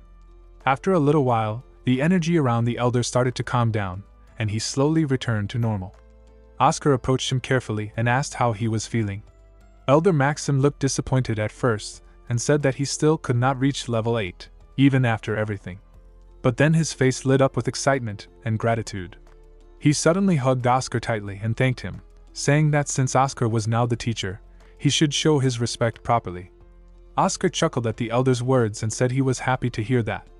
But deep inside, Oscar was thinking about what had really happened and how it would benefit him. Because of Elder Maxim's attempt to awaken, it became clear that Oscar was strong and respected. Now, students who were ranked lower than Elder Maxim would not dare challenge or question him. That would make teaching easier for Oscar. Then Oscar looked toward a girl in the class, Veronica Fricks, and felt especially pleased. He thought to himself that the biggest benefit of this moment was gaining her interest. Veronica was known as one of the problematic or difficult students written about in little Oscar's journal. Now that he had impressed her, it was a big step in earning her trust and attention, which could help him manage the class even better in the future. The next day, Oscar walked through the castle toward a large door while thinking about something Veronica had said to him after class. She had mentioned there was something interesting inside the training room, which made him curious. He remembered their conversation clearly. Veronica had asked him if he trained too, and Oscar had confidently replied that of course he did. But then she asked why he didn't use the fit room, adding that he wasn't even listed in the rankings. When Oscar asked what the fit room was, she looked surprised and told him it stood for Future Innovation Training Room. Now, as Oscar walked, he thought about how Veronica had seemed friendly after class. He figured she must have liked his lesson. But the moment she found out he didn't know what the fit room was, her attitude changed. She started looking at him with disappointment, almost like she felt sorry for him. Oscar could not ignore that change. He really wanted to know what made this training room so special and why not knowing about it had made her react that way. Eventually, he stopped in front of a large, unusual-looking door and wondered if this was the place. He had heard that out of 300 training rooms, only 3 were like this one. Even the door's color was different, which made it stand out. Oscar placed his hand on the door and thought about how strange it was. He wondered if it was really that special.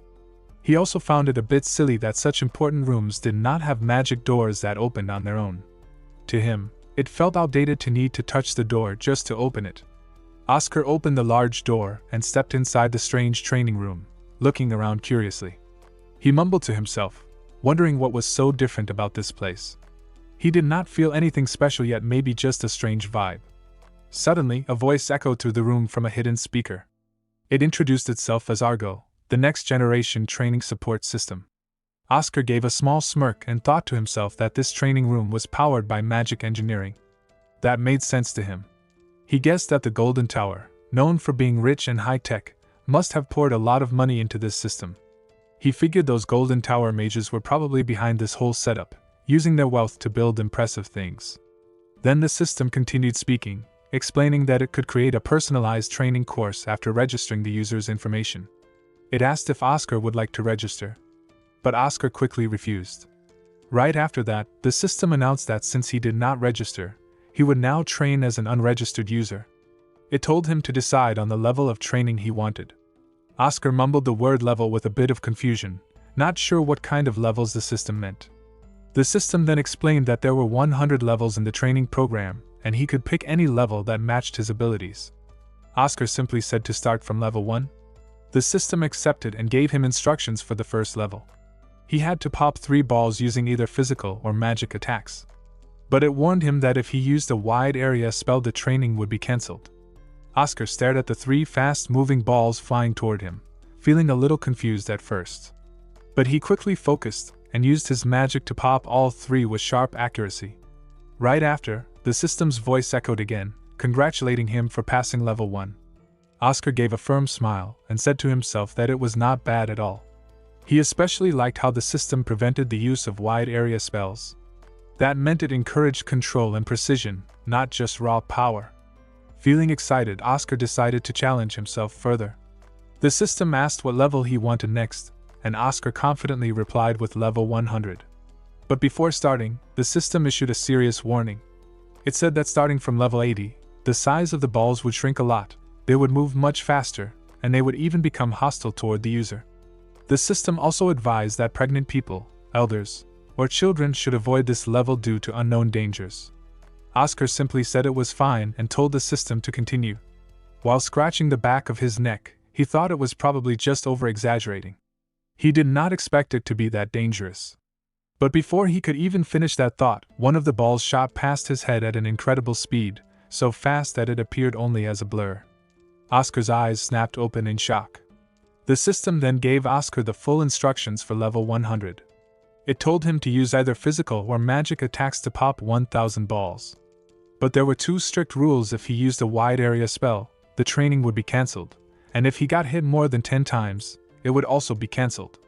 Oscar prepared himself and began the challenge by using his wind magic technique, Wind Cutter, to destroy the fast-moving balls. At first, he focused on just popping the balls quickly, thinking that was all he needed to do. But as the energy beams from his magic bounced off the walls, he realized something important. At this rate, he would use up all of his mana. He needed to be smarter and use less power to last through the full challenge. So, he changed his strategy. He started using a sharper and smaller version of his magic to save energy while still hitting the targets. That worked well. The balls began shrinking, and he could cut them more effectively. But soon, the speed of the balls increased even more. They came flying at him from all directions, and it was no longer just about popping them. Now, he had to dodge, constantly jumping backward, sliding to the side, or ducking quickly. Oscar realized that this training was far more intense than anything designed for beginners or even regular students. Still, he kept going. Finally, after managing to pop all 1,000 balls without being hit too many times, Oscar dropped to the ground. He landed on his knees, breathing heavily.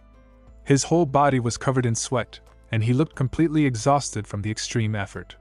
Just then, the system's voice echoed again and congratulated him for successfully passing level 100. After finishing the intense training, Oscar lay down on the ground, completely tired. He breathed heavily and muttered to himself that the training was a good warm-up. He realized that if young mages were doing this kind of training regularly, then the standard for this generation's mages was probably much higher than before. As he sat up again, full of new determination, he told himself that he needed to work even harder and also eat properly to build more muscle. He knew his body had to be strong if he wanted to improve his mana and magic skills. When Oscar opened the door to leave the training room, he was surprised to see Veronica standing outside, waiting. She seemed just as surprised and said she had not expected him to actually show up. Oscar, still a bit confused, asked if she had been training there since the morning. Veronica, with a teasing voice, replied that she was not there to eat and that she thought Oscar would ignore her advice. She asked what made him decide to come. Oscar gave her a calm smile and answered that he only came to visit. He told her it was his personal belief that healthy mana came from a healthy body. Veronica raised her fist in frustration and pointed out that it was not actually his original idea. But before she could finish her sentence, Oscar simply wished her good luck with her training and walked away. Veronica stared at his back, confused and annoyed. She wondered if he had eaten something strange that morning. Then she became even more frustrated when she realized he had quoted a famous line from the legendary Oscar sage and acted like it was his own saying. Veronica stepped into the training hall with a serious look on her face. As she walked forward, her thoughts were full of frustration. She wondered why Oscar, who used to act proud and look down on her just because he came from a noble family even though they were both orphans, had suddenly changed. She remembered that she had only asked him about the training room to test him, not expecting him to take it seriously. Then, speaking to the system, she commanded Argo to begin a warm-up at level 50. The system responded that it understood.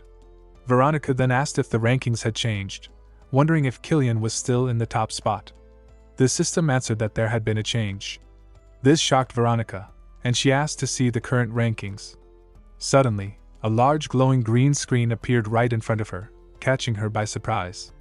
The screen showed a list of rankings, clearly displaying the results of challenge. At the very top of the list was the person in first place, named AAA, who had reached level 100 and completed the task in only 9 minutes and 57 seconds.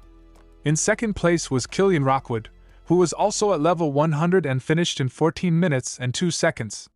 The third place went to Veronica Fricks, another level 100 participant, who completed it in 14 minutes and 55 seconds. Veronica stared at the screen in disbelief. She read the first place result out loud, shocked that someone had beaten level 100 in under 10 minutes. She asked the system who AAA was, but the system replied that, due to personal information security, it could not share that information. Veronica was confused and wondered aloud if it was an elder, but quickly remembered that only mages below level 5 could be included in the ranking. She could not believe someone had beaten what was known as the Devil's 10 minutes record. She asked again, more urgently, who that first-place person was. The system simply confirmed that it was the first time anyone on the continent had completed the training that quickly. When she asked the system again who AAA was, the system repeated the same answer. Due to personal information security, it could not tell her. She then guessed out loud if it was Oscar Crushen, hoping to confirm her suspicion, but the system repeated its answer again. This made Veronica even more annoyed. She told the system to buzz off, but the system calmly replied that swearing was bad. The scene then shifted to the hallway where Oscar was walking while stretching his body. He wondered to himself if he would feel sore the next day from the intense training. As he walked, Elder Maxim suddenly called out his name. Oscar greeted him with a smile and asked if he had eaten yet.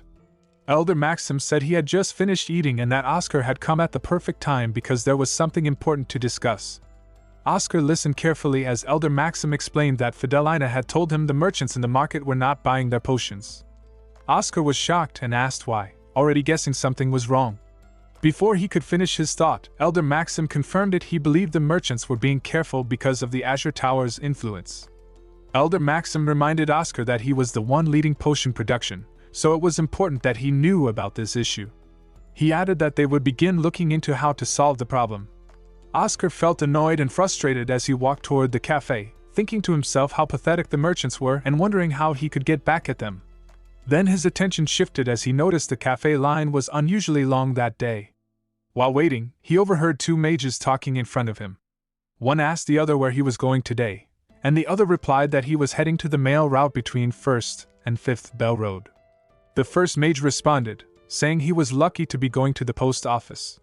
The second mage smiled and mentioned that starting today, their wages were going to be increased. Oscar looked at them with curiosity and thought that these two must be Wind Riders, the ones responsible for delivering mail and messages between areas. Then the first mage said things had been getting better lately and wondered why they did not just stop delivery services and focus more on potion production. The other mage replied that the magic tower master took deliveries very seriously. The first mage admitted that he did not understand why the tower master cared so much about something that seemed so small. Oscar thought to himself that the delivery business really wasn't that important in terms of money or political power. It required a lot of workers, did not make much profit, and did not increase a tower's influence. But he also remembered one important fact: it had the highest citizen approval rating out of all the businesses the magic towers were involved in. The two mages encouraged each other by saying they should keep working hard because there were many good moments in their job. One of them laughed and added that sometimes when they helped elderly people by delivering heavy items, those elders would give them food to thank them. Hearing this, Oscar's eyes opened wide with sudden realization. He quickly stepped forward and asked the two mages a question. He wanted to know if they often bumped into people while making deliveries. They replied yes, because they always needed to get the recipient's signature as proof of successful delivery. That answer gave Oscar a brilliant idea. He shook hands with one of the mages excitedly and thanked them, then rushed off urgently. The scene then shifted to Hamel's office. Oscar stood in front of Hamel and explained his idea. Hamel repeated what he had understood. Oscar wanted to use the Wind Riders, who usually worked in delivery, to now do door-to-door sales of potions. Oscar confirmed with a confident smile that this was exactly his plan. Hamel pointed out that the reason Oscar wanted this was because the merchants had stopped cooperating, so he now wanted to sell directly to the public. But Hamel had doubts. He asked if that was even possible, since most potions were not used in normal daily life. Oscar simply smiled and said that he would just create new kinds of potions, ones that people could actually use every day. Hamel was surprised by this and asked if Oscar planned to innovate. Oscar nodded and then asked to borrow a pen and paper. Hamel allowed him to go ahead. Oscar had an idea that he believed was very useful and creative, but he said they did not even need to call it innovation. While he was explaining, he started drawing on a piece of paper to show his thoughts more clearly. He told the other person that there was already a mid-level recovery potion used in the White Tower, and it worked very well. He believed they could take that potion and make small changes to it so that it could be separated into 4 different types, depending on a person's age and gender. Each type would focus on specific health needs. For example, some would help children grow faster, others would make bones stronger, improve the body's immune system, give more energy, help grow muscles, or make skin more elastic. Some could even help make the skin brighter and tighten the pores. Oscar suggested that these benefits could be the main goals of their new versions of the potion. He also said it would be a good idea to make the product safe to use again and again, meaning people could drink different types together, like one for better skin and one for stronger muscles without harming themselves. They would just need to make sure the ingredients were balanced and not too strong. Then, he thought about the name. He said they might need to change the word potion because it might sound strange or magical, and normal people might feel uncomfortable with it. Instead, he said they could use a word that made it sound more like something healthy that gives nutrients to the body. Then, a few days later, it was a beautiful and sunny day, and an old man was sitting on a chair, relaxing. He said that now that he had become older, he didn't feel as energetic as he used to be when he was younger. While he was saying this, someone called Wind Rider saw him and got excited. He ran toward him happily and called out, "Old Man Graham," with energy and joy. Graham smiled and said, "You are here," showing he was happy to see him. Wind Rider cheerfully replied that it was nice to see him again, even though they had just met the day before. He joked that Graham seemed to be very popular, then handed him a letter. As Graham took the letter with a small chuckle, he said that it looked like his friend was still alive, suggesting that the letter was from someone he had not heard from in a while. Wind Rider laughed and said that people were now calling it the generation of the 100-year-olds, meaning people were living much longer these days, so Graham's friend was probably doing just fine.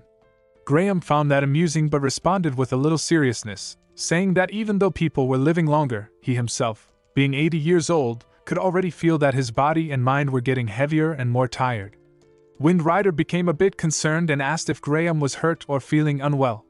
But Graham told him it was not anything specific, he just did not have much energy anymore. Hearing that, Wind Rider pulled out a potion bottle and, with a smile, asked Graham if he wanted to try it. Old Man Graham noticed a strange name written on a bottle of magic potion. It was called Zero. Curious about the name, he looked at it and asked what it meant. The Wind Rider, who was standing nearby, smiled kindly and started explaining. He told Graham that Siro was a very special potion, especially for older people like him. He said the potion was ranked O in importance, which meant it was extremely valuable when it came to the health and well-being of senior citizens. Wind Rider explained that this potion could make the immune system stronger and also give more energy to the person who drank it. Old man Graham was still unsure, so he asked what real changes a person his age could expect after drinking it. Wind Rider responded with great excitement.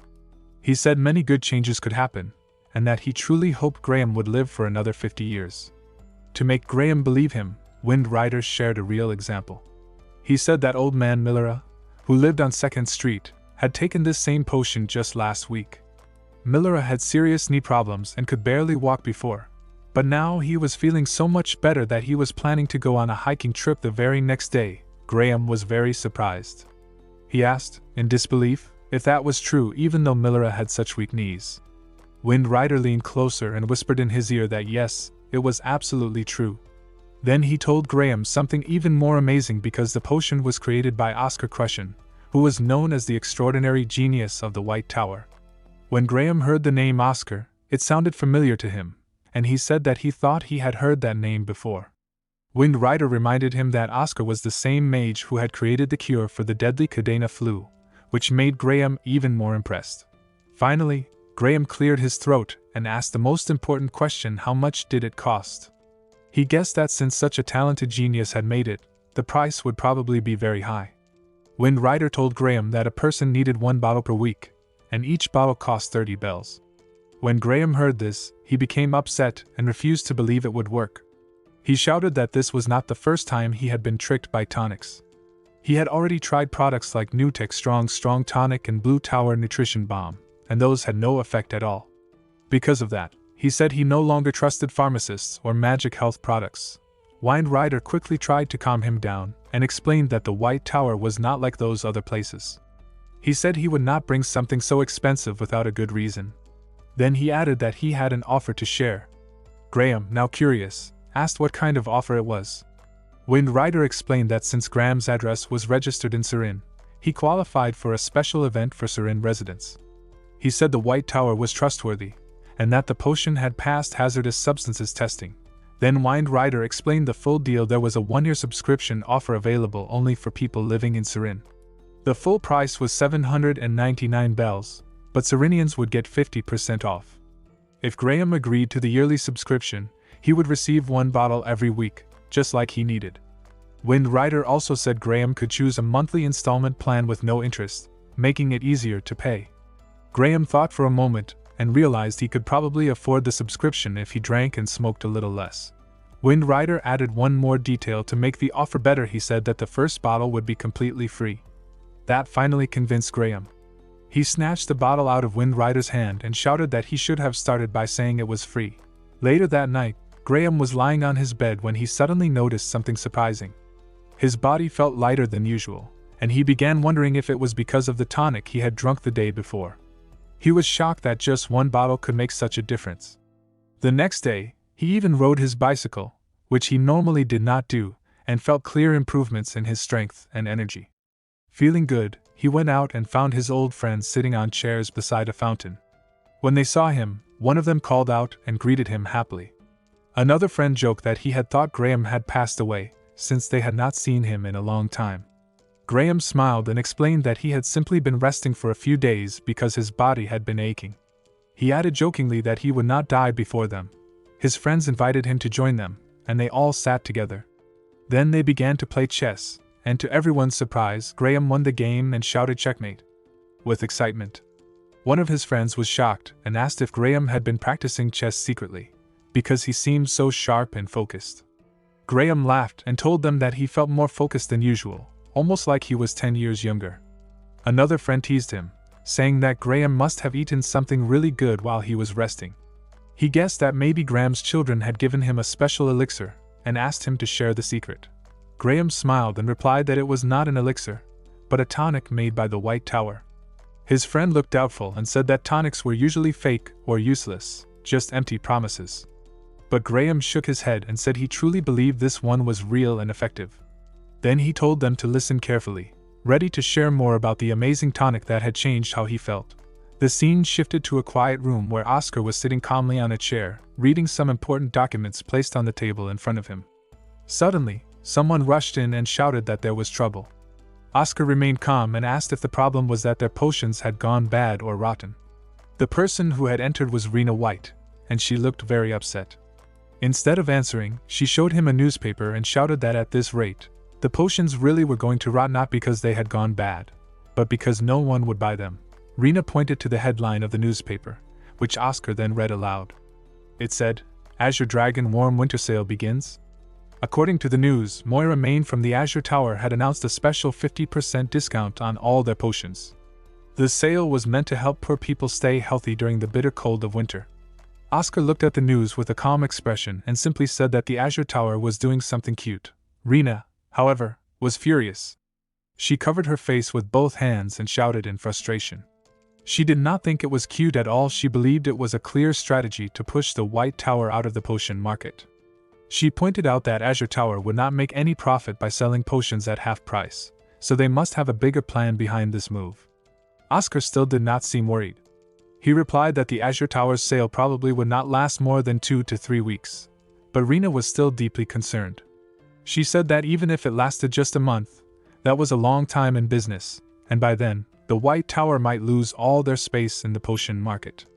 She suggested that they should act fast by selling their Cadena flu cure together with recovery potions to stay competitive. Oscar firmly rejected Rena's idea of selling their potions by using the fear of the Cadena flu. He explained that doing so was exactly what the Azure Tower wanted. If the White Tower tried to increase their sales by using a serious illness as a reason, people would become very angry. Then the Azure Tower would have the perfect excuse to attack the White Tower, accusing them of taking advantage of people's lives during a difficult time. Oscar understood that the public would see it as the White Tower using sickness to make money, which would damage their reputation even more. Rena, frustrated, asked if Oscar really wanted them to just sit back and let the Azure Tower defeat them. But Oscar remained calm and asked her a question instead. Did not they have a lot of potions in storage? Rena nodded and replied that they had so many that even if someone stole 100 bottles, they probably would not notice. Oscar smiled at that and said it was actually a good thing. Then he pointed to the document lying on the table and told her it contained the recipe for the Zero Tonic series. He suggested that they could reprocess all the mid-level potions sitting and used in their storage and turn them into Zero series tonics, which were more likely to sell.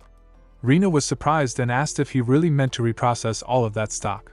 Oscar held up a stamp made of wood, smiling with confidence, and said there was no point in keeping potions that no one was buying. Instead, they would turn them into something useful. He also shared a smart idea to increase sales. They would offer extra benefits to customers.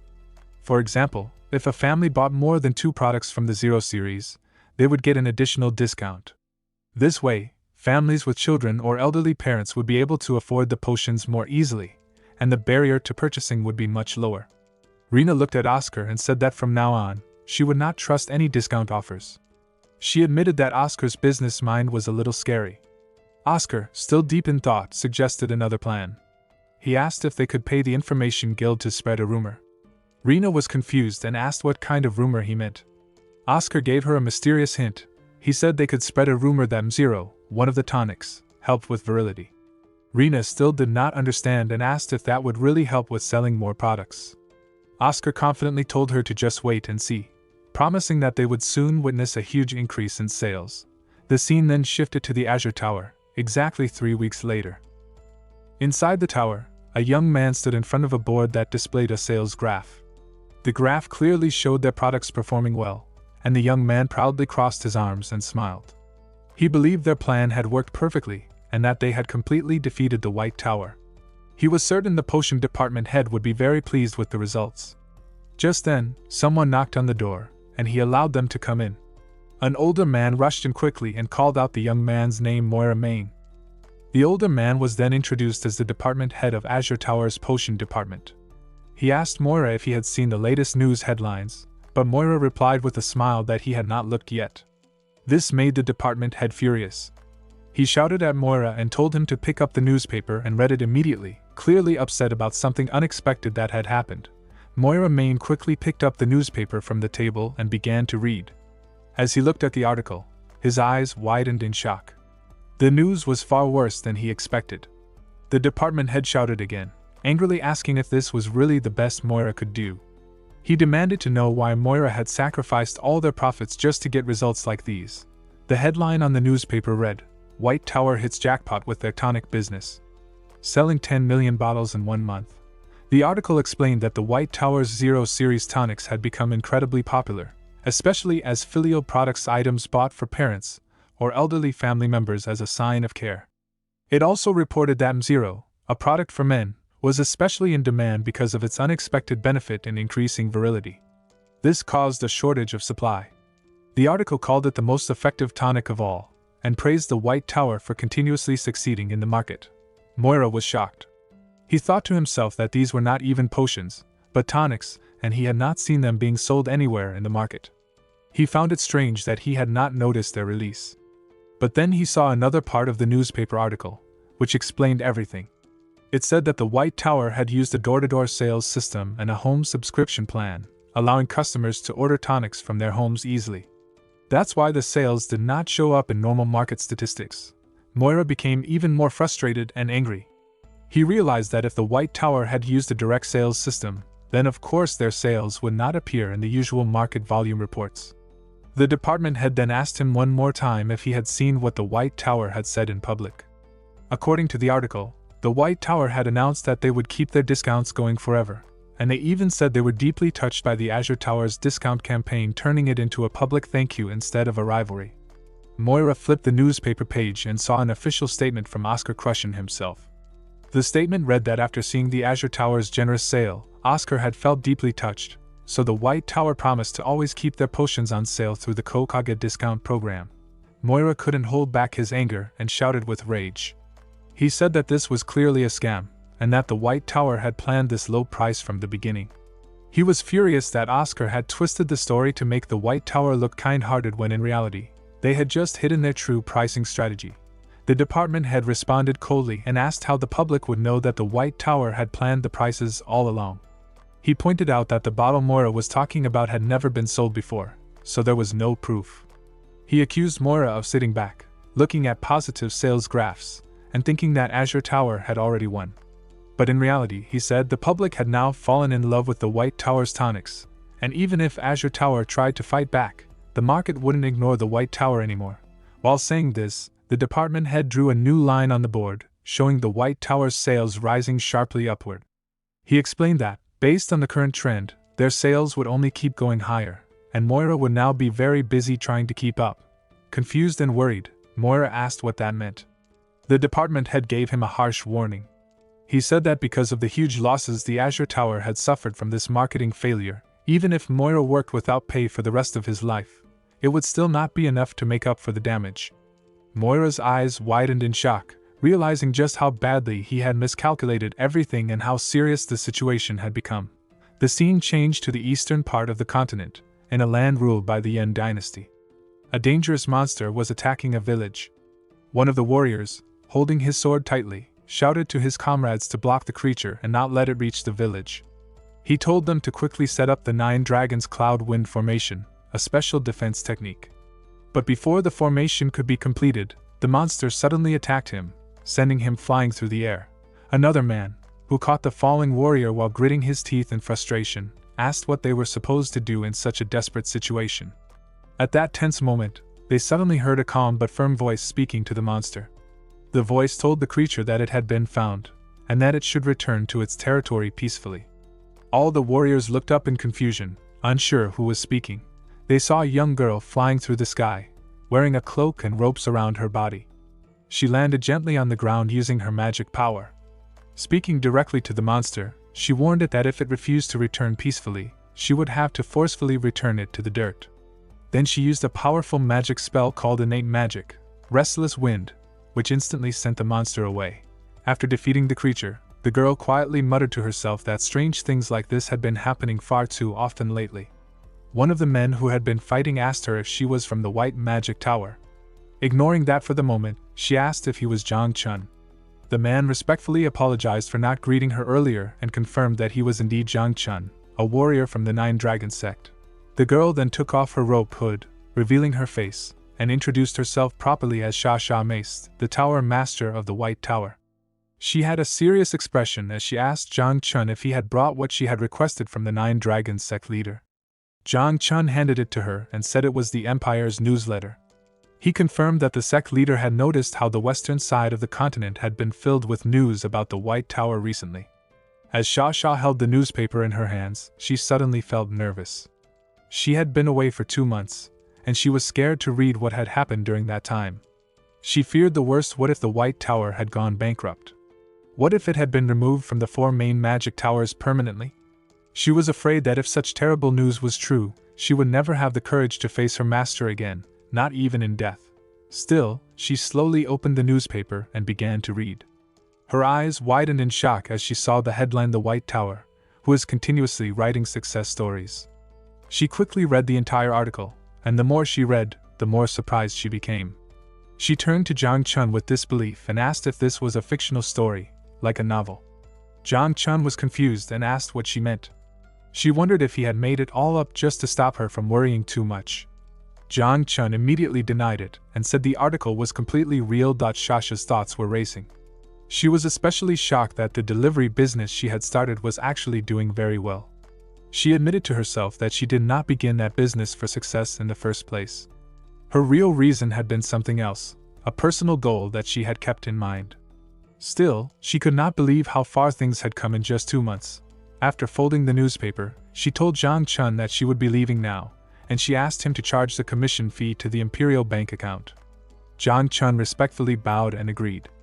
In the next moment, Sha disappeared into the air, flying away at high speed. As she soared through the sky, glowing mana surrounded her body, and her thoughts were full of urgency.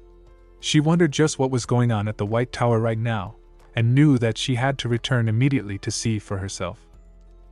Rena and Oscar had a conversation about the surprising success of the recovery potion. Rena crossed her arms and told Oscar that he definitely was a mage. Oscar did not understand why she suddenly said that, so he asked her what she meant. Rena explained that the results of his interview seemed magical to her.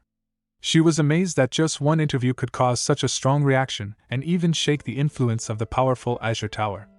She admitted that she still could not believe it, but the facts were clear because of Oscar. The sales of the recovery potion had exploded. When Oscar asked if the public's reaction was really that good, Rena confirmed it. She said that not only the city of Surin, but also many other cities had started asking for potion deliveries. She believed that their eternal discount idea had worked really well, and people were responding positively to the affordable prices. Oscar was pleased and simply said nice. Rena then said she had gone a step further and contacted the military to offer them the potions as well. However, the military's response was not very enthusiastic. They were not rejecting the offer, but they were not showing much interest either. Oscar calmly explained why. He said the military already had a strong partnership with the Azure Tower, so they had no real reason to change suppliers right now. He also pointed out that there would not be any problems with potion supply for the time being, so Rena did not need to keep reporting to him every day. He asked her why she kept sending reports so frequently. Rena wondered about that too and thought maybe it was because Oscar was the head of the potion manufacturing department. Since he was her superior, she had naturally felt responsible for keeping him informed. Then she asked him what she should do about the official performance reports. Oscar told her that sending them once a month would be enough from now on. Rena looked at Oscar and asked him if he was planning to leave all the work to her and go have fun. She seemed annoyed, thinking that Oscar was being lazy. But Oscar replied that he was not playing, was busy too. In his mind, however, he was thinking about the real work he needed to do next. He had already completed the task of filling the potion storage room, so now it was time to focus on something deeper, strengthening the inside of the tower. One of his goals was to restore old magical reference books that had been lost over time. These books were not hard to recreate, but Oscar had a problem. Even though he was very smart, if he suddenly released high-level magical theories under his own name, it would seem strange. He thought it would be suspicious if a young mage like him suddenly started making genius-level discoveries. He also realized that he had already used his unlucky genius reputation too much. So he did not want to draw more attention to himself. Instead, he came up with the idea of releasing the magic theories under someone else's name. He imagined a famous mage who was older, had a good reputation, and deep knowledge of magical theory. He even joked in his thoughts, asking if a person like that could just fall from the sky and solve his problem. At that moment, the scene changed. A man stepped outside a room and opened the door while stretching his arms, complaining that he had not seen sunlight in a long time. This man was Elder Schwein Koch, a respected mage known for his knowledge of magical theory. As he stepped outside, two other characters, Elder Maxim and Fidenlina, were standing together. Maxim smiled and happily said that it had been a long time since they saw each other. Fidenlina was surprised and cheerful too. She called out Schwein's name and said that he had come out earlier than usual this time. She guessed it had been 3 months since his last appearance and asked how his research had gone. Then she teased that it probably had not gone well, judging from his face. Schwein gave a small nod with a disappointed expression, showing that her guess was right. He did not look very pleased with his progress. Later, Schwein, Maxim, and Fidenlina all sat together around a table to talk. Schwein looked very stressed. He held his head in his hands and said that his magic was not working properly. He was frustrated because he needed to present his research at the upcoming White Night Festival, but he still had not found the correct mana result value. He wondered if he should have just stayed locked up in his room instead of coming out. Maxim tried to calm him down and told him not to rush, because what Schwein was researching was very difficult. Fidenlina asked him if he had been working on this research for 7 years already. Schwein nodded and said that all he needed now was to find the correct result value, the key number that would complete everything. Fidenlina agreed that it sounded really hard. Then Maxim gave a suggestion. He asked Schwein if he had thought about using an assistant to help him, maybe someone like Oscar Crushen, but Schwein did not like that idea. He crossed his arms and said there was no way that would work because his research was too complicated for a low-level mage like Oscar to understand. Fidenlina quickly corrected him and said that Oscar was now a level 2 mage. Schwein seemed surprised and smirked, asking if Oscar had finally reached that level. Fidenlina defended Oscar and said that he had worked very hard to get there. But Schwein reminded her that she used to dislike Oscar and often complained that he never produced results and only wasted money. Fidenlina became a little embarrassed and cleared her throat, saying that was something she had said in the past. Maxim laughed and added that Schwein did not know about the recent changes in the White Tower because he had been so focused on his research. Maxim said that the atmosphere in the White Tower had changed a lot recently, hinting that Oscar's efforts had made a big difference. As Schwein looked around the room, he noticed something unusual. Everyone seemed to be in better spirits than usual. Their faces looked healthier and happier. He asked if they had won a lottery or something. Maxim laughed and said that it actually did feel like winning a lottery, because Oscar Crushen's potential had finally been put to good use. Fidenlina added that it was a shame Schwein had not seen everything happen himself, because it had been impressive. She then started telling him the full story of how Oscar had turned things around. After listening, Schwein looked thoughtful and said, "So what they were saying was that Oscar was good at alchemy." But Fidenlina excitedly explained that he was not just good at making potions, she also had the sharp mind of a businessman. She joked that it was almost like a ghost of a merchant was possessing him. Maxim agreed and said that Oscar was also such a great lecturer that no one would believe he was only a level 2 mage. In fact, Maxim believed Oscar's knowledge of theory was already on the same level as a high-ranking mage. Hearing all this, Schwein told them to calm down. He said that since they kept recommending Oscar so strongly, he would agree to meet him but warned them not to expect too much. In his mind, Schwein was not looking down on Oscar. He just understood how difficult his research truly was.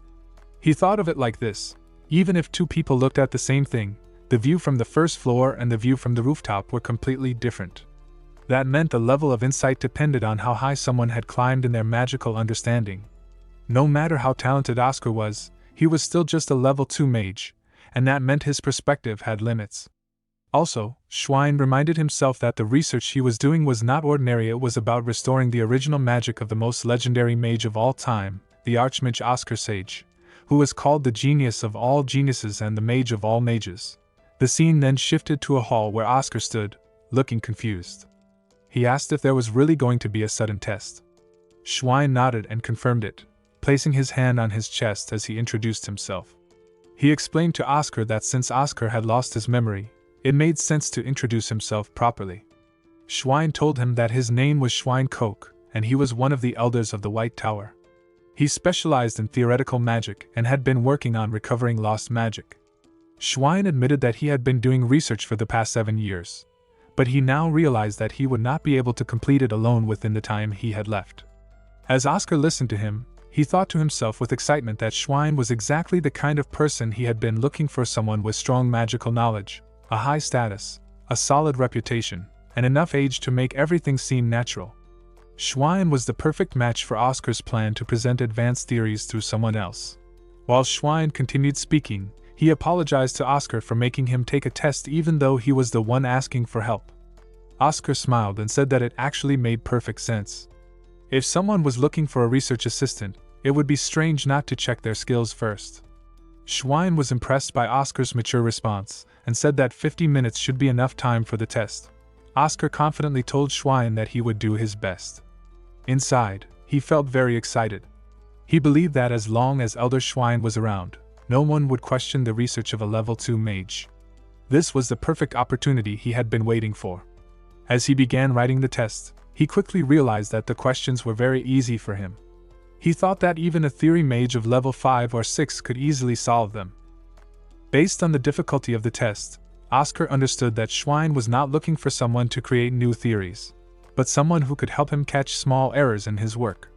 While Oscar calmly solved the test, Schwein watched him closely and became shocked. He thought it was unbelievable that a level 2 mage was solving the problem so fast. Oscar was already on the last page of the test. Schwein could not understand how that was possible unless Oscar could think like a high-ranking mage and already knew high-level theoretical concepts. Schwein wondered if Oscar had given up and was just rushing through the answers without caring, maybe because the test was too hard. He thought the questions were on a completely different level than what a beginner could handle, so it seemed impossible that Oscar was doing well. But Oscar, while looking at the final question, smiled. He recognized the problem. It was based on a type of magic that he himself had created in the past. He felt a bit happy seeing it again and thought that there must still be materials or records of that magic somewhere. Then, without hesitation, he handed his completed test to Schwein and said that he was done. Schwein told him, "Good work," but inside, he felt disappointed. He noticed that Oscar had written the answer to the last question without showing any steps. Schwein assumed Oscar had skipped solving it because the question was too difficult. He had hoped to see how Oscar would approach the problem if they were to research together in the future. Since Maxim had highly recommended Oscar, Schwein had allowed himself to expect something special, but now, he thought maybe those expectations were too high. However, as he began checking the test, Schwein was shocked to see that all of the answers so far were correct.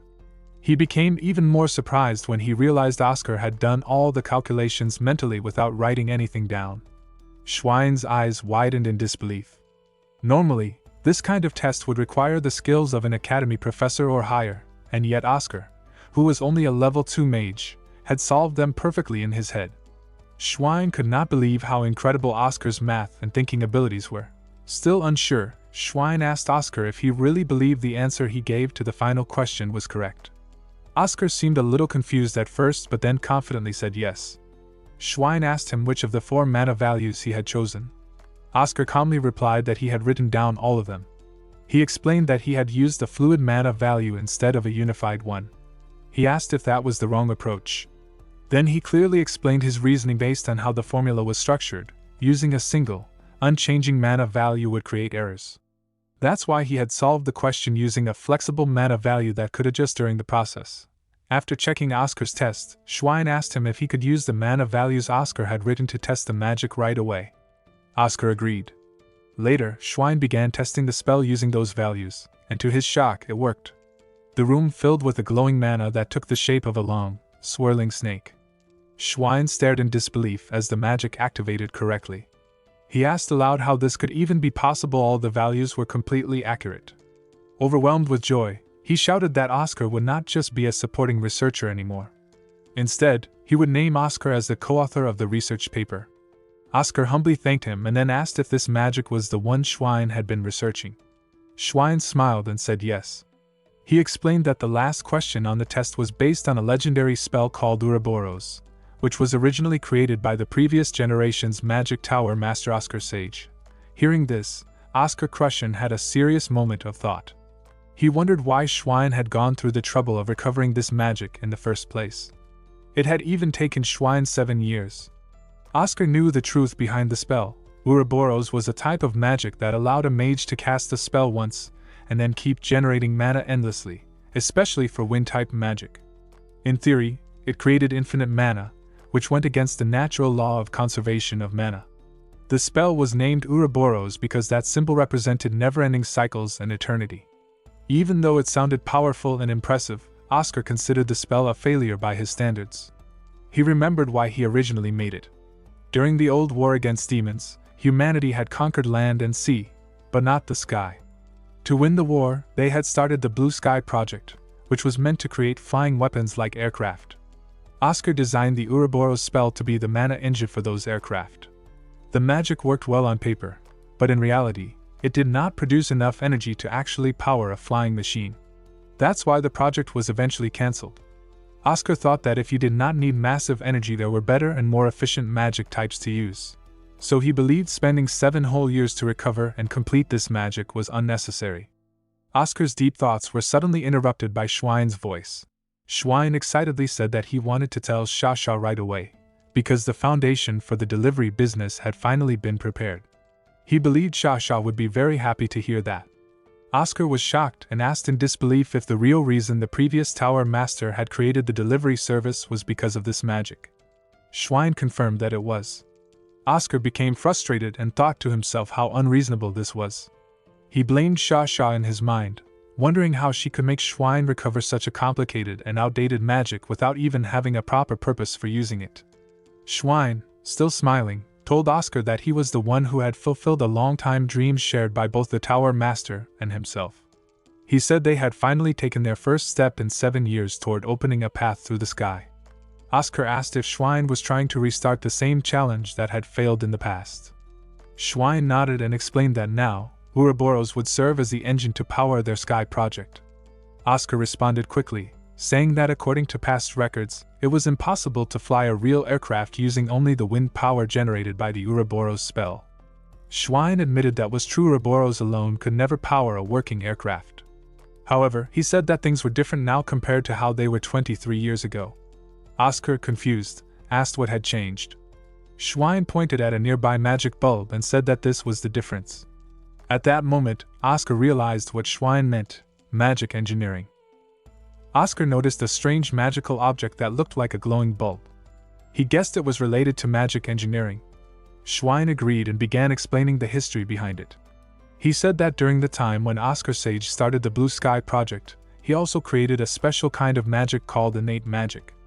During that project, the Golden Tower worked with them, and during their research, the Golden Tower found an important clue that led them to start developing magic engineering. After the war ended, the Golden Tower used this knowledge to make new inventions very quickly. They advanced a lot in this field, leaving the White Tower behind. Oscar felt very disappointed when he heard this. He thought that if he had discovered magic engineering first, then the White Tower could have become very rich. He blamed himself for missing that chance. Then Schwein shared his new idea. He said that if they used the energy from Ouroboros and combined it with magic engineering, they could possibly make a flying ship, or airship. To do this, he planned to use a special battery that could store and increase mana. This battery could recharge using the wind power from Ouroboros. Schwein believed that if the battery kept collecting more and more mana, it would work like a powerful heart that gives continuous energy to the airship, possibly making it fly forever without stopping. He was very excited about this idea and wanted to try it. Oscar then asked Schwein if the Golden Tower knew anything about this plan. Schwein said no, the Golden Tower thought the idea of a flying airship was completely foolish. Instead, they were working on a different kind of transportation. They wanted to create a metal vehicle that could travel forever on land without stopping. They called it a train, or iron horse. Oscar began thinking to himself. He thought that even though he did not fully understand what a train was, he knew that the Golden Tower Master was not someone who would invest in a business that had no future. He trusted that the train would also bring big changes to how people lived and traveled. However, in his opinion, a train would not be as surprising or amazing as an airship flying through the sky. Then Oscar realized something important. He said that this must be the reason why Schwein had started the delivery business, even though it was losing money. Schwein had done it to eventually monopolize the delivery market that would use airships to fly through the sky. Schwein agreed with him and explained more. He said that at the moment, goods were only being transported by carriages on land or ships through the sea. But once trains started running, that would completely change the way transportation worked. However, if airships became common, even trains might become outdated and no longer useful. Schwein said that the sky was the one place that no one had fully controlled yet, and they wanted to be the first to do it. In order to begin that new age of flying transportation, he and the Tower Master had made it their goal to recover the Ouroboros spell and reveal it to the public at the White Night Festival. He told Oscar that this dream, which was an old wish of theirs, had finally come true thanks to Oscar's help, and he thanked him sincerely. Hearing this made Oscar deeply emotional. He thought about how he had once given up on this very dream, believing it was impossible. But now, his disciple Schwein had held on to that dream and made it real. Oscar realized that since his student had done so much, it was now his duty as a teacher to help complete the path forward.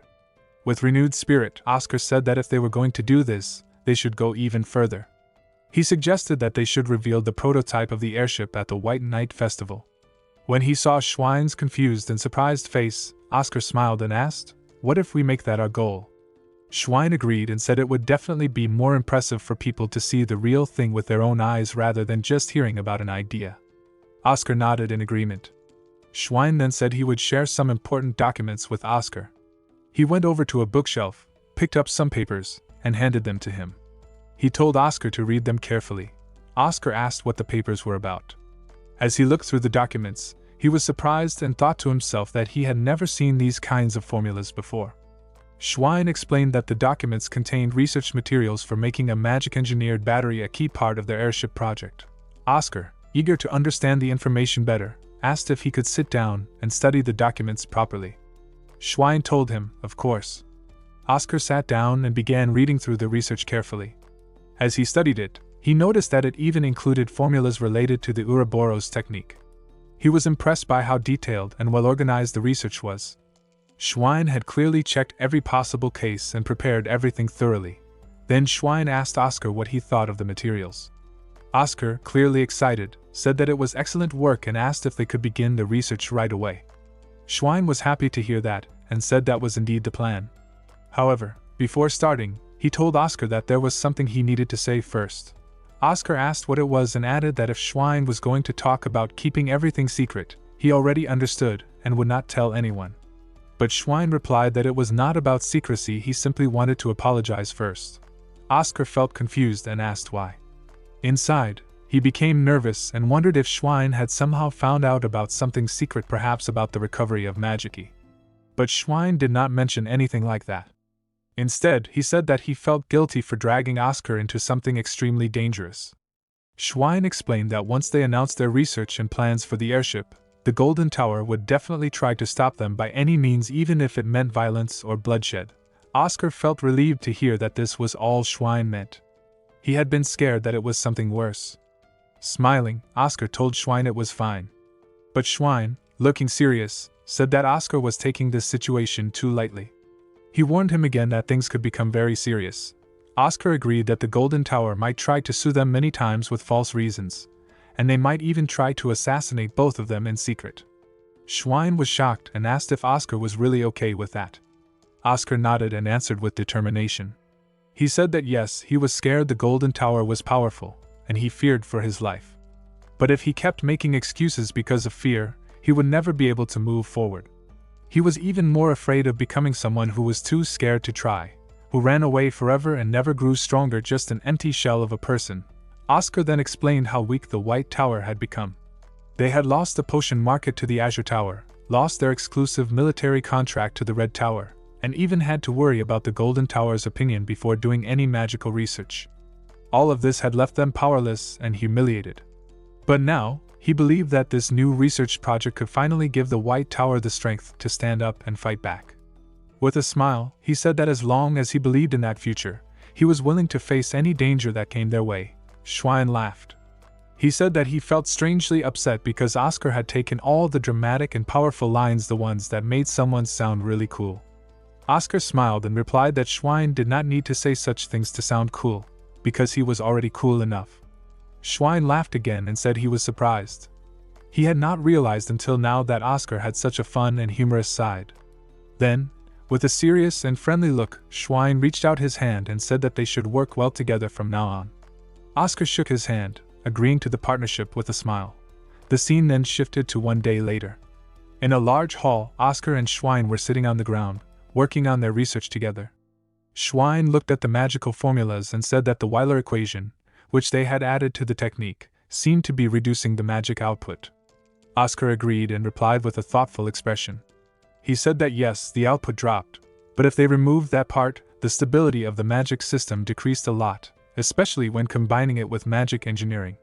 Since their final goal was to build a flying airship, they had to focus more on stability, even if it meant losing some magical power.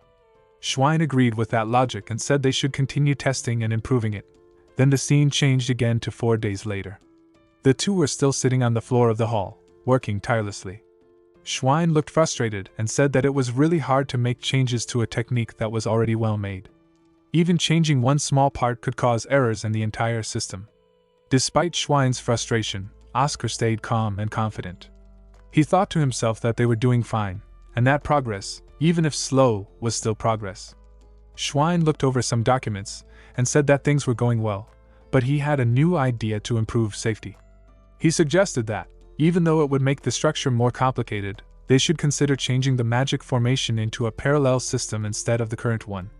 He believed this would make it safer. Oscar agreed and said he was right since they were already combining the formation with magic engineering. There was no real reason to keep using the series system. So Schwein said they should go ahead and try the parallel system instead. Oscar then stood up with a smile and joked that they had already missed 2 meals because they were so focused on their work. He offered to go get them something to eat. Schwein said yes, and asked him to bring more coffee. But before he could finish speaking, the lights suddenly went out.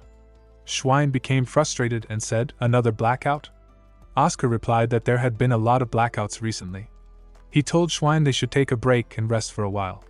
Then he said he would go and bring back a triple shot of coffee for both of them.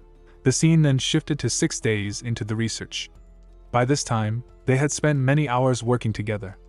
Schwein became thoughtful and said that recently, he had been thinking if he had never met Oscar, he might not have been able to complete this research. Oscar, ever humble, responded by saying that Schwein would have finished it on his own. Schwein smiled and, while activating a part of the magic technique, thanked Oscar for saying that. Meanwhile, Oscar thought to himself that he truly meant it. He was not just being polite. He was genuinely grateful to be part of this work. Schwein spoke with happiness and relief. He admitted that in the beginning, he thought it would be very difficult to ever announce the success of airships. But now, he was amazed that they had developed their magic system so quickly and into such a complete and powerful form. For the first time, he truly felt they could aim to make the airship a real success. He looked at Oscar with sincere gratitude and thanked him deeply for all his help. Oscar, with great respect and honesty, replied that the Manhwa power station was completely unreliable. It kept causing problems. But even in that touching moment, Schwein stayed positive. He said that the blackouts only made their magic shine more beautifully in comparison, and he truly liked that contrast. Then, suddenly, a loud voice interrupted them. It was an announcement asking for Mage Oscar Crushen to go to the Vice Tower Master's office immediately. Schwein smiled and encouraged Oscar to go. He told him not to worry and said it was now his turn to be cool. He promised to finish the battery that would work with Ouroboros, no matter what. The scene then shifted to the office of Hamel, the Vice Tower Master. Oscar was standing in front of him. Hamel started by asking if the blackouts had been happening often lately. Oscar nodded and said that it felt like they were happening every other day now. Hamel explained that since the mana supply was constantly being cut off, they needed to clean out the power plant where magical energy was being produced and distributed. Oscar understood what that meant and immediately volunteered to handle the job. He said, "The slime cleaning? I will go." Hamel smiled and thanked him. He explained that the tower had not been able to clean the area recently because there were not enough people available. Now, many slimes were gathering near the power plant, which was causing the mana supply to be unstable. Oscar, ready to help, said that if he got rid of all the slimes, there would be no more blackouts. He asked when he should begin. Hamel told him to go tomorrow at 9 a.m. and meet Veronica at the entrance of the magic tower, so they could go together. Oscar was surprised and asked if it was really necessary to send a level 4 mage like Veronica to handle simple slimes, creatures usually hunted by even level 1 mages. Hamel replied that it was a basic rule for low-level mages to work in pairs for safety. But then, he also added that Veronica had been feeling worried lately, and perhaps being with Oscar would help her feel better. He said it might be nice if they could give each other some inspiration. Oscar politely bowed and said he understood. Hamel thanked him again. But inside, Oscar realized what was really going on. He thought that the slimes were just an excuse. Hamel was actually sending him to talk to Veronica and maybe help her with her personal problems.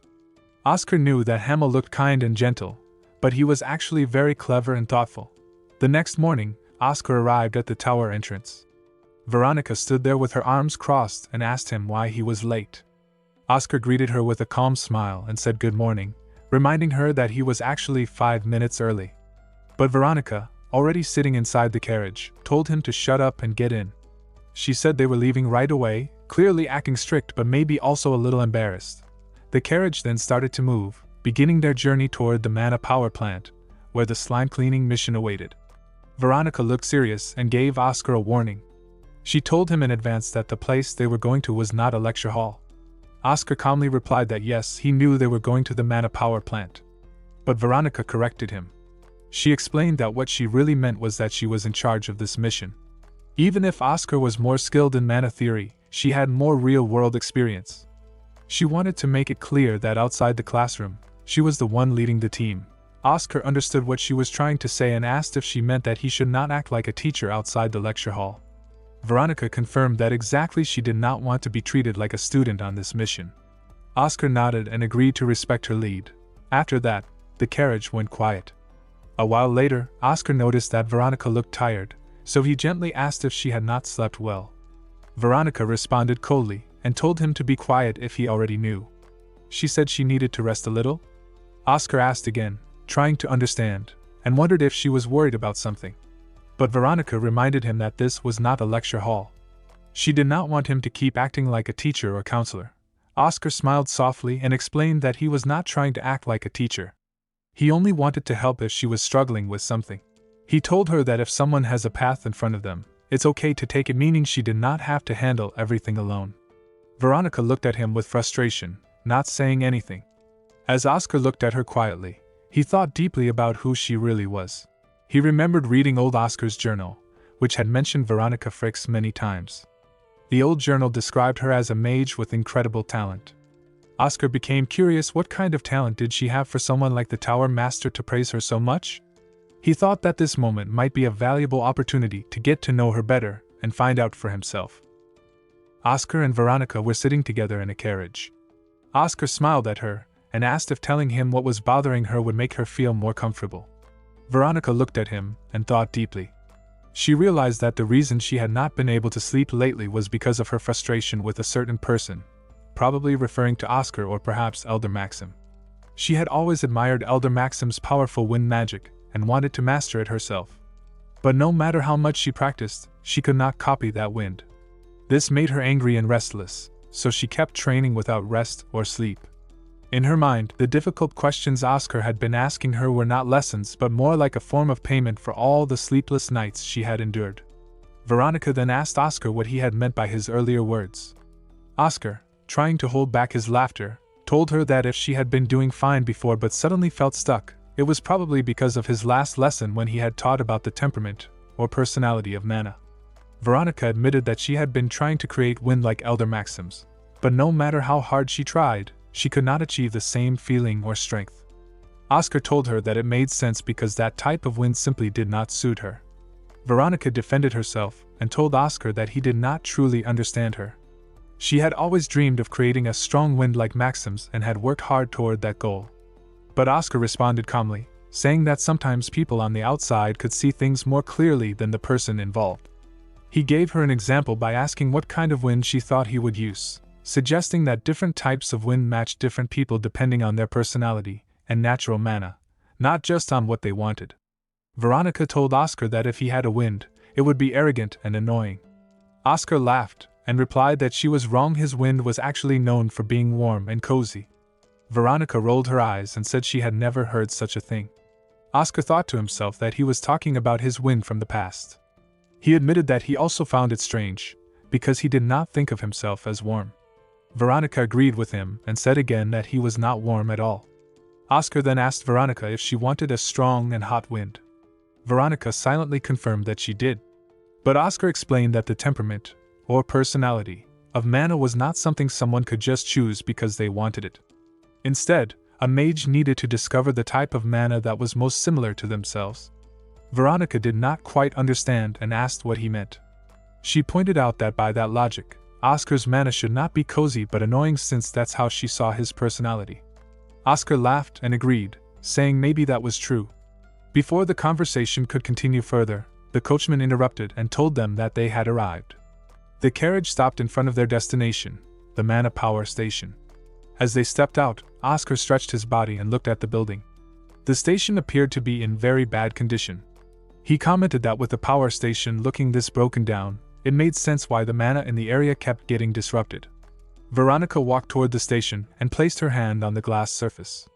Then, she activated a magic technique called Wind Press, using her wind magic to start examining or interacting with the mana around the place. Oscar quietly watched Veronica as she used her magic at the Mana Power Station. He admired her skills and thought to himself that now he understood why his younger self had praised her so much. Veronica was using a rare magic technique known as high-speed chanting, which was common among acceleration mages. It allowed her to cast spells extremely fast. Oscar was impressed because she could perform spells in just a few seconds, spells that would normally take a level 5 mage at least 7 seconds to prepare. He began to think it would be a great idea to train Veronica to become a spell shooter, like someone he used to know named Majiro Wilson. Majiro had been a famous mage from the White Tower, known as the Wisdom Tank. He had used a special spell called 8 Shots of Wind of Love and was so fast with his chanting that even high-level mages had a hard time getting close to him. Oscar remembered those days fondly and thought it would be amazing if he could turn Veronica into someone like Majiro, a powerful and fast spell user who could fight at a distance with rapid-fire attacks.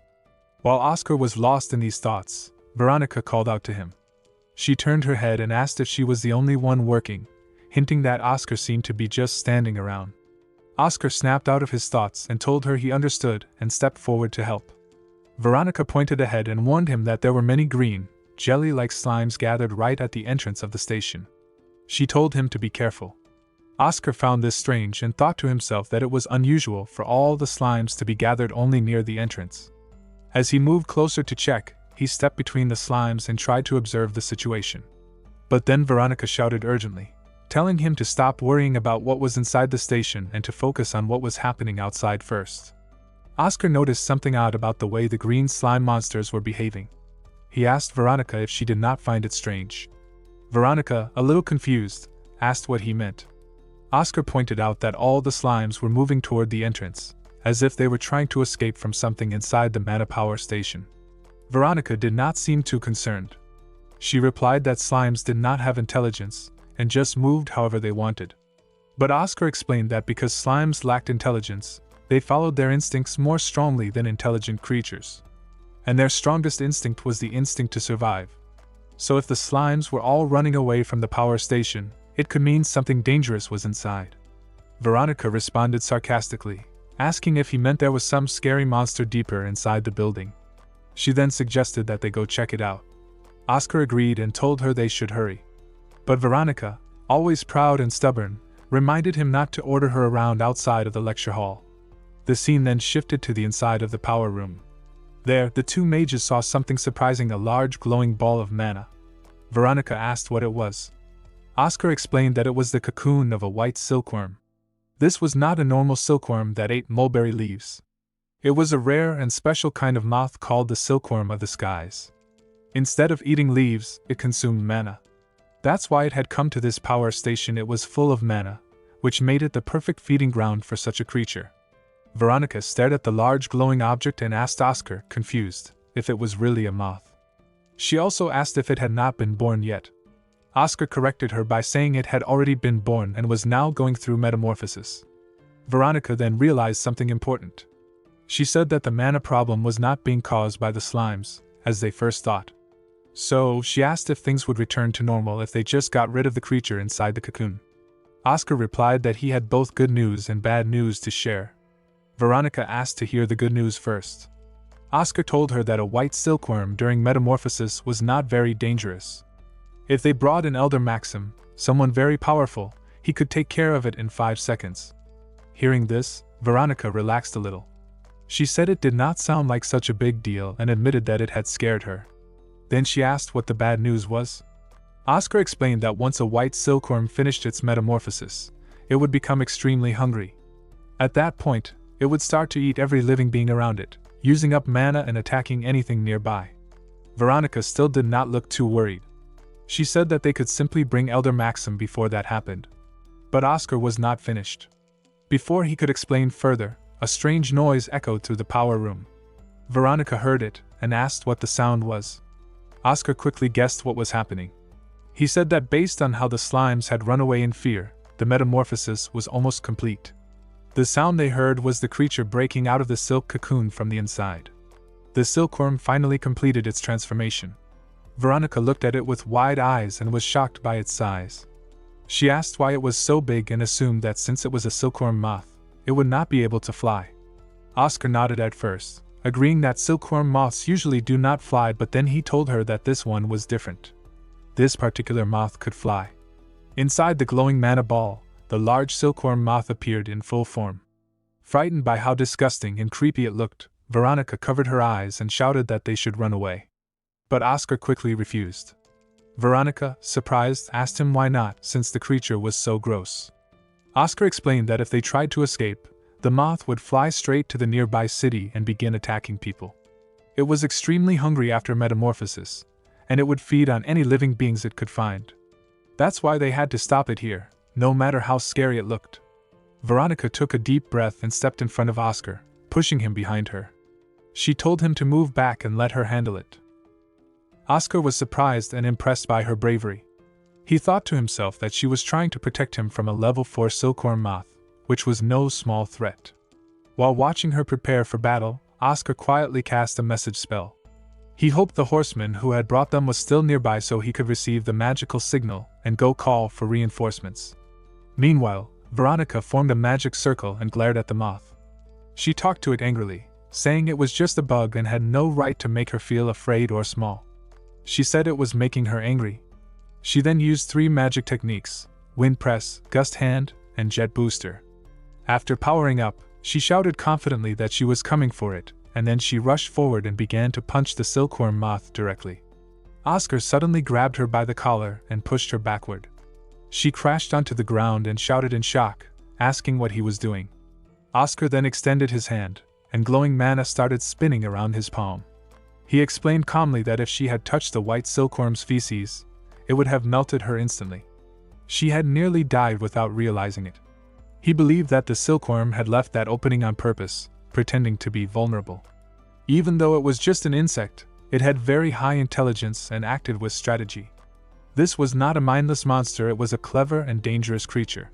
At that moment, the silkworm flew into the air again, and Veronica, surprised, asked how Oscar had even noticed the powder in the air. It was not visible at all. Oscar told her that he had focused his eyes on the mana and was able to see every single particle floating in the air, including the deadly powder. Veronica shouted in disbelief, asking what kind of nonsense he was talking about and if that was really even possible. Oscar confirmed that it was possible, and he added that it was something she could learn to do, too, by using mana in a certain way. Before he could explain more, the silkworm flew toward them to attack. Oscar quickly asked Veronica if she could create a wind shield to protect them. He said he would teach her how to do what he did later. Veronica did not hesitate. She created the wind shield in front of them just in time, blocking the incoming attack and keeping them safe. Oscar realized that things were getting very dangerous. After blocking just one attack from the silkworm moth, he had already lost 70% of his mana. He knew he did not have enough left to block another attack. Luckily, the silkworm had a delay of 5 minutes before it could fire its deadly ray again.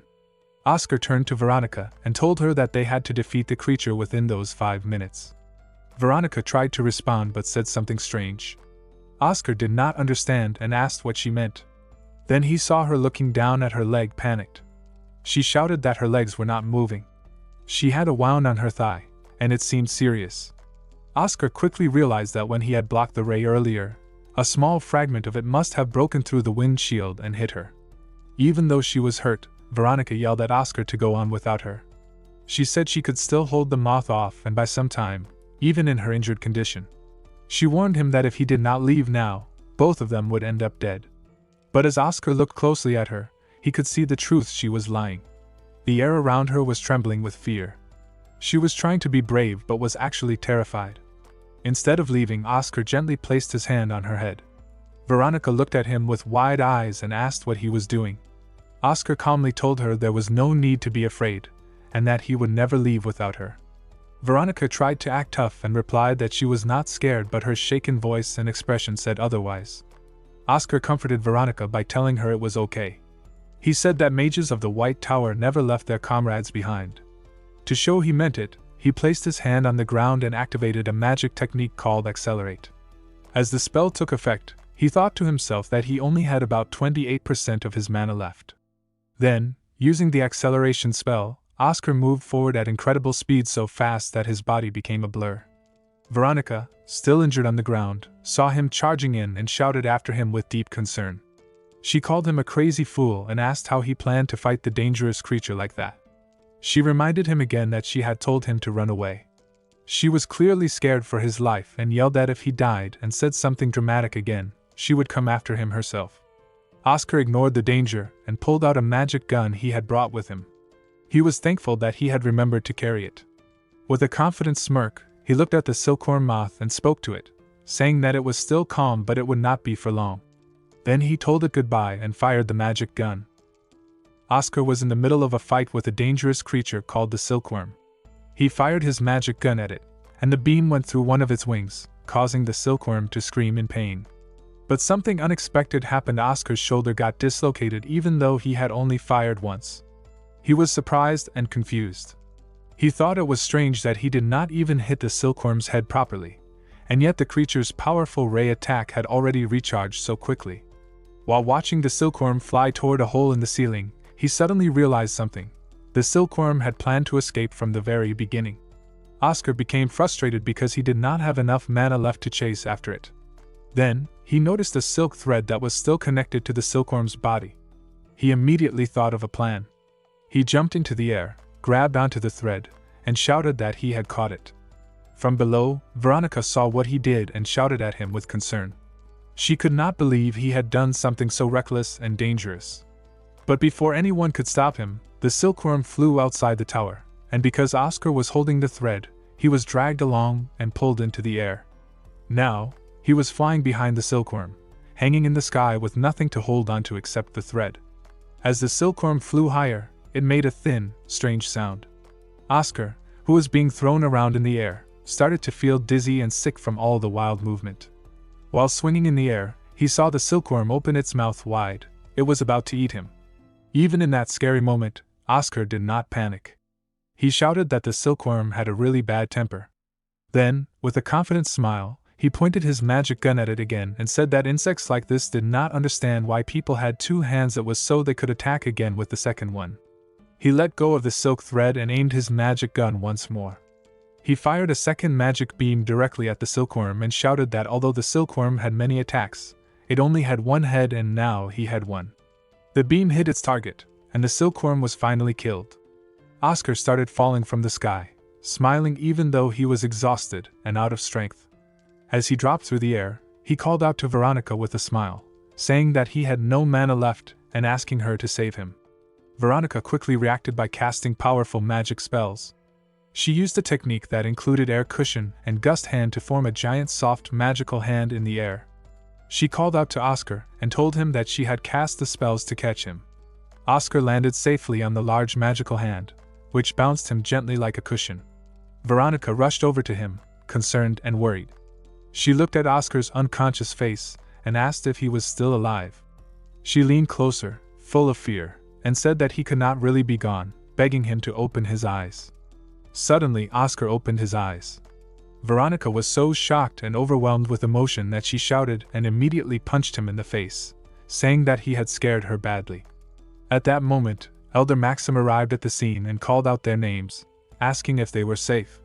Veronica, with teary eyes, turned toward him and called out to him, relieved to see him. Elder Maxim asked if they were okay. Oscar, still lying on the ground, replied that both of his arms had been dislocated. Veronica was shocked and shouted in disbelief, asking if he really had dislocated both arms. Oscar continued speaking and said that even though his arms were injured, Veronica had still hit him. Elder Maxim was confused and asked what he meant. Veronica, now panicking, quickly replied that she did not know he was hurt and had not meant to hit him like that. The next day, the scene moved to the White Magic Tower. Inside one of the rooms, Veronica stood in front of Oscar, who was resting in bed after the battle. She showed him a newspaper and told him that there was already an article written about the event. She seemed surprised that the reporters worked so quickly and asked him how it felt to become a hero. The headline in the newspaper proudly said that the mages from the White Tower had succeeded in hunting the white silkworm.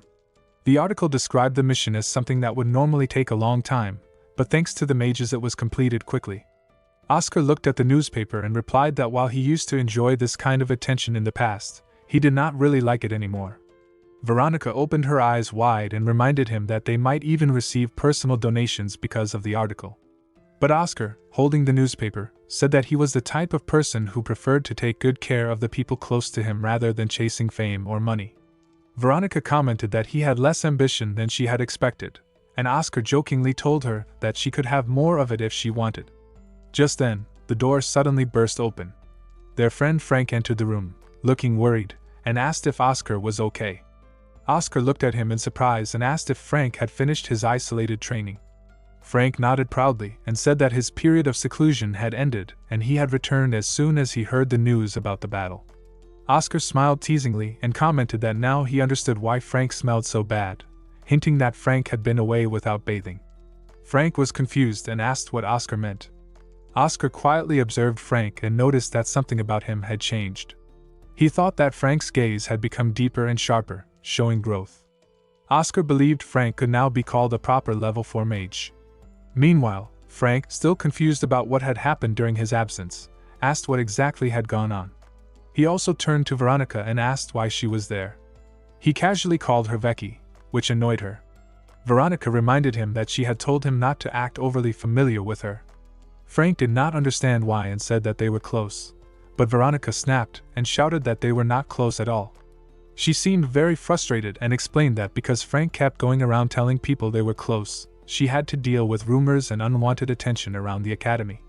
Frank replied that he had not known it bothered her since she never told him before. She yelled that he was a fool, then quickly calmed herself down and gave up, saying there was no point in arguing. She then turned to Oscar and called his name. Oscar looked at her with curious eyes, wondering what she wanted to say. Veronica hesitated, then tried to start a sentence by asking, "Are you?" but stopped halfway. Oscar asked her what she was trying to say, but she asked him if he really did not know.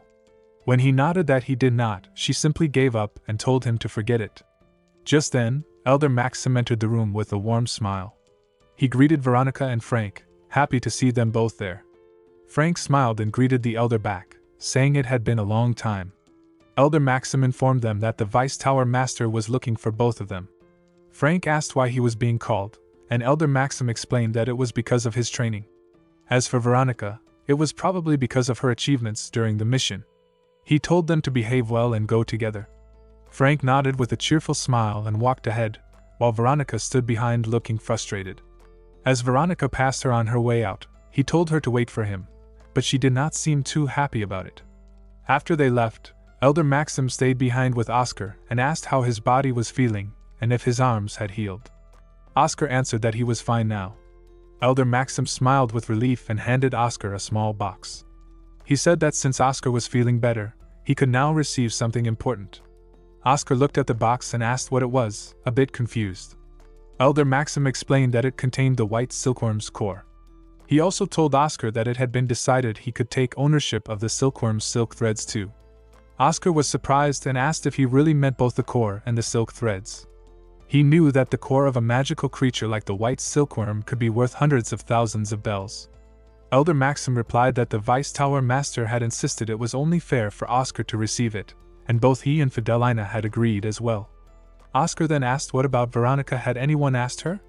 Elder Maxim replied that he had already spoken to her, and that Veronica had said she had not really done anything in the fight, so it made sense for Oscar to receive the reward. Hearing this, Oscar respectfully accepted the gift, saying he would gladly take it. Elder Maxim smiled and jokingly asked if Oscar planned to sell the core or eat it. Oscar held the mana core of the white silkworm and said that he was going to eat it right away. He explained that since the silkworm had just finished its metamorphosis, the core would not contain a huge amount of mana, but it was still good for recovery. He added that he could not wait to use it. Elder Maxim offered to stand guard, and Oscar thanked him. Then Oscar ate the mana core, and as he absorbed its energy, his body started glowing with magical light. In that moment, he focused his mind and thought calmly to control the flow of mana. Elder Maxim watched him with wide eyes and was deeply impressed. He thought that aside from illegal elixirs, this was probably Oscar's first time taking a real magical elixir. Yet Oscar was handling the powerful and pure mana so smoothly. Elder Maxim admired him and thought that geniuses really were talented at everything they did. Later, when Oscar opened his eyes, Elder Maxim gently asked if he was awake.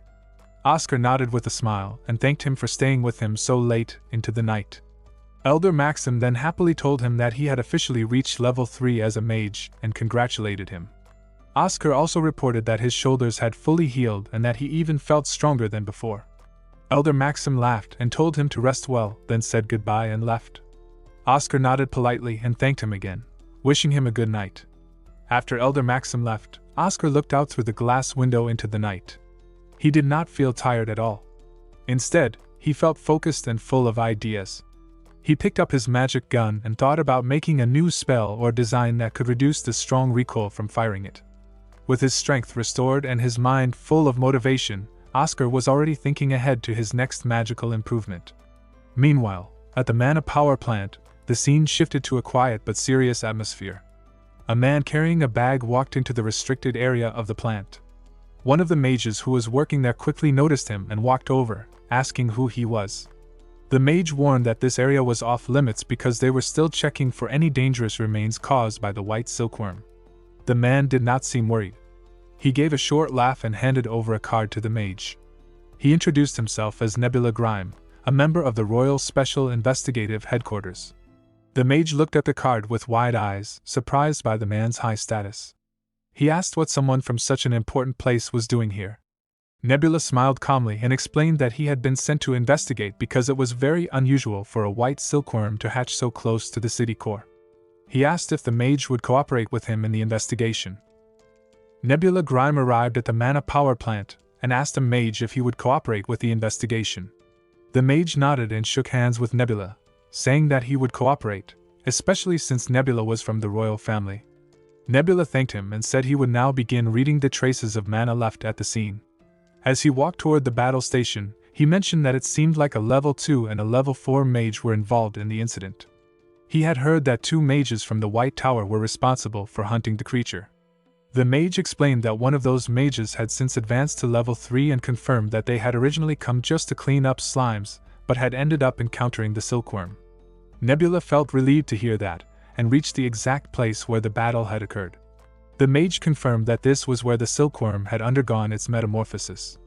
Using his magic, Nebula was able to visualize the entire battle scene as if it were happening in front of his eyes. He noticed an area where mana was extremely concentrated and guessed that it must have been the silkworm's location. He saw that one of the White Tower mages had started the battle. Their movements were incredibly fast, but Nebula could tell that the mage had been nervous. Shortly after the fight began, the mage was restrained and suffered an injury to one leg. Then, Nebula focused on the person who had actually defeated the silkworm. However, he could not clearly see the person's appearance, only their movements. What surprised Nebula most was how clean and precise those movements were. This mage had fought with such control that they did not spill any mana during battle, which was extremely rare. In fact, it was one of the cleanest battle scenes Nebula had ever witnessed through his mana vision. He was deeply impressed and wondered just how talented that person must be.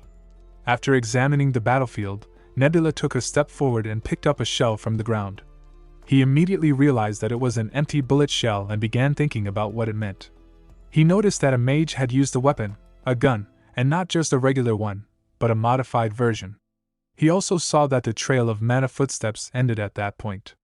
Based on the traces, he guessed that the mage had followed the silkworm when it escaped into the sky. Nebula was impressed and thought that the level 4 mage must be extremely brave and bold to take such action. Curious, he turned to the nearby mage and asked for the name of the level 4 mage. The mage answered that her name was Veronica Fricks. Nebula was amazed and repeated her name, saying to himself that it was incredible for someone like her to basically defeat the silkworm on her own. He believed her future would be very bright. But the mage quickly responded with confusion and corrected Nebula. He explained that Nebula was mistaken. The person who actually defeated the silkworm was not Veronica, the level 4 mage, but a level 2 mage named Oscar Crushen. Hearing this, Nebula's eyes widened in shock. He could not believe that someone as low-leveled as a level 2 could leave behind such a clean and precise battlefield with barely any mana traces. It seemed impossible to him. But then something clicked in his mind. He remembered the name, Oscar Crushen. It sounded very familiar. Suddenly, he recalled something important, the vaccine. He realized that this was the same Oscar Crushen who had successfully restored the Cadena flu vaccine. Nebula asked the mage to confirm if it was the same person. The mage nodded and replied that it was indeed the same Oscar. He added that although Oscar might have a difficult personality, his abilities had been proven without a doubt. Nebula continued examining the clues on the battlefield and thought that the bullet holes looked strangely familiar. Then he realized something. Those marks must have come from Trinity, the famous weapon of Gunman Jack. But he was surprised. How could a level 2 mage use such a powerful and rough weapon? Controlling its heavy recoil with mana alone would have been extremely difficult. This made him wonder if Oscar Crushen also had strong physical abilities along with magical skill. Nebula found this very interesting. With a smile, he asked the mage if it would be okay to tell him more about Oscar. He wanted to know exactly what kind of person Oscar Crushen was. At this point, the scene shifted to the White Tower's library, where Oscar was searching for books on a shelf. He looked at the poor condition of the books and became frustrated. He thought to himself that books in this kind of state should be seen in a local neighborhood bookstore, not in the great library of a magic tower. In the past, the White Tower's library had been one of the most respected collections in the world. The books were well preserved for hundreds of years, full of rare and valuable knowledge. But now, the library looked like something from an elementary school. He sadly thought about how beauty does not last forever, and how even this great library had collapsed so quickly. Oscar then admitted to himself that he was part of the reason for the library's decline. He remembered that 20 years ago, just before the terrible event called the Purging Night when they fought against the High Priest, they had made plans to create copies of every book in the library to preserve its knowledge. He was sure he had given that responsibility to Yona Sol Laplace. But now, she was missing. Oscar wondered where she had gone. She had promised to keep her oath, even if Oscar were to die. So if she had not shown up in the last 20 years, something serious must have happened to her. Oscar remembered a moment from the past when he had asked Edna what she was doing. She had replied, while focusing on her work, that she wanted to organize everything before going to sleep. Thinking back on that moment, Oscar smiled to himself. That was exactly the kind of person Edna had been. Determined to find her again, he decided that he would search for her himself. He also made up his mind to look for advanced magic that could help mages grow stronger and more stable. Since the recent big issues had already been solved, he believed the potions department would not come looking for him for a while, giving him some free time. Oscar then called out to someone upstairs and asked if she was the librarian. The girl nodded. He asked if they had any updated materials on dragons from the past 20 years. She smiled and said yes, then began to guide him downstairs. Oscar followed her and felt grateful. In his heart, he thought it was a relief that even if the White Tower had lost money over the years, they had still invested in gaining new knowledge. That showed some of their priorities were still intact. The girl started picking out books and handed them to Oscar, saying that these were the ones he needed. Oscar looked at the books and became confused. He thought that they all looked like picture books instead of serious research materials. This made him question the current state of knowledge in the White Tower even more. The librarian girl excitedly showed Oscar a comic book and told him that it was really fun and totally recommended. The title of the book was The Brave Mage and the Coward Lizards.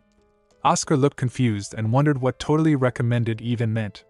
The girl explained that the story was about Oscar Sage, who had fought the High Priest alone when the dragons had run away after seeing him. She told him the book was based on real events, so it was even more interesting than other books.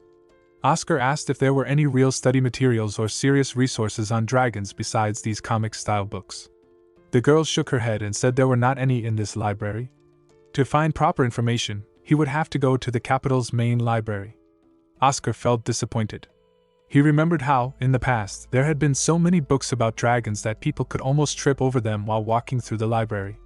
The girl continued speaking and mentioned that she had once heard about a dragon who had stayed and fought beside humans until the very end. Oscar immediately guessed the name and said, Edna Sol Laplace? The girl nodded and said yes, that was the name. She believed that Edna had been Oscar Sage's close comrade. But she also mentioned that she had heard the dragon left afterward, following her own people who had already gone away. Since then, there had been no news about Edna after the war ended. This made Oscar feel even more determined and thoughtful about what had really happened to her. Oscar strongly believed that Edna had not gone back to join her people. Even if something as impossible as the sky breaking apart happened, he thought she would never make such a choice.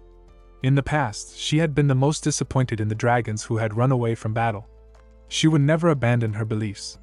Because of this, Oscar felt sure that something else had happened, and he realized he needed a new way to find her. He became more determined to search for Edna using another method. The next day, the scene shifted to a large hall in the White Tower. Fidenlina and Elder Maxim sat together, smiling happily.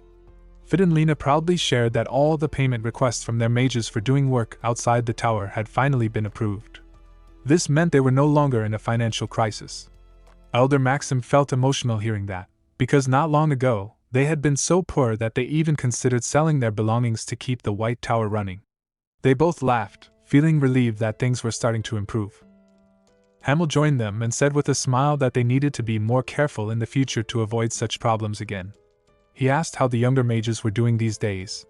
Elder Maxim replied that although some outside organizations had tried to hire their mages, most of the younger ones were staying loyal to the White Tower and had not left.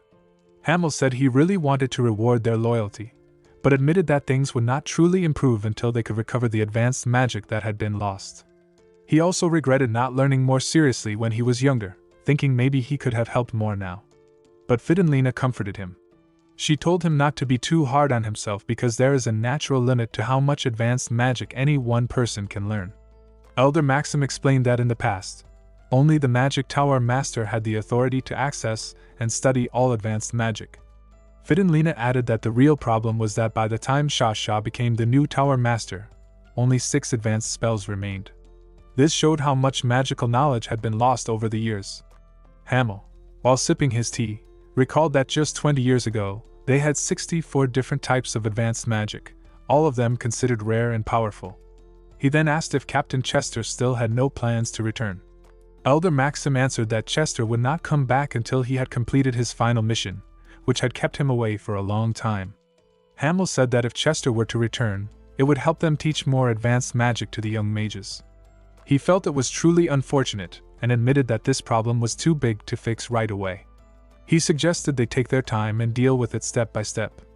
Then he asked what other issues were currently important.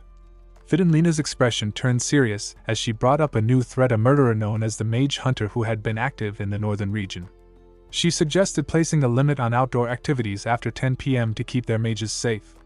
She believed that being careful during dangerous times was always a good idea. Elder Maxim suddenly widened his eyes in shock.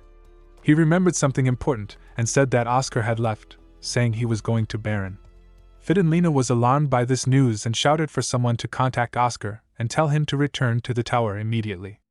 Elder Maxim quickly said that he had left at dawn, so he was probably already far away from the city of Surin by now. Hamel became very worried and shouted for someone to contact their Baron branch immediately. He ordered them to find Oscar and send him back to the White Tower as soon as possible. Hamel reminded everyone that even though Oscar was very talented, he had just recently reached level 3 and was still young. He was still a child who needed protection. Elder Maxim said he would go straight to the communications room to send the message. Fidenlina, also worried, told him to hurry, repeating that Oscar was still a mage who needed to be kept safe. The scene then shifted to nighttime in Free City Baron. Oscar was standing near a large and brightly lit building. He looked around with a smile and admired the fancy surroundings. As he walked through the street, he remembered that this place had been a wasteland 30 years ago. He had heard that casino companies had bought large areas of land and developed the city, turning it into something impressive and luxurious. Still, Oscar felt a little lost and wondered if he was going the right way. He thought to himself that he could have found his way easily if the city had changed in a more reasonable way, but now everything looked unfamiliar. As he was thinking, someone suddenly called out to him in a serious tone. Oscar turned to see a man who said that he had been waiting for him. The man addressed him directly by name, Oscar Crushen. Oscar frowns, asking if it is him he was waiting for. The man nods, saying there is someone who wishes to meet him. Inside, Oscar's thoughts churn. Azul Tower. So they finally decided to make a move. Judging from his mana, he must be at least a level 4 mage. To send someone right after I left Sidon. They're desperate. Out loud, he asks what happens if he refuses. The man smirks, replying that he'll have to drag him there by force. Oscar pauses for a moment, then mutters that there's no helping it. In an instant, the man leaps high and swings down with a kick aimed straight at him. Oscar reacts swiftly, forming a barrier that shimmers around him. The impact hits hard, the shield cracks, splinters, and bursts apart, but the force sends the man sprawling backward across the ground. The man grits his teeth, surprised that Oscar managed to block his strike. Oscar breathes steadily, replying with dry irritation, asking if he really expected him to just stand there and take the hit. Yet, inside, his composure wavers. That barrier had absorption and enhanced durability. And it still broke without him even using mana. If I lose control of this fight, I'm finished. Determined, Oscar charges forward and throws his cane like a projectile. The man scoffs, mocking the idea that such a weapon could harm him. But then his expression shifts as a deafening blast erupts behind him. The explosion throws him into the air before crashing him into the ground. Oscar grabs the man by his shirt, lifts him with a glare, and slams him back down, thinking to himself if that strike was too shallow. The man coughs but pushes himself up again, remarking that Oscar is stronger than expected and that it's time he gets serious. Oscar narrows his eyes, muttering about his arrogance. The man then surges forward, his movement blurring. He casts jet boost so fast that Oscar barely catches it. When did he activate it? With that speed. I might still counter it, but before he can finish the thought, the man is already upon him. A sharp kick smashes into Oscar's chest, launching him into the wall. He hits hard and slides down to the ground at the man's feet. The man looks down, half amused, saying that it's impressive he's still conscious and that most would have fainted from that blow. Oscar, slowly rising, wipes blood from his lip and mutters that it didn't even hurt. The man smirks, saying he'll end things with one final strike, challenging him to come at him. Oscar steadies himself, eyes narrowed as he mutters inwardly that even if he can't follow the man's movements with sight, he'll never lose track of the mana he's sensed once. Centering his stance, he whispers to himself as he opens his aura fully, Oscar-style martial technique, ultimate move, Chapter 1, Sound of Waves.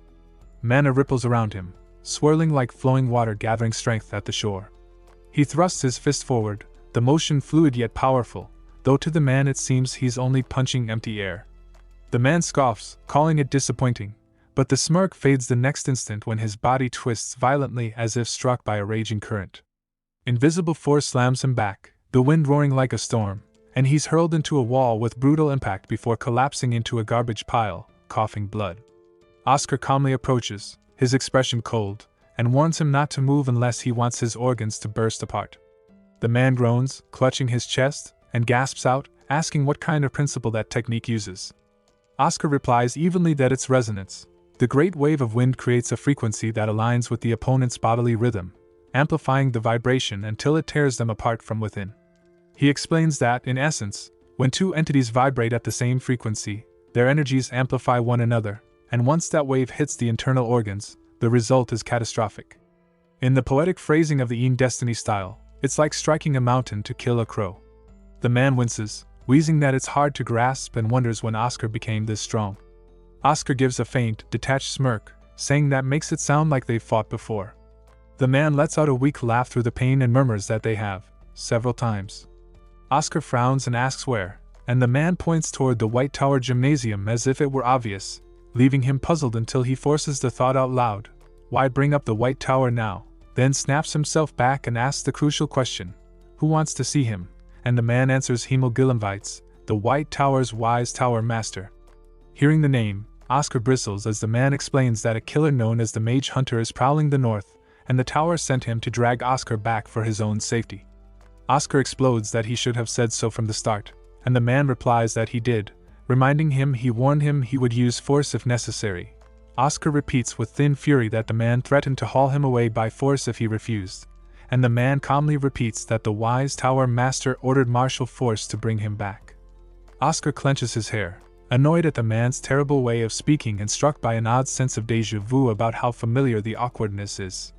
He asks the man's name and the other man answers Killian Rockwood, a proud warrior of the forest. The name clicks for Oscar, Rockwood, and he asks if Killian knows Redden Rockwood. Killian answers yes, Redden is his father and once served as Oscar Sage's commander. Oscar's memory fills in Redden's history, born of the forest tribe, a White Tower level 8, a martial monster nicknamed the White Lion and a close aide and comrade to him. A private, sinking thought follows. When Redden first arrived at the tower he displayed the same blunt communication as this Killian, which means, in the simplest and most embarrassing terms, Oscar realizes he has just beaten up his close friend's son. Later, Oscar sits beside a garbage trunk, having pulled Killian out from it after their chaotic fight. Killian, bruised but calm, asks what the problem is, and Oscar sighs heavily, saying there's definitely a big one. Killian tilts his head, reminding him that he's the one whose internal organs nearly got destroyed, so why is Oscar the one making that miserable face?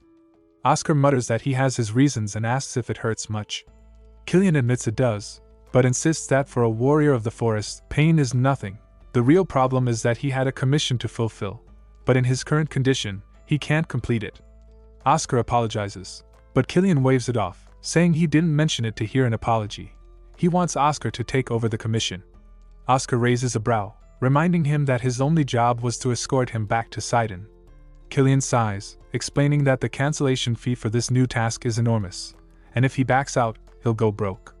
Guilt stabs through Oscar, and he reluctantly agrees, saying he can't let him end up a delinquent. When asked what the commission is, Killian raises a finger dramatically and declares that it involves guarding a woman known as the Woman of Heaven. At the Grand Baron Hotel, the door to room 1702 echoes with a knock. From inside, a cautious voice asks who it is. A man answers that he's from the White Tower, introducing himself as Killian Rockwood. The door opens to reveal Evelyn, who smiles politely, greeting him as Marin's manager and commenting that he looks rather different from the rumors. Killian, now clean and dressed sharply, replies that it must be because he's wearing a suit, his current appearance part of a careful disguise. As he steps into the room, a voice calls from inside. Marin asks Evelyn if room service has arrived. Evelyn turns and urges her to get up, announcing that the one who accepted the commission is here. Marin quickly rises from the sofa, brushing her hair aside, and greets him warmly, saying with a bright smile that her name is Marin Maria and that it's nice to meet him. Killian steps into the room and introduces himself with calm confidence, taking a seat on the sofa as he says he is Killian Rockwood, level 4 mage from the White Tower. Evelyn politely asks what he would like for welcome tea, and he replies that he's fine. Turning toward him, Marin thanks him for accepting the commission despite not being given full details, admitting she heard his success rate is above 80% and assumed he would be more selective with his assignments. He answers that he isn't too picky about his work, though inwardly he recalls what he knows. Marin Maria, a singer who rose to fame just 3 years ago, her voice so soothing it's said to calm hearts. People call her the voice of heaven and the singing saintess. She studies him for a moment, and asks softly if he's a responsible person. Oscar, disguised as Killian, thinks that she certainly earned grand titles in a short time, and even in person, her voice carries a rare warmth. Out loud, he answers that he is. Internally, he muses that if she's referring to Killian then yes, being Redden's son and a warrior of the forest, loyalty and responsibility are in his blood. Marin smiles, saying that's a relief and that responsible people are the coolest. He returns a small smile, murmuring that he sees. Evelyn returns then with a tray, handing Marin a glass of water and taking a seat beside her. With a serious tone, she says it's time to explain the real purpose of the commission. Marin needs protection from assassination attempts. The statement catches him off guard, and he asks what she means by that. Evelyn explains that Marin has been receiving multiple threats demanding she cancel her upcoming concert at the Baron Dome, and when they ignored the warnings, a final letter arrived, a direct death threat. She suspects that whoever sent it has already hired an assassin. Oscar, still maintaining his guise, frowns slightly and asks if they've discovered who's behind those threats. Evelyn nods gravely and says yes, the suspect is Era Sweet, a rival singer who debuted 2 years after Marin. Oscar, still disguised as Killian, takes the photo she slides across the table and studies it. He remarks that if the blackmailer is someone this famous, couldn't they just report her to the press? Evelyn sighs, replying that it would be nice if things were that simple. She asks if he remembers hearing about how Marin's previous manager died mysteriously at home a few months ago. He nods, saying he saw it in the papers. Evelyn explains that Era Sweet is the only daughter of the man who's currently the strongest candidate for Baron's next mayor. When he asks for her name, Evelyn continues, saying that the family's influence is deep. The local news outlets are likely being paid to ignore every report they submit, and with all media silenced, it's impossible to expose the truth. She adds that even requesting protection from the city authorities would be futile, given the family's political connections. Oscar leans back slightly, agreeing that it makes sense, though inwardly he notes that the scale of this problem far exceeds what any individual can handle. The power behind such a family could crush reputations with ease, and he wonders what someone like Era would possibly gain from taking such a dangerous step. He places the document back on the table, asking what Era Sweet stands to gain from forcing Marin to cancel her concert. If anything, she'd be in the perfect position to face public backlash unless there was some extraordinary benefit behind it. Marin takes a slow breath, steadying herself, and explains that it's because her concert is scheduled at the Baron Dome. He tilts his head, asking what that means. She nods, clarifying, yes, the Baron Dome. He mutters that performing there is quite an achievement, and she smiles modestly, replying that of course it is. Evelyn adds that anyone who performs at Baron Dome earns the right to sing before the Empire during the New Year festival, but to reach that stage, one must pass countless evaluations and rigorous tests. Only a few are chosen every year, and performing at the Dome is the ultimate dream for any singer from Baron.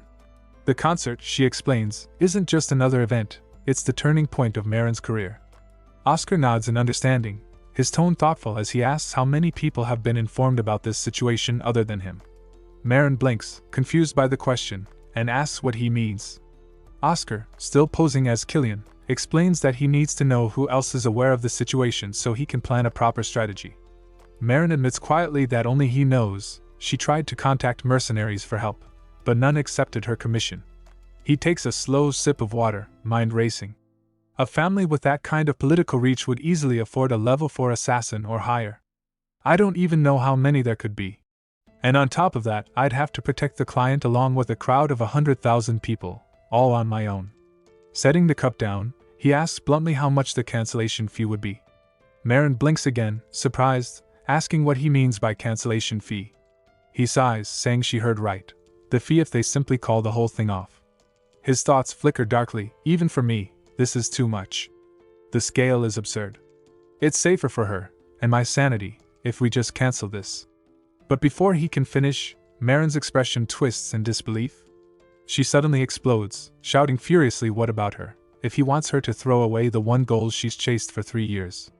The air around her darkens with raw emotion, and Oscar freezes, feeling an odd surge of energy pulsing from her. She screams that he only came for the money, 1 million bells, and Oscar's mind blanks. 1 million bells?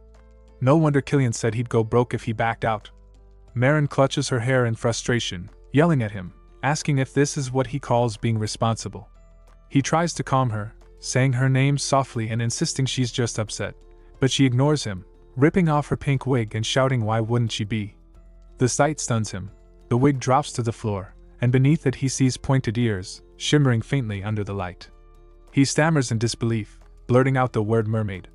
His mind races. Mermaids. A race from ancient stories, known for beauty and divine voices, their lower halves once described as fish, though in truth they can shift their form to human legs for a limited time, needing to submerge in water to recharge. Marin, trembling with fury and embarrassment, slams her hand on the sofa, shouting that so what if she's a mermaid? Is it his first time seeing one? He quickly shakes his head, replying no, but inwardly admits it's the first time he's seen one this far inland. No wonder there was a bathtub right in the middle of the room, he thinks, glancing toward it as the reality of her hidden identity sinks in. He said he had heard mermaids could suffer homesickness if they stayed too far from the ocean. Evelyn explained that Marin was only half mermaid, which allowed her to stay in human form for longer without that longing for the sea. He asked if that meant she was half human and half mermaid, and she nodded, saying mermaids' beauty often led them into strategic marriages with other species. But she went on, saying that after those marriages, if mermaids lived far from the ocean, most of them caught an illness known as ocean homesickness, which slowly drained their lives away. When that happened, their half-blood children were often abandoned, as neither land nor sea accepted them. He thought that might be the reason Marin began singing from such a young age, but before he could finish, she shouted angrily, demanding why he was staring at her like that and insisting her parents had a love marriage and were still alive. He sighed with slight relief and said that was good, but firmly added that his answer was still no. If they went through with this concert, she could die, and the audience could be in danger. She retorted that the audience would be safe. There was a protection artifact installed in their seats, and even if she died, she wouldn't stop now. She had come too far to quit. Evelyn yelled at her in frustration, saying this had been her only goal for 3 years, even while she was discriminated against and forced to pretend to be innocent just to survive. He asked why she was so obsessed with this concert. Her voice trembled slightly as she revealed that 4 years ago, her father had been diagnosed with ocean homesickness and was given only 5 years to live, meaning just 1 year remained. Though everyone knew there was no known cure for the illness, a legendary potion called the elixir could heal it completely. She had only 1 year to obtain it, and that was why she could not give up on performing at the Barren Dome concert. Evelyn added that if she succeeded, she would earn the right to sing before the imperial court, where she could receive a single drop of the elixir as a token of gratitude. He quietly understood then that the elixir could indeed cure her father's illness, realizing how carefully she had planned everything since 4 years ago. Oscar watches Marin's resolve harden as she says singing is the only thing she does better than anyone and this is her only way, and he thinks aloud that parents could be that devoted to a loved one. She falls quiet while he reflects that having never known parents himself, growing up in the city, he cannot truly understand, yet if a father would sacrifice everything like a master to save someone, that fierce devotion stirs something in him he recognizes more deeply than most. Oscar asks if they can enter the Barren Dome now and Marin answers that they can, since it is a party concert. He agrees and tells her they should move at once, explaining that she must practice at the dome and he needs to verify the audience protection himself. If the system meets his standard, she must not regret performing even if there is danger. Marin hesitates and asks what he means, and he replies simply that they should try a rehearsal now and go check. At that same moment in Era Sweet's home she sips wine and fumes that Marin still refuses to cancel, muttering she always knew the girl was stubborn but not to this degree. A companion asks if Marin really believes they will not kill her, and Era replies coldly that Marin is merely determined to perform even at the risk of death and calls her vicious. The companion mentions she heard something earlier that Marin left the hotel recently with a man, and Era snaps, asking if it was a secret lover. The woman corrects her, saying it looked like a guard. Era notes she blocked the mercenary offices and wonders then where Marin found help, ordering her to check the man's skill, and the woman answers that she will send 1 or 2 talented people to investigate. Oscar finishes inspecting the dome and says the protection artifact beneath the audience seats is flawless, declaring that he will officially accept the commission. He glances around, asking if they should finalize the contract back at the hotel, and Marin brightens, saying the paperwork has already been prepared. He asks if the brief rehearsal earlier was all she needed, surprised when she nods and says simply that his help will already be enough. Smiling in relief, she adds that now she can finally enjoy her freedom, and he thinks that outwardly she seems like an angel, but inside hides the temperament of a devil. When she thanks him warmly, he replies that he is merely earning the fee she offered, though his attention soon shifts as he notices 2 suspicious figures nearby. Thinking quickly, he mutters that it is just them, then fires 2 silent wind bullets that strike both targets before they can move, neutralizing them instantly. As he walks ahead, he thinks there is no need to waste effort on the rest, she is safe for now. Meanwhile, at Era Sweet's residence, she steps out of the shower and is informed that the 2 men she sent are dead. Shocked, she repeats that they died, and the woman confirms it, explaining both bodies were found with clean holes in their foreheads and no signs of struggle. Era smirks, admitting that Marin seems to have found quite the capable guard. When she asks how they died, the woman repeats the report, and Era, intrigued, tells her to ready the car. The woman hesitates, asking if she has plans tonight and where she intends to go. Era replies with a cunning smile that she plans to meet that bodyguard herself, to hire him. Later, in the Grand Baron Hotel's private dining room, Marin and Oscar sit across from each other, and she gestures at the lavish spread, cheerfully saying he probably has never seen food like this before and offering to teach him how to eat it. He thinks to himself that when no one is around, her personality changes completely. She leans closer, lowering her voice, saying he should be careful what he says outside because this room is wiretapped. Surprised, she shouts what, and he calmly replies that he already disabled it upon entering, warning her to always be cautious when he is not present. Realizing how close she came to being exposed, she exhales deeply, muttering that any recording of what she said would have been disastrous. Era smirked confidently and said of course, but Oscar leaned back with a calm grin, replying that he liked how refreshing she was. Then, after a pause, he added as if thinking aloud that since his contract fee was 1,000,000 bells and his life's worth of secrecy was 10 million, the total should be 100 million bells. He asked if that was possible. Era's smile dropped as she glared sharply, asking if he was joking with her right now. He replied coolly that he wasn't joking with her, he was joking with himself. Her temper snapped, and she shouted furiously, calling him a bastard. Adjusting her glasses with a sharp motion, she demanded his name. He answered without hesitation, saying he was Kalyan Rockwood. Era's lips twisted into a cold smile as she turned to leave, muttering about an immature fool who freely revealed his name in this line of work. Before stepping out, she tossed a final remark over her shoulder, telling him to look forward to the future because she intended to make his life interesting. He smirked and replied that it sounded good. He'd always been the dynamic type anyway. Grinding her teeth in rage, Era stormed out of the room, her anger boiling over as she shouted about how arrogant he was. Her manager rushed up, asking if she was alright, but she barked back if she looked alright and ordered her to call the Woodcock brothers immediately.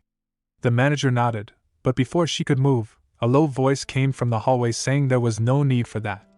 A man approached with calm confidence, Wu Jin, the eldest of the Woodcock brothers, and an infamous assassin from Yen Destiny. Era crossed her arms, forcing composure, as she asked how he managed to get inside. Wu Jin spread his hands with a sly grin, saying there was nowhere he couldn't go. His valued employers had even provided him with an ID card.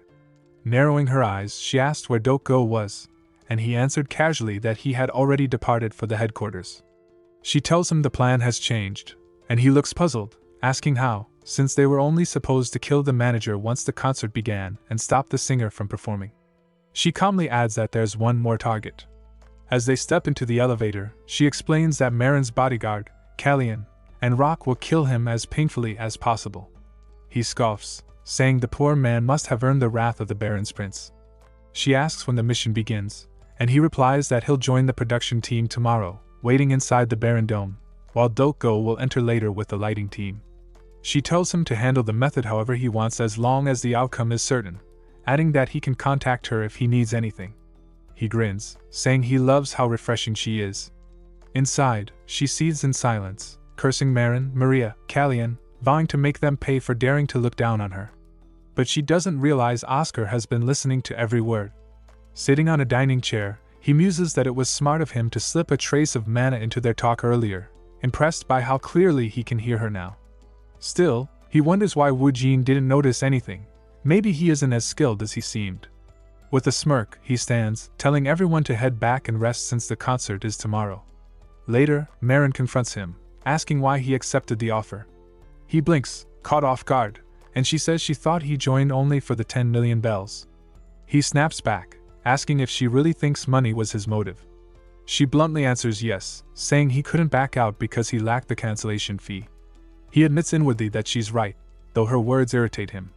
Then, in a quieter tone, he reminds her she wanted to save her father, and says he hopes she succeeds. He adds that he once lost his own chance to save his master and still regrets it. Whatever they can do without regret, he insists, they must give it their all. His words leave her stunned, eyes widening as silence fills the space. Finally, she just thanks him softly and offers a faint smile in return. The next day arrives with the city buzzing for the concert as crowds begin filling the Baron Dome. In the cleaning area, a frantic supervisor rushes around, yelling for everyone to hurry since the show is about to begin, cursing under his breath about a missing part-timer. One of the washrooms nearby is marked out of service, but inside, Wu Jin sits calmly in a cleaner's uniform, holding a small picture of Oscar between his fingers. His gaze sharpens, and he mutters that it's time to move, slipping the photo into his pocket as he rises, ready to begin his part of the mission. Wu Jin forces himself upright in the cramped washroom, grumbling that he cannot believe he waited there all day and that his leg aches, and he tells himself he must head upstairs to meet DONGHUA, wondering if it is room 403 and what uniform DONGHUA will wear. He vows that if this job were not worth 5 million bells he would not have worked so hard. As he pushes the door open, he freezes. Oscar, disguised as Kallian, is at the sink, casually washing his hands, and Woojin sees red, muttering that it is Kallian Rockwood and asking if he should kill him here and now. In his head the dossier on Kallian ticks off facts. 1. A rising star from the White Tower. 2. A martial artist who relies on physical enhancement and acceleration. 3. Vulnerable to ambush if his back is turned. 4. Roughly the same level 4 as Woojin, so victory is uncertain. He decides it is safer to strike together with his allies and resolve to follow the original plan, since failing an ambush would be disastrous. At the threshold his fingers brush the doorframe and he reaches to open it, but Oscar turns from behind and calls out, noting that the way Woojin holds his fingertips closed while his palm remains loose betrays hidden weapons and asks if he is an assassin. Woojin whirls around, stunned that he has been spotted, and his mind races: attack now and risk failing, or slip away quickly to join DONGHUA and keep the plan intact. Oscar narrows his eyes and says that hesitation gives him away. Only an assassin hesitates like that. Without wasting another second, he hurls a small object toward Woojin, whose reflexes kick in as a blade-like weapon forms in his hand. But before he can properly dodge, the object slams into him with force. He grits his teeth, thinking this weight, it's not just metal but a condensed lump of mana, a clever defense trick. He steadies himself, deciding to trade one wounded shoulder for the enemy's life. The blade he throws whirls through the air, now racing straight toward Oscar, and in that instant, Woojin calculates coldly that even if his opponent belongs to one of the 4 great magic towers, no one can evade hundreds of hidden weapons coated with lethal poison. A storm of needles bursts forth, piercing Oscar from every angle. His body jerks violently before he collapses to the ground, trembling. Seeing that, Woojin lets out a shaky laugh, muttering that it worked. Close combat isn't his strength, but luck seems to have favored him this time. Still, to make sure, he draws his knife and kneels beside the fallen mage. As he pushes the blade toward Oscar's neck, the steel halts midair, stopped just an inch from contact. His hands tremble as confusion spreads. The knife won't go further. There's a faint hum, a pressure in the air, wind. Realization strikes. If his blade can't move, then the needles must have been blocked too. His eyes widen as Oscar slowly lifts his head, a faint smirk curling on his lips. He raises his arm, a gun glinting coldly in his grasp, and says he's impressed. Woojin wasn't entirely slow after all. Stunned, Woojin stammers, asking how he could have survived. Still smiling, Oscar explains that he cloaked his entire body in a layer of wind, nullifying the poison weapons. Woojin cries out in disbelief, shouting that it's impossible, but the muzzle of the gun presses against his throat, and Oscar calmly replies that it absolutely is. The next instant, a single shot echoes through the empty corridor. As Woojin's body falls lifeless, the noise outside swells, cheers, lights, and music. The crowd counts down with rising excitement, waiting for her arrival. And at last, Marin steps onto the glittering stage, her voice spilling through the dome as the concert begins, her song cutting through the noise of the world beyond. In another section of the dome, DONGHUA, the youngest of the Wooduk brothers and an assassin from Yuan Destiny, sat waiting impatiently, tapping his fingers on the table. His expression tightened as minutes dragged by. He muttered under his breath that Woojin was late, far too late. A hint of concern flickered in his eyes as he wondered if something had gone wrong.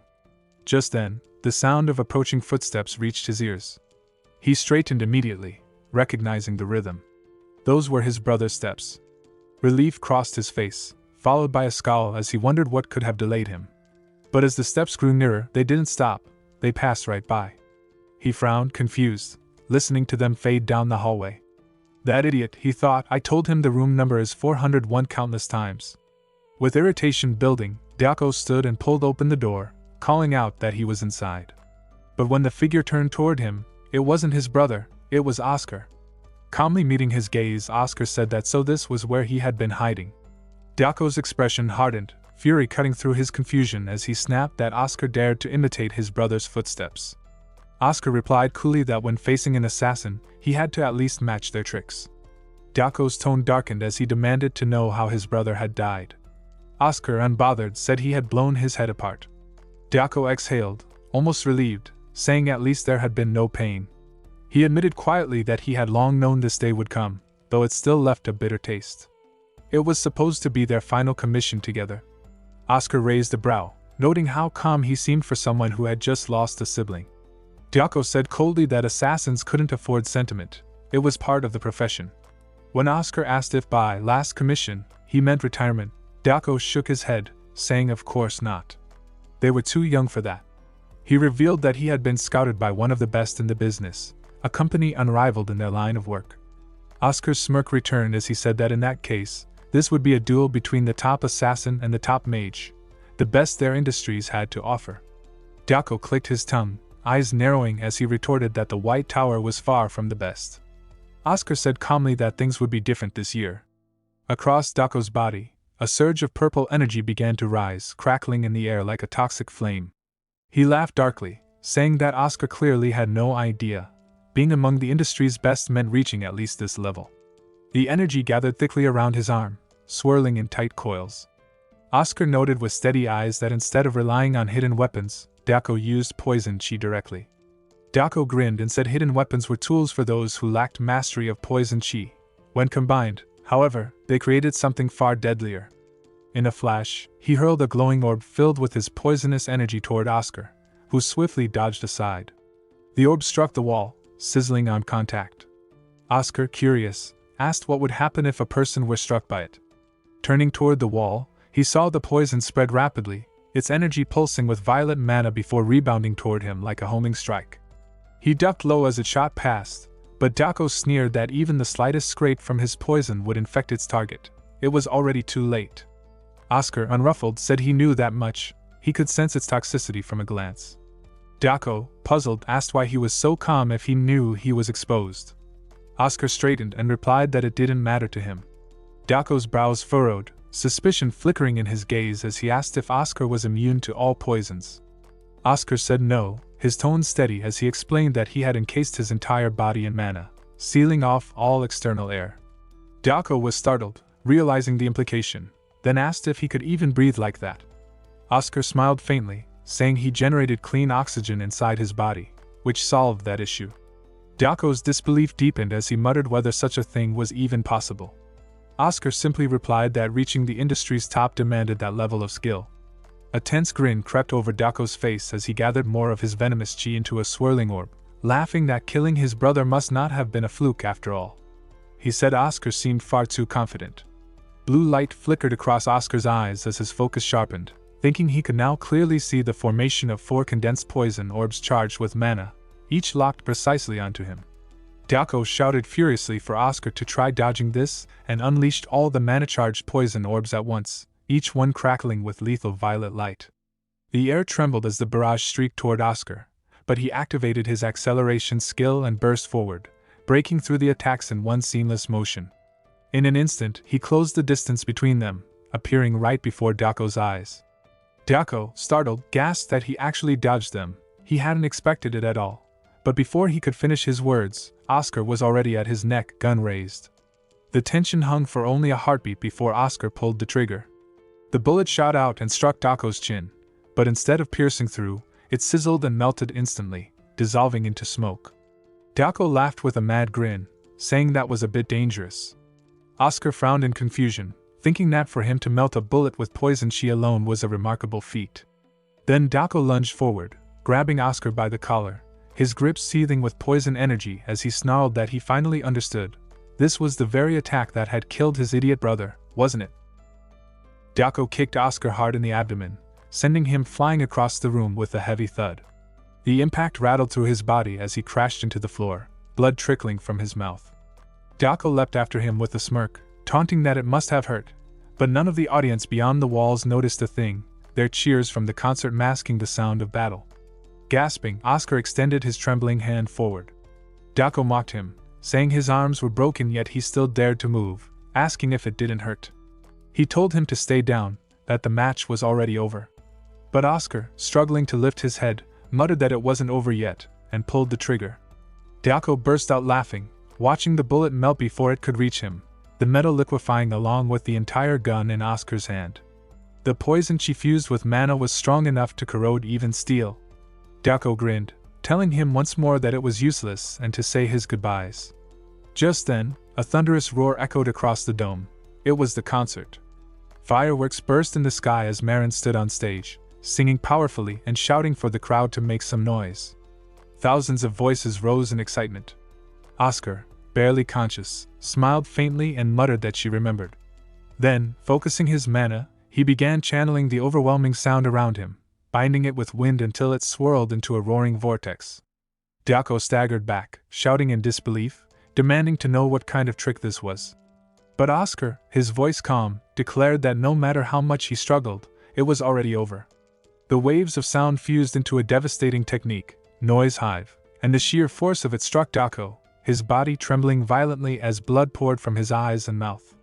He vomited, barely able to stay upright, while Oscar, still seated weakly on the floor, thought he would acknowledge the man's tenacity. The combined voices of tens of thousands crashed like thunder, sending shockwaves through Daco's body, yet he endured longer than expected. Finally, just before collapsing to his knees, he hurled one last stealth dagger toward Oscar, the blade piercing deep into the wall behind him with a sharp metallic crack. Oscar thought he must have lost all sense of direction after his hearing faded, but his thoughts were cut short when Daco let out a furious roar. He muttered that it must hurt and promised to end it quickly, gathering his strength to fire a concentrated wind bullet straight through the man's heart. Daco collapsed to the ground, completely unconscious, and moments later Oscar too fell back, exhausted but relieved that Marin had remembered everything perfectly. His mind drifted to the night of rehearsal when he had told her they only had one thing to practice. If she heard 2 gunshots, she was to launch the fireworks and display the biggest screen possible. She had smiled then, saying it sounded simple, and he had replied that it would be more than enough. Now, lying amid the faint echo of fireworks, he thought with a weary smile that it truly had been enough. 3 days later, Marin lounged on the sofa, asking if he was really fine to move around and not just acting tough. Oscar chuckled, saying why would he, since she even called a high-level priest for him, and he healed fast thanks to that. She confessed she would have felt guilty if he had died, remembering how he was nearly gone when she caught sight of him lying there. He replied softly that it hadn't been that bad. Then she turned serious, saying since he was awake, it was time to settle the payment. Evelyn entered, announcing the total as 1,000,000 bells and mentioning she added an extra 100,000 out of gratitude. Marin said that without him, she would never have gotten the chance to perform before the Emperor and obtain Eliza. Counting the thick packet of money, Oscar said it was only possible because her will was that strong and assured her that her father would get better soon. She smiled faintly, saying how nice that would be, then asked if he would stay in the city.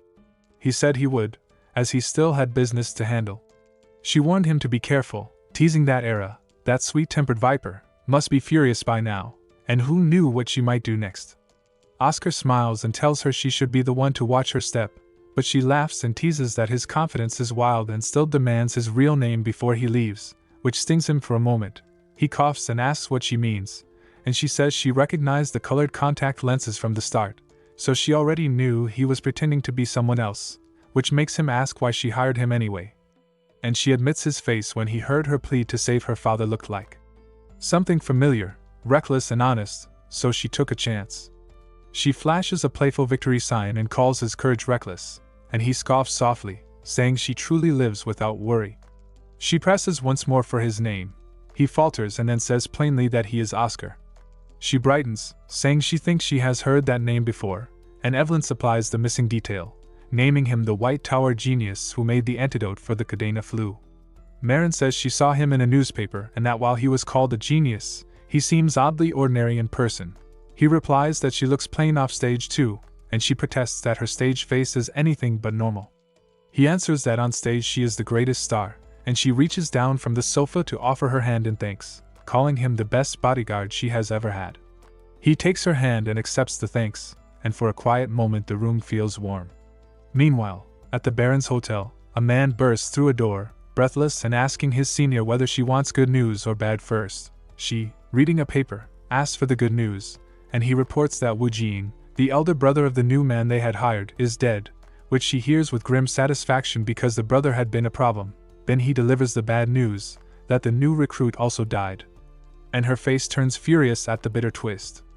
Era explodes, furious and disbelieving, demanding whether the messenger is joking and threatening to make more bad news rain down if he lies, while the courier trembles and insists the killer is Kellyanne Rockwood, her younger brother. The man pushes a photograph forward and says this is the bodyguard they hired, urging her to confirm that it is indeed Kellyanne. She stares, stunned. then snaps that perhaps his face has changed with time since she last saw him and swears she must see him in person. To find which bastard is pretending to be her brother, her voice sharpening into a promise of retribution as she recalls the purple braid tattoo associated with Callie and Rockwood. At the Sweet family estate the mood is colder but practical. Servants ask about the Hoover clan's moves and the manager reports the mercenaries are working hard but that none of them are true heavyweights worth worrying about. Mark Sweet, patriarch and Era Sweet's father, scoffs that if the Hoovers lose they should retreat cleanly, remarking on how persistent the rival family is despite Buzz Hoover having been mayor for only 2 years. And the manager apologizes for the interruption before turning the conversation to the espionage work. Mark asks after progress obtaining Buzz Hoover's secret documents, and the manager replies that their team is on it. The son is proving incompetent at undoing his father's password warding, but they are confident the top secret files do in fact exist and the crew is closing in on them. Mark Sweet laughs, saying the heavens are on their side, and then asks if participation will be complete in 2 days. The manager assures him it will and that a very fancy fireworks display will be prepared, and Mark sips his wine before asking about the bastard who made his daughter cry, demanding to know who he is and where he comes from. The manager replies that the culprits are the diva Marin Maria and the White Tower mages, Kelly and Rockwood, and Mark snaps that they must leave Marin Maria alone because they cannot touch her while she is tied to the Imperial. But as for Callian and Rockwood, he tells the manager to track and report their movements so they can deal with them after the Hoover family, furious that anyone would dare bully his daughter in this city and vowing to make whoever touched the purple braid tattoo pay dearly. Under an umbrella nearby, Callian sips coconut water and marvels at the scene while Oscar sips tea and tells him to take his time. Killian wipes his lips with his tongue, thanking Oscar for completing the commission, and Oscar asks how his body is. Killian replies that everything he beat up is fine now, and Oscar says that's a relief, to which Killian tells him to take the commission reward because a warrior of the forest does not steal another's achievement. Oscar grins, saying really, thank you, and Killian asks where he's heading next. The White Tower perhaps. And Oscar chuckles, asking if he says no, will Killian drag him there by force. Killian shakes his head, saying he already reported that there's no need to worry since Oscar is more talented than he is, and Oscar replies that's a relief, explaining that he's instead going to the Blood Tower's barren branch because there's someone he needs to find, then advises Killian to take care of himself for a while. When Killian asks why, Oscar coughs and explains that someone named Era Sweet, the daughter of a powerful man, might come after him because he went around using his name too much. Killian only nods calmly, saying there was another commission he wanted to do but if there's an issue he'll drop it, leaving Oscar inwardly baffled by his nonchalant reaction before asking what he means. And Killian says the job was to analyze some encrypted data with a reward of 5 lakh bells, prompting Oscar to say that's a lot, but no amount is worth risking one's life over, and Killian agrees, saying that's true. Oscar asked if Killian would be returning to the White Tower in his current state and suggested that if he had time, he could wait and go back together. Killian smiled faintly, saying it was surprising to hear something so friendly from him, and wondered if something had happened while they were apart. Oscar gave a blunt, slightly irritated look, making it clear that wasn't the case. Killian continued, saying it would be good to travel together, but he had to remain in Barren for a while since the commissions were only secondary. Oscar asked what he meant, and Killian replied that he was there to catch the worst traitor of the forest, someone whose capture would make history, explaining that there were rumors of the traitor being active in the city. Oscar's expression grew serious as he said it was more severe than he had thought. Killian said he could not share the full details with an outsider, but that was the situation. Oscar nodded, wishing him luck in catching the traitor and saying they'd meet again at the White Tower. He extended his fist toward him, and Killian, surprised, asked how he knew the forest tribe's traditional greeting method, saying he thought Oscar had no interest in him. Oscar wondered to himself just how unpleasant his past personality must have been since everyone seemed to think that, then said aloud that wasn't true and asked if Killian wasn't going to complete the greeting. Killian smiled, tapping his heart lightly with his fist before bumping it against Oscar's, saying, "Of course not, see you at the White Tower." As Oscar walked down the road afterward, his thoughts grew heavy. It worried him to head to the Blood Tower, wondering if Edna might be hiding among them. The Blood Tower could locate the demon's lair, but if a dragon decided to hide, even that power might not be enough. Oscar begins to sense something unsettling, a sharp surge of energy that feels far beyond normal limits. His thoughts race as he wonders why he can feel the aura of someone who must be at least a level 7 mage. Standing before him is Kaya, her presence wrapped in an overwhelming aura of murderous intent. The air between them grows tense, but before he can speak or react, a car passes swiftly across the road, and in that fleeting moment, Kaya completely vanishes from sight. Oscar blinks in confusion, unable to grasp what just happened. Elsewhere, Kaya walks alongside her subordinate through the quiet streets, the faint hum of manna still lingering around her. The subordinate, glancing at her uneasily, says she's being too lenient just because the man is her brother's friend. He reminds her how she simply watched when they ate together earlier, and insists she should make him pay the debt for killing the new recruit. Kaya, calm but sharp, replies that the boy hadn't even been officially inducted yet, and if anything, it's a relief they didn't lose a loser who got killed by a level 3 mage in the first place. She adds that such trivial matters aren't important right now. She turns her gaze to him and asks a sudden question, her tone deliberate. If she were to completely hide her presence, would he be able to find her intentionally? The subordinate, taken aback, admits that he doubts it. It would be difficult even to sense that she was there at all. Kaya's eyes narrow thoughtfully as she asks when he thinks there's a level 3 mage in the city who could locate her when she's hidden. He frowns, muttering if this is some sort of 20 questions game, saying there wouldn't be anyone in the entire continent, let alone in Baron, capable of that. For a moment, she grows silent, reflecting on the sensation she felt earlier, then murmurs that she can't shake the feeling she made eye contact with him. Her subordinate dismisses it, saying it's probably just her imagination. But Kaya shakes her head, firm in her conviction, it wasn't just a feeling. When she asks his name, the subordinate answers, Oscar Gresham, the legendary genius from the White Tower, who has been appearing frequently in newspapers lately. A small smile curves her lips, her eyes gleaming with interest as she murmurs how amusing this is and how excited she is for his future. Oscar arrives at his destination, the Blood Tower, Baron Branch. The crimson gates open with a faint metallic hum, and he steps into the dimly lit hall where the scent of iron and incense lingers. Behind the counter sits a woman, her sharp eyes glancing up as she says in a formal tone, "What can I help you with?" He replies calmly that he is here to find someone.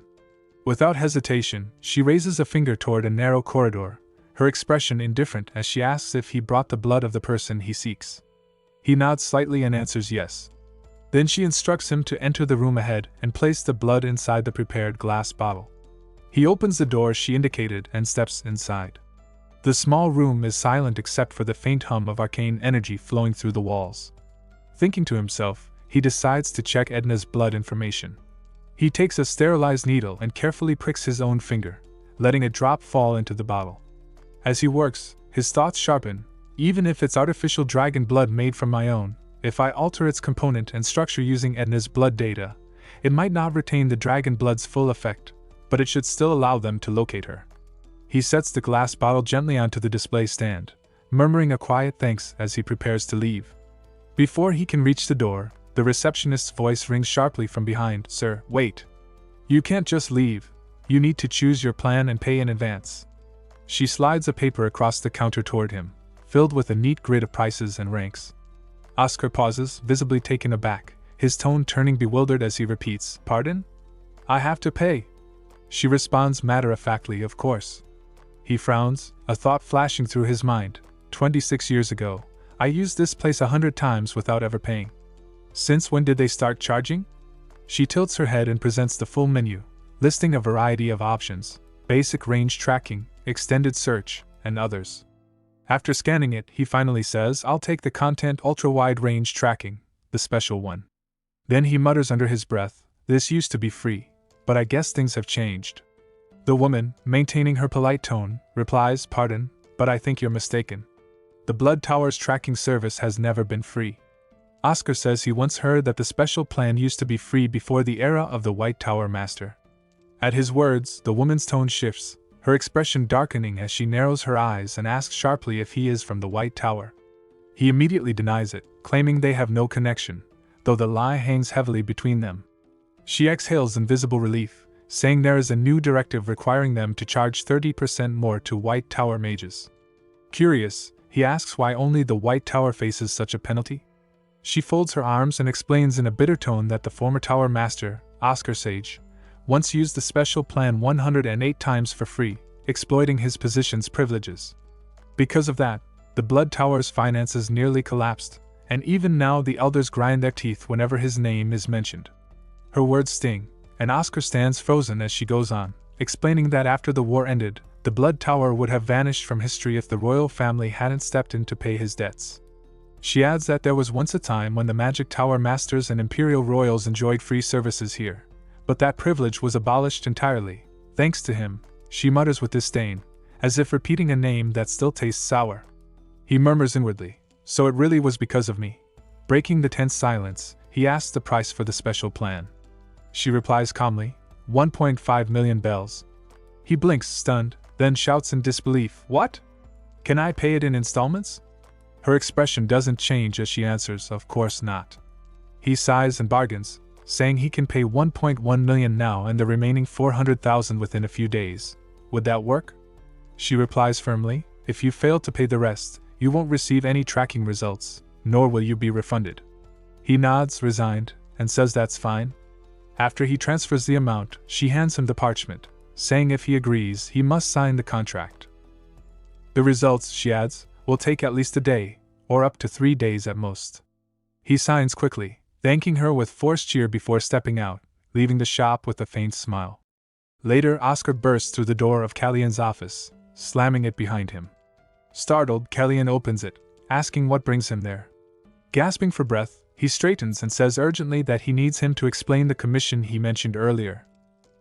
At the Hoover family estate, Kallian leaned back, saying he heard the commissioner was the son of Barron's previous mayor, wondering what was going on. Oscar asked him to explain the situation before their meeting and whether it was fine to meet him so late at night, since it sounded urgent. Kallian replied that the team was regrouping as quickly as possible, but the qualifications for the applicants were so strict that progress had been difficult. Oscar said it must be because the commission involved decrypting encrypted information.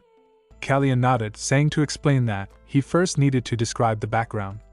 He asked if Oscar knew who the former mayor of Barron was, and when Oscar guessed Buzz Hoover, Kallian confirmed it. He explained that Buzz Hoover had wanted to change Barron, which despite its glittering appearance, hid the suffering of many trapped in gambling, drugs, and alcohol. The corrupted corporations ignored this darkness, even feeding off it. Oscar said since that vicious cycle was making them money, and Kallian agreed, saying Buzz Hoover declared a war against the drug organizations. When Oscar asked about the outcome, Kallian said it succeeded. In just 2 years, drug distribution in the city dropped by 86%. Oscar praised the result, calling it impressive, but Kallian continued that after that victory, Buzz Hoover suddenly died in his own estate, just before the inauguration of a treatment center for addicts. Oscar frowned, saying that sounded suspicious. Kallian said many thought the same. Some believed the drug organization murdered him, while others whispered that a powerful noble addicted to drugs had hired the Purple Brigade. But the truth remained unknown. Oscar leaned forward and asked what exactly needed to be decrypted. Kallian explained that the data had been encrypted with magic seals cast by Buzz Hoover himself, making it one of the most secretive sets of information on the entire continent, the final record he left before his death. Oscar said there was a high chance those files were linked to whoever killed him. After a pause, he asked if there had ever been bad blood between the Sweet and Hoover families. Kallian replied that if he meant Mark Sweet, it was quite the opposite. Mark had fully supported Buzz Hoover and even led the campaign to eradicate drugs. Because of that, he gained enormous support from the citizens and became the leading candidate for the next mayor. Oscar muttered that perhaps her father was actually a decent man. Just then, a knock sounded on the door, and it opened to reveal a boy who stepped in with a polite tone, saying hello and asking if they were mages from the White Tower. He introduced himself as Jack Hoover, the eldest son of the Hoover family. Oscar introduced himself as a level 3 mage, Oscar, while Kallian added his own name, Kallian Rockwood, level 4 mage. The moment Jack heard the name, his eyes widened as he blurted out that Kallian was the same person who had served as Marin Maria's bodyguard. Oscar confirmed it with a small smile, saying he was also the rising star of the White Tower, known for defeating the notorious Woodhuck brothers. Jack grew even more excited, barely believing that such renowned mages had come to find him, before eagerly asking if they already knew why he was trying to hire mages. Oscar glanced sideways, wondering why Kallian's expression had suddenly shifted. Kallian looked visibly annoyed as Jack kept gushing over him like a fanba, completely ignoring Oscar's presence. Oscar quietly thought that this was ridiculous. Jack clearly assumed Kallian was the one making all the decisions, while Kallian seemed to think Oscar was in charge. He sighed inwardly, wondering who would take responsibility in the end, deciding that if Kalyan wanted to handle it, he could. Finally, Oscar broke the awkward air, saying he heard Jack was looking for someone to decrypt his data. Jack nodded earnestly, saying his father had mentioned that the information inside was shocking, but despite all his efforts, he had failed to unlock it. Oscar asked if he believed his father's death was connected to that data. Jack confirmed it, explaining that at first he wasn't sure, but recent events convinced him. When Oscar asked why, Jack detailed the string of bizarre accidents that had befallen every cryptology mage he had hired after his father's death. One fell from his horse, another's carriage engine exploded, a bridge collapsed under one, and some even got ambushed by bandits, something unheard of in these parts. None of them ever made it to Baron. He said it was too much of a coincidence, clearly someone was trying to stop the truth from surfacing. Oscar rubbed his chin thoughtfully, agreeing it was indeed strange. Jack then said that before he could officially commission them, there were certain procedures they had to follow. From his pocket, he produced a sealed parchment stamped with the mark of the Altera Order. He handed it to Oscar, saying he must know how to use it. Oscar unrolled it, nodding that he did. The parchment was infamous for its deadly binding, a brutal contract that killed the signee if its terms were broken. He quietly admired Jack's courage for managing to secure one. As he scanned the contents, Oscar noted the 4 clauses. First, the employee must not damage the encrypted data in any way. Second, the employee could not disclose the commission's details to anyone. Third, with Jack Hoover's permission, the first 2 rules could be temporarily lifted. And fourth, the contract would automatically expire once the commission was completed. Oscar quietly thought that for the eldest and most precious son of the Hoover family, Jack was truly doing his best to protect his father's legacy. After reading through all the clauses once more, Oscar said he needed to confirm something before proceeding. He asked if anyone else had gone through the same procedure. Jack confidently replied that, of course, they had. He had personally taken care of the security, so there was no need to suspect anyone. He gestured toward the men behind him, assuring that they were trustworthy. Oscar eyed the group, noting their strength as level 4s, but said aloud that he would be the one to judge that. He then demanded to see the parchments they had signed. His words immediately angered the men, and one of them shouted furiously, demanding how a mere level 3 dared to question them. But before they could move, they froze, feeling an invisible pressure crush their bodies. Panic struck their faces as they realized they couldn't move even a finger. Oscar stood calmly, channeling his wind around them with perfect control. In truth, it wasn't power but technique, manipulating wind to simulate the overwhelming presence of a high-ranking mage. He smirked inwardly, thinking that with the right use of wind, it was easy to fool people into believing they were being suppressed by a much stronger force. The mercenaries gasped for air, completely immobilized, one of them stammering in disbelief at how a level 3 could possibly do this. Oscar said it was nothing too difficult, just something he used for thrusters, and advised them not to resist during a request. Jack, visibly impressed, raised a hand and told his men to stand down. The tense silence broke when a bell rang somewhere nearby, signaling the arrival of another attendant. The man entered, carrying a stack of scrolls, and said the contracts had been brought. Later, Oscar sat at a desk piled high with parchments, scanning through them carefully. It wasn't just 1 or 2 but an entire set of documents. He frowned as he noticed discrepancies and abruptly called out to one of the men who had delivered them. The man stammered, asking why he was being called, but before he could finish, Oscar unleashed a burst of wind that sent him flying across the room, crashing hard against the wall before falling limp to the floor. Jack jumped up in shock, demanding to know what was going on. Oscar, still calm, said coldly that the parchments had been tampered with and asked Jack who had brought them.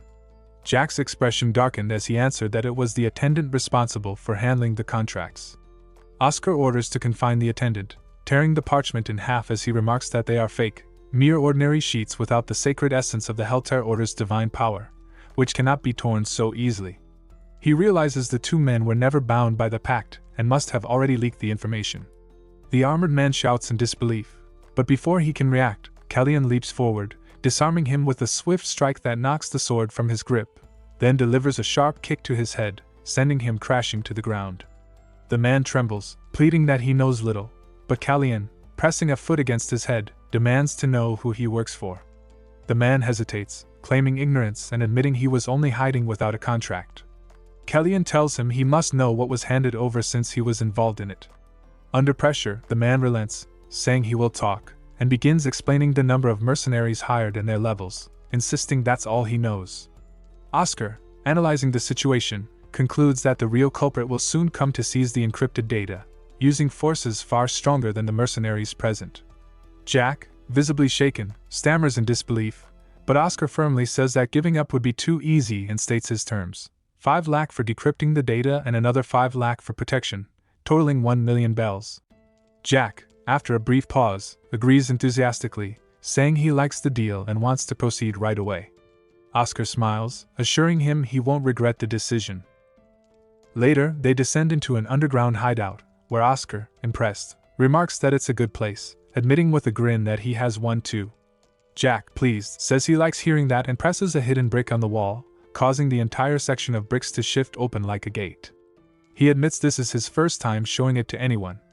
Inside the small concealed room, a single bag rests on a table.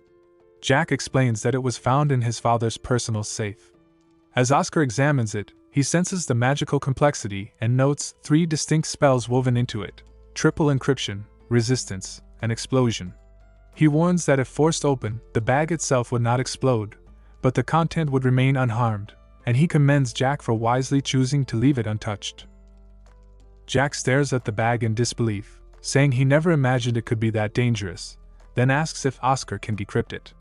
Oscar, with calm confidence, replies that of course he can, placing his hand above the bag and murmuring that compared to the encryptions used during wartime strategies, this is nothing more than child's play. A soft pulse of magic flows from his palm, and after a tense moment, the bag unlocks with a faint shimmer. Jack watches in awe as it opens, eyes wide with amazement. Oscar gestures toward it, telling him to go ahead and check its contents. Callian, observing quietly, admits that although it looked easy, he himself couldn't perform such a difficult spell, acknowledging the complexity behind Oscar's skill. Jack carefully pulls out a bundle of papers, his hands trembling as he begins to read. His eyes glisten with emotion, tears forming as he stares at the words, whispering softly in gratitude, thanking them over and over. Oscar, curious, asks if he found any clues, but Jack shakes his head, explaining that while the documents contain detailed accounts of political and corporate corruption, such things are sadly common in Baron. If his father was killed only for this, then there must be something deeper. Oscar studies him for a moment, thinking that children in Baron seem to mature far too quickly, and senses that there's something hidden beneath the surface. He finally suggests, if there isn't much in the letters, they should check the diary next. Jack flips through the diary with hands that tremble slightly, saying he will take a look, and as he reads the entries aloud in a soft, stunned voice, the pages map out a slow, bitter unraveling. June 10th. Almost 2 years into his mayoral term, he boasts that a city once known only for alcohol and gambling is changing, crediting the citizens and his business partner Mark Sweet for turning Baron towards something better. July 2nd. Despite a major crackdown, the street drugs keep flowing and he suspects an organized network rather than scattered peddlers. August 22nd. After arresting 100 dealers, he finds they sell for someone else and cannot name their master, which makes him suspect a powerful corporation or politician. August 24th. He writes that he spoke with Mark and found it eerie how much Mark already seemed to know about the investigations, so he thought to place a tail on him. Then the entry stops and Jack falters, hands shaking as he cannot go on, and Oscar offers to read the rest. Taking the diary, Oscar reads September 1st, where the mayor finally names Mark Sweet as a cartel executive tied to the empire's largest syndicate. Happy ending. And writes of wanting to drag him by the collar to interrogate him but restraining himself because the future of Baron depends on careful choices. The tone sliding from hope to anger as the diary makes it plain that the city's outward shine masks deep rot and risky enemies who will do anything to keep their secrets. And as the last line settles between them both, the room feels colder and more urgent than before. The next entry begins with September 18th, the mayor's handwriting steady yet tense as he writes that tomorrow marks the opening of a rehabilitation center for drug users, and today, the eve of that moment, he has a meeting scheduled with a government official tied to the imperial family. If all goes well, he believes he can finally erase happy ending from Baron's veins and secure a brighter future for the city. Reading it aloud, Jack Hoover whispers that September 18th was the very day his father died, recalling how Mark Sweet had comforted him at the tombstone, promising to catch the killer and carry on his father's will. Yet the cruel irony hits him now, realizing that the man offering comfort was himself an executive of the very cartel his father sought to destroy.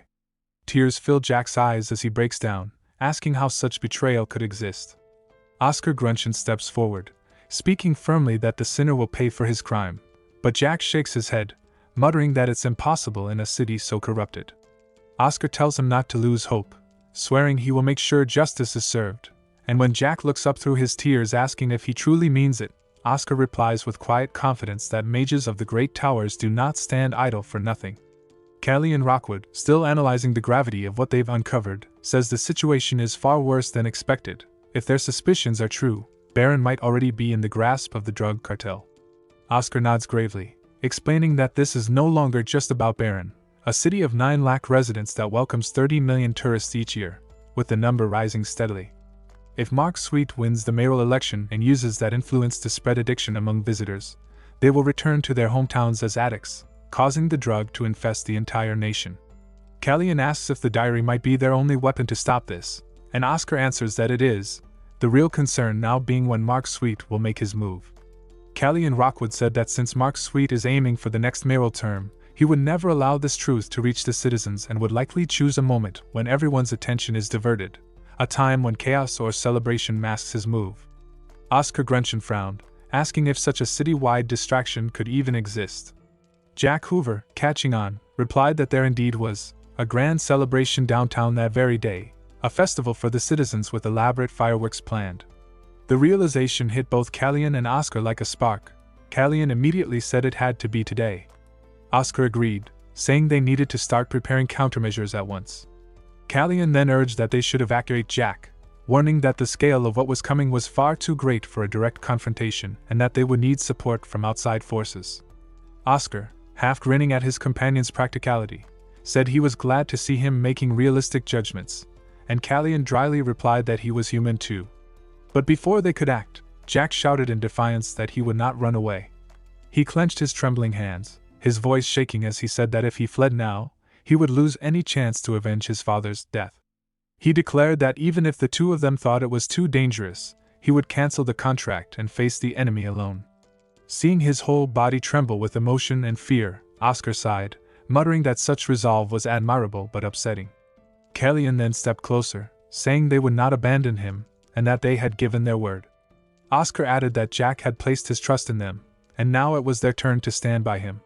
Moved to tears, Jack thanked both of them from the heart, to which Oscar replied that gratitude could wait until they succeeded.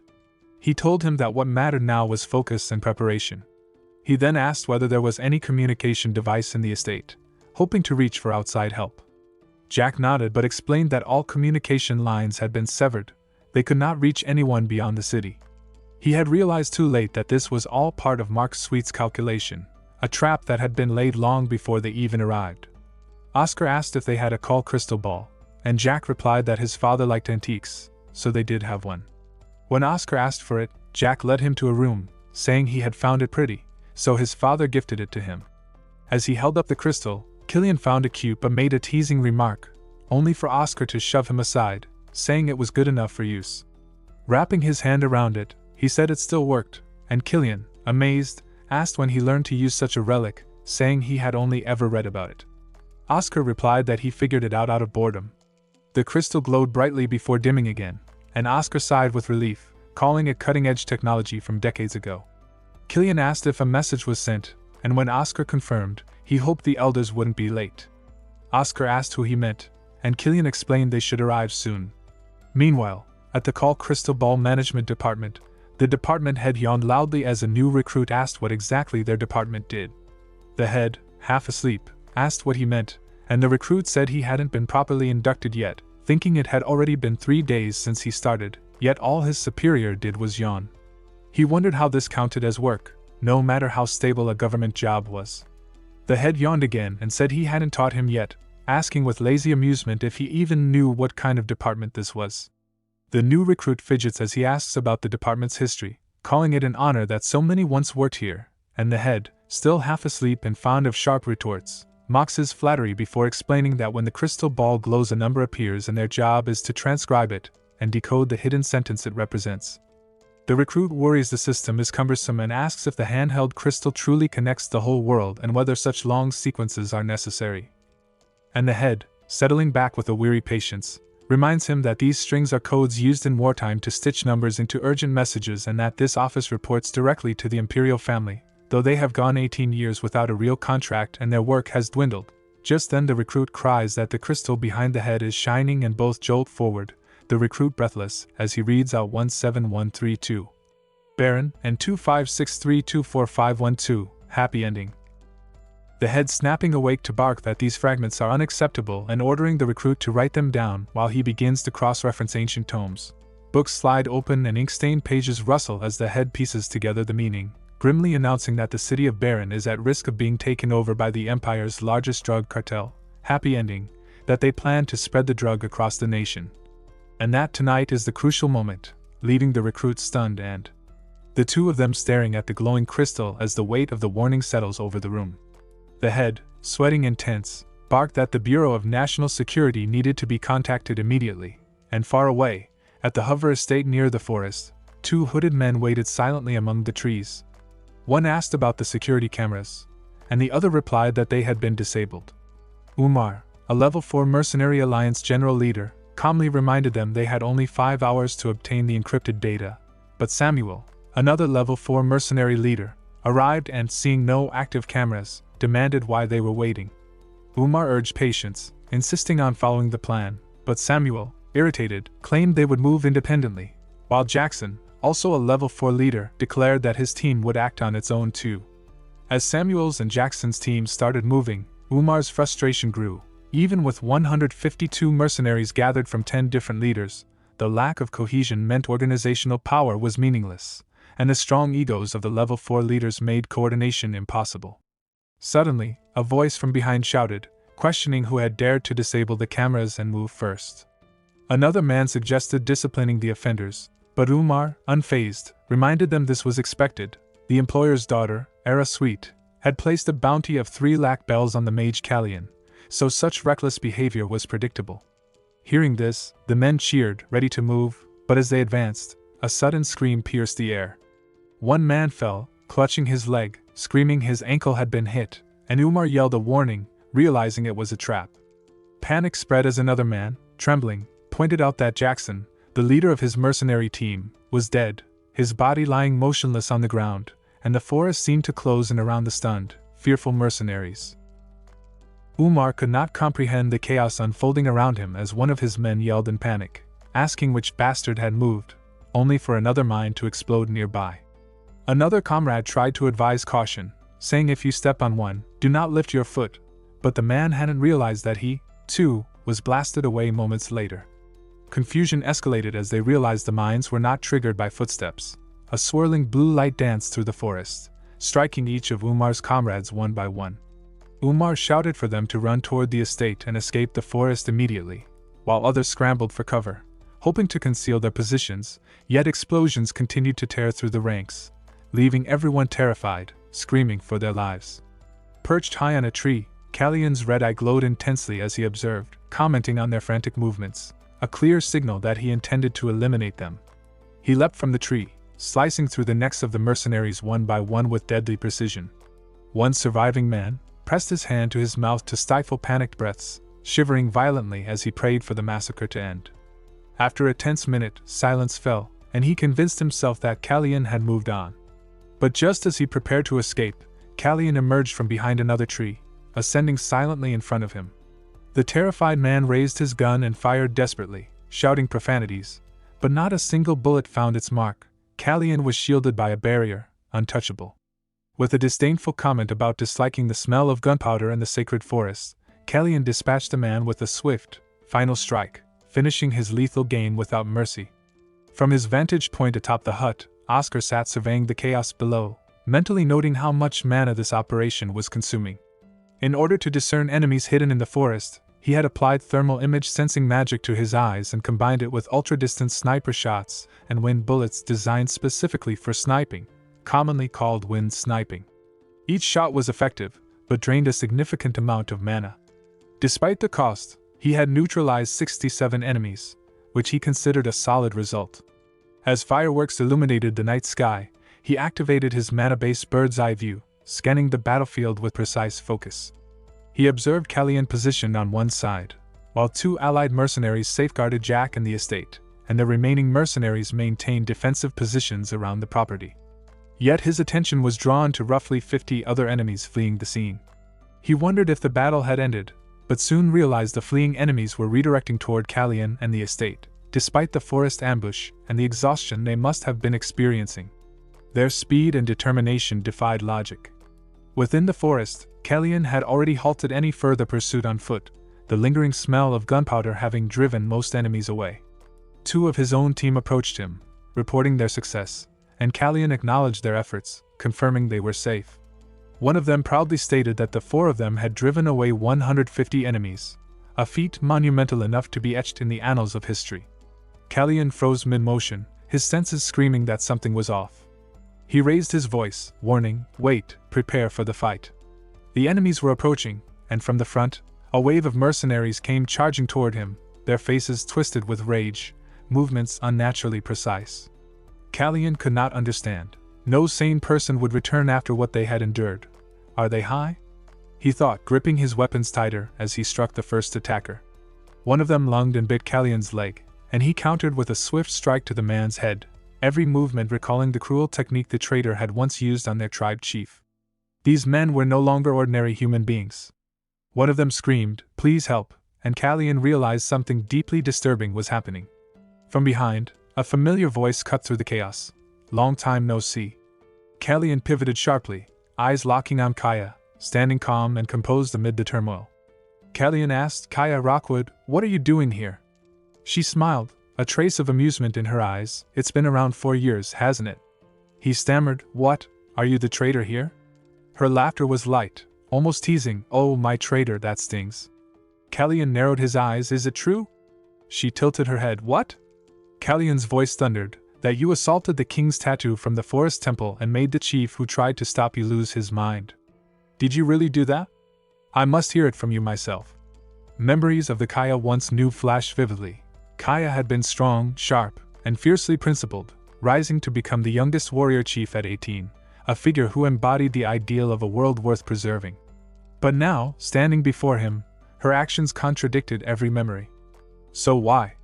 Kallian thought, heart pounding, why did she drive the chief into madness, turning him into a pawn for combat, and forcing him to meet his end at the hands of the warrior of the forest he loved so dearly, all at the hands of the one he once revered as a paragon of strength and justice, Kaya?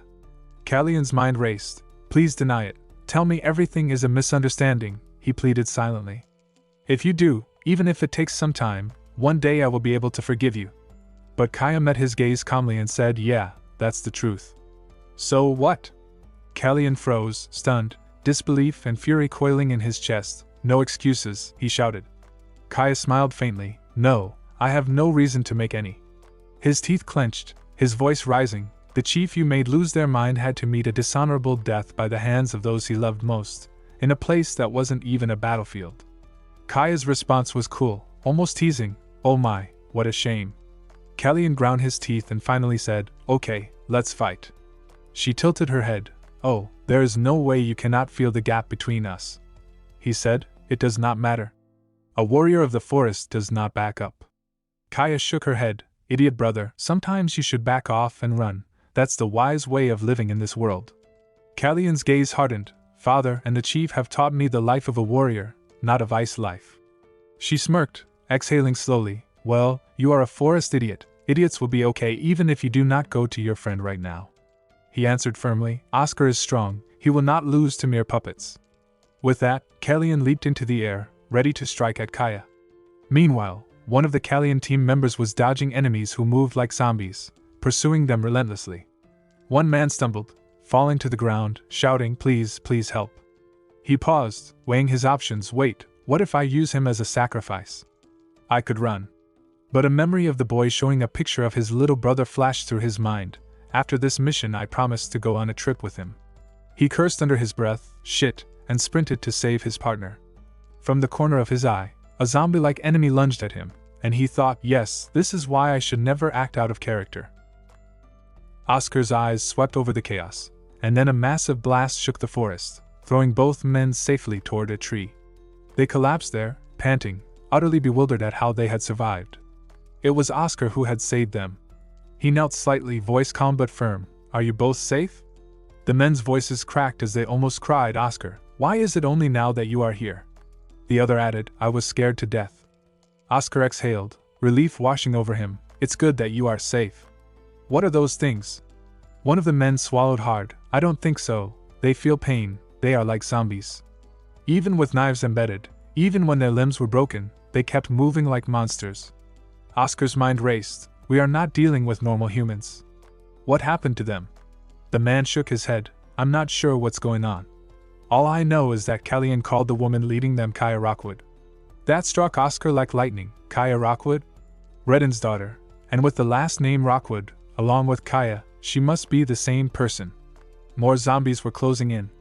One man panicked. Oh, they're here. Oscar considered his options. If this is truly Redden's daughter, this must be the effect of the king's tattoo, a mark reserved only for the strongest warrior in each generation of the forest, a symbol of leadership and power among all tattoo sorcerers. The king's tattoo grants the ability to survive death, returning the body to the forest temple, and Kaya possessed it. If that is true, then the technique controlling these madmen is probably Moral Boost. Originally, Moral Boost was a simple skill to slightly enhance allies' confidence, a morale amplifier. But in the hands of the tattoo's bearer, it could be enhanced to the max, converting allies into obedient, ruthless fighters. Only the strongest and most righteous could control it, and only someone with the intent to abuse it, like Kaya, could twist it so. Oscar's mind narrowed. What reason could Redden's daughter possibly have to do this? The zombies surged closer. A comrade shouted, Oscar, they're endless. Do we call the mercenaries from the state too? Oscar shook his head. No, there is a method, instant. He murmured an incantation, 30 seconds. A blue aura began spiraling around his body, nerves sparking with energy, and he intoned, by me, 30-second time. The two men staggered, panic still in their eyes. One exclaimed, What, we cannot do this without you.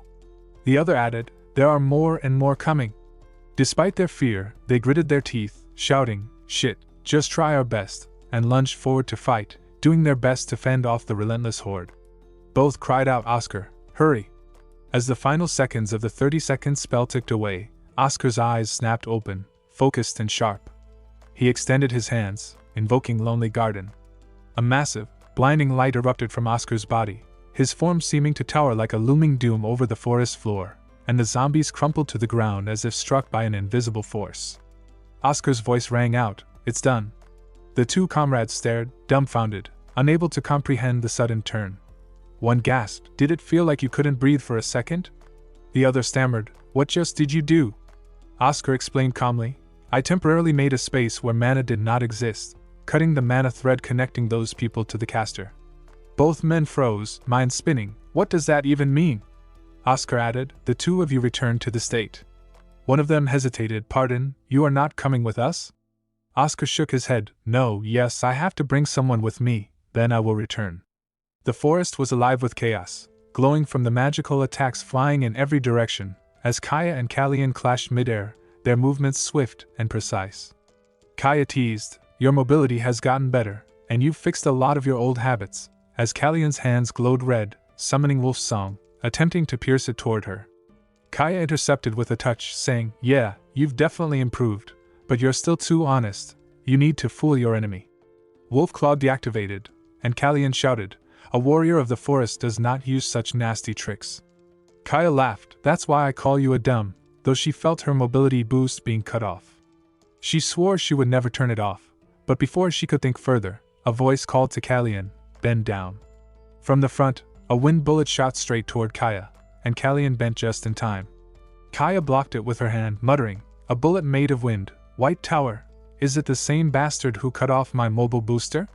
Even with support, the White Tower would not have arrived already. Other than my brother, the only White Tower mage in Baron is a level 3 mage. A level 3 mage could sever a mana thread linked to a level 7 mage, but Kalyan just in time kicked at her head, shouting, Do not get distracted. The attack seemed useless. A faint barrier protected her. She smirked, You thought you could land a blow? Dream bigger. Another wind bullet struck her neck, but she blocked it, teasing, Where does this red keep squeaking from? How cute. Kalyan tried to punch again, but Kaya countered, Are you asking me to find you myself? Then I shall. She scanned for Oscar but found nothing. Even as she fought Kallian, she thought, even scanning a 3-kilometer radius, there's no way a mere level 3 novice could strike me from this far, unless he's hiding his traces, but that made no sense. Frustrated, she finally kicked Kallian in the face and abdomen, her strikes sharp and precise. Kallian was thrown backward, her mind racing as she assessed the situation. A low-level mage should have barely completed the basics before attempting to apply them, she thought, and only a medium-level mage could begin to understand the essence of mana and wield it with precision. High-level mages, at least level 7 and above, were akin to world creators shaping their own realms. Yet here she was, facing a low-level mage who was fooling her perception. Level 7, she realized with incredulity. How dare he? Struggling to stand, Kallian hissed, "Traitor, focus, your opponent is me." She looked up, and Kaya's calm voice echoed, "Oh my, you still have not fainted yet. Kallian, either you follow slowly or you do not follow at all."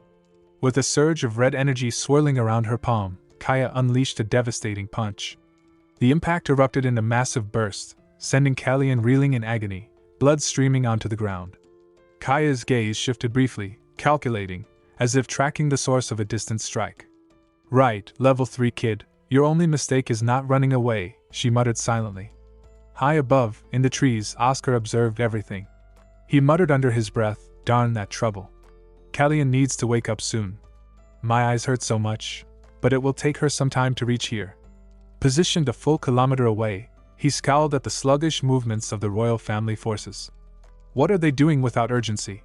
He paused, reconsidering. Well, perhaps it's better this way. Now that Kallian and Kaya are separated, I can maneuver without interference. Heading toward Kallian risks bumping into Kaya, who would likely search the forest for a while before noticing me. As Oscar began moving, a familiar presence startled him. Kaya had appeared silently behind him, her sudden arrival precise as a single leap through the trees. He turned sharply, eyes narrowing. She said, "Oh my, I made a rough estimate, and I was right." Oscar thought to himself, she traveled here in one bound. Her voice cut through his thoughts again. "As I suspected, this is why I could not detect you with a scan. You have been imitating the manhood of the tree perfectly." He realized instantly she had recognized his technique, her intuition sharp as ever. She leaned slightly forward, her tone teasing yet challenging. "Hey, level 3 mage, we have met before, haven't we?" Every word hung in the air, a quiet acknowledgement that their paths had crossed once already, entwined by fate and skill.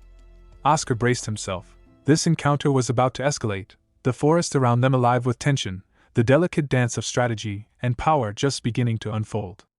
Oscar noticed Kaya and said they had seen each other from across the street, and Kaya clapped, acknowledging their eye contact from that moment. He asked what brought her here, and she answered that she needed the data Jack Hoover possessed, adding that he already knew, so why ask? Oscar pleaded for her to stand back for her brother's sake, but she crossed her fingers and refused, explaining that they had a reason to intervene in the mayoral election. He brushed his hair, questioning why she had become Mark Sweet's subordinate, and she shouted indignantly that she was the tattooist, not beneath some druggie, revealing her role beyond the Purple Berry Gauge Mafia, which Oscar recognized, recalling Kallian's earlier warning that a powerful, drug-addicted person had hired them. At that moment, Kallian awoke and hurried toward Oscar, asking if he was safe and commenting that he had arrived faster than expected. She admitted that facing Kaya alone was impossible, but Oscar insisted they had no choice and had to fight, reminding her they had promised Jack Hoover to make them pay for their sins. Kallian agreed, noting the answer was obvious. Oscar instructed her to buy 10 seconds at his signal. As they whispered strategy, Kaya laughed at their secretive talk, and Kallian prepared herself, standing in stance. Kaya mocked, asking if their strategy meeting was over. Oscar clashed his palms, thinking that 10 seconds were hardly enough to act, but facing a warrior of the forest changed everything. Kallian shouted, her entire body suddenly radiating with red energy, the tattoo on her face glowing fiercely. Kaya noticed immediately, commenting on the tattoo activation and questioning how far Kallian was going. Kallian replied that she could feel the great power pulsing through her body and that this was the full strength she could reveal.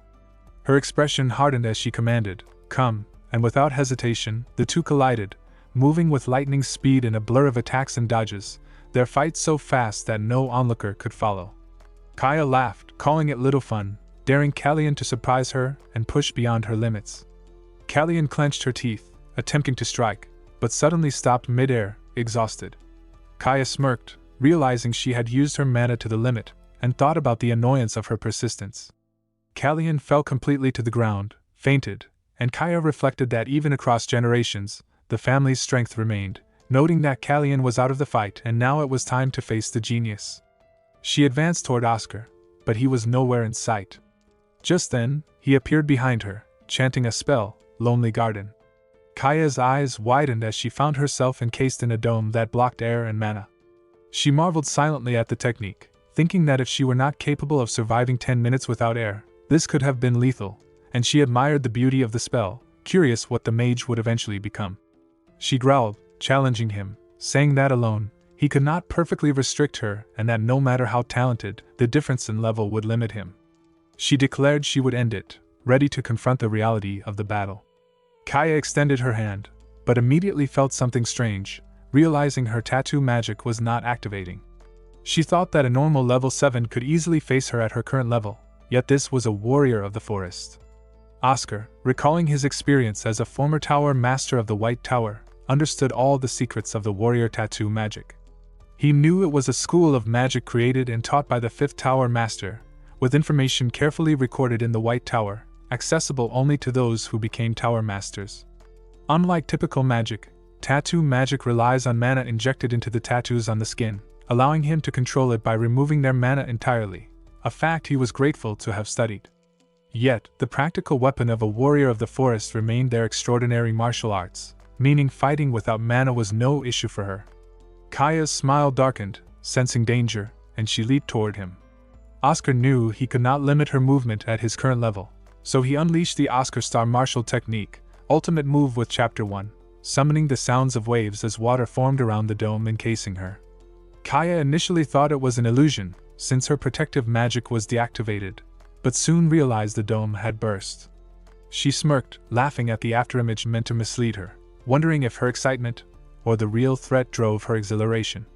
She taunted, marveling at the thrill of facing such a master, saying she usually could not enjoy fights this much, and teasing that she might wait to see him bloom fully. Oscar thought he had no mana left, no energy to respond to her provocations, and that he merely needed to buy time. Then, from above, a sword pierced the ground directly in front of Kaya, a black blade that left her baffled. Before she could react, someone landed and declared, introducing themselves as Senior Superintendent Walker from the Imperial Minister of Home Affairs Bureau of National Security, Kaya Rockwood, announcing that Kaya was under arrest for murder, arson, and 17 other charges.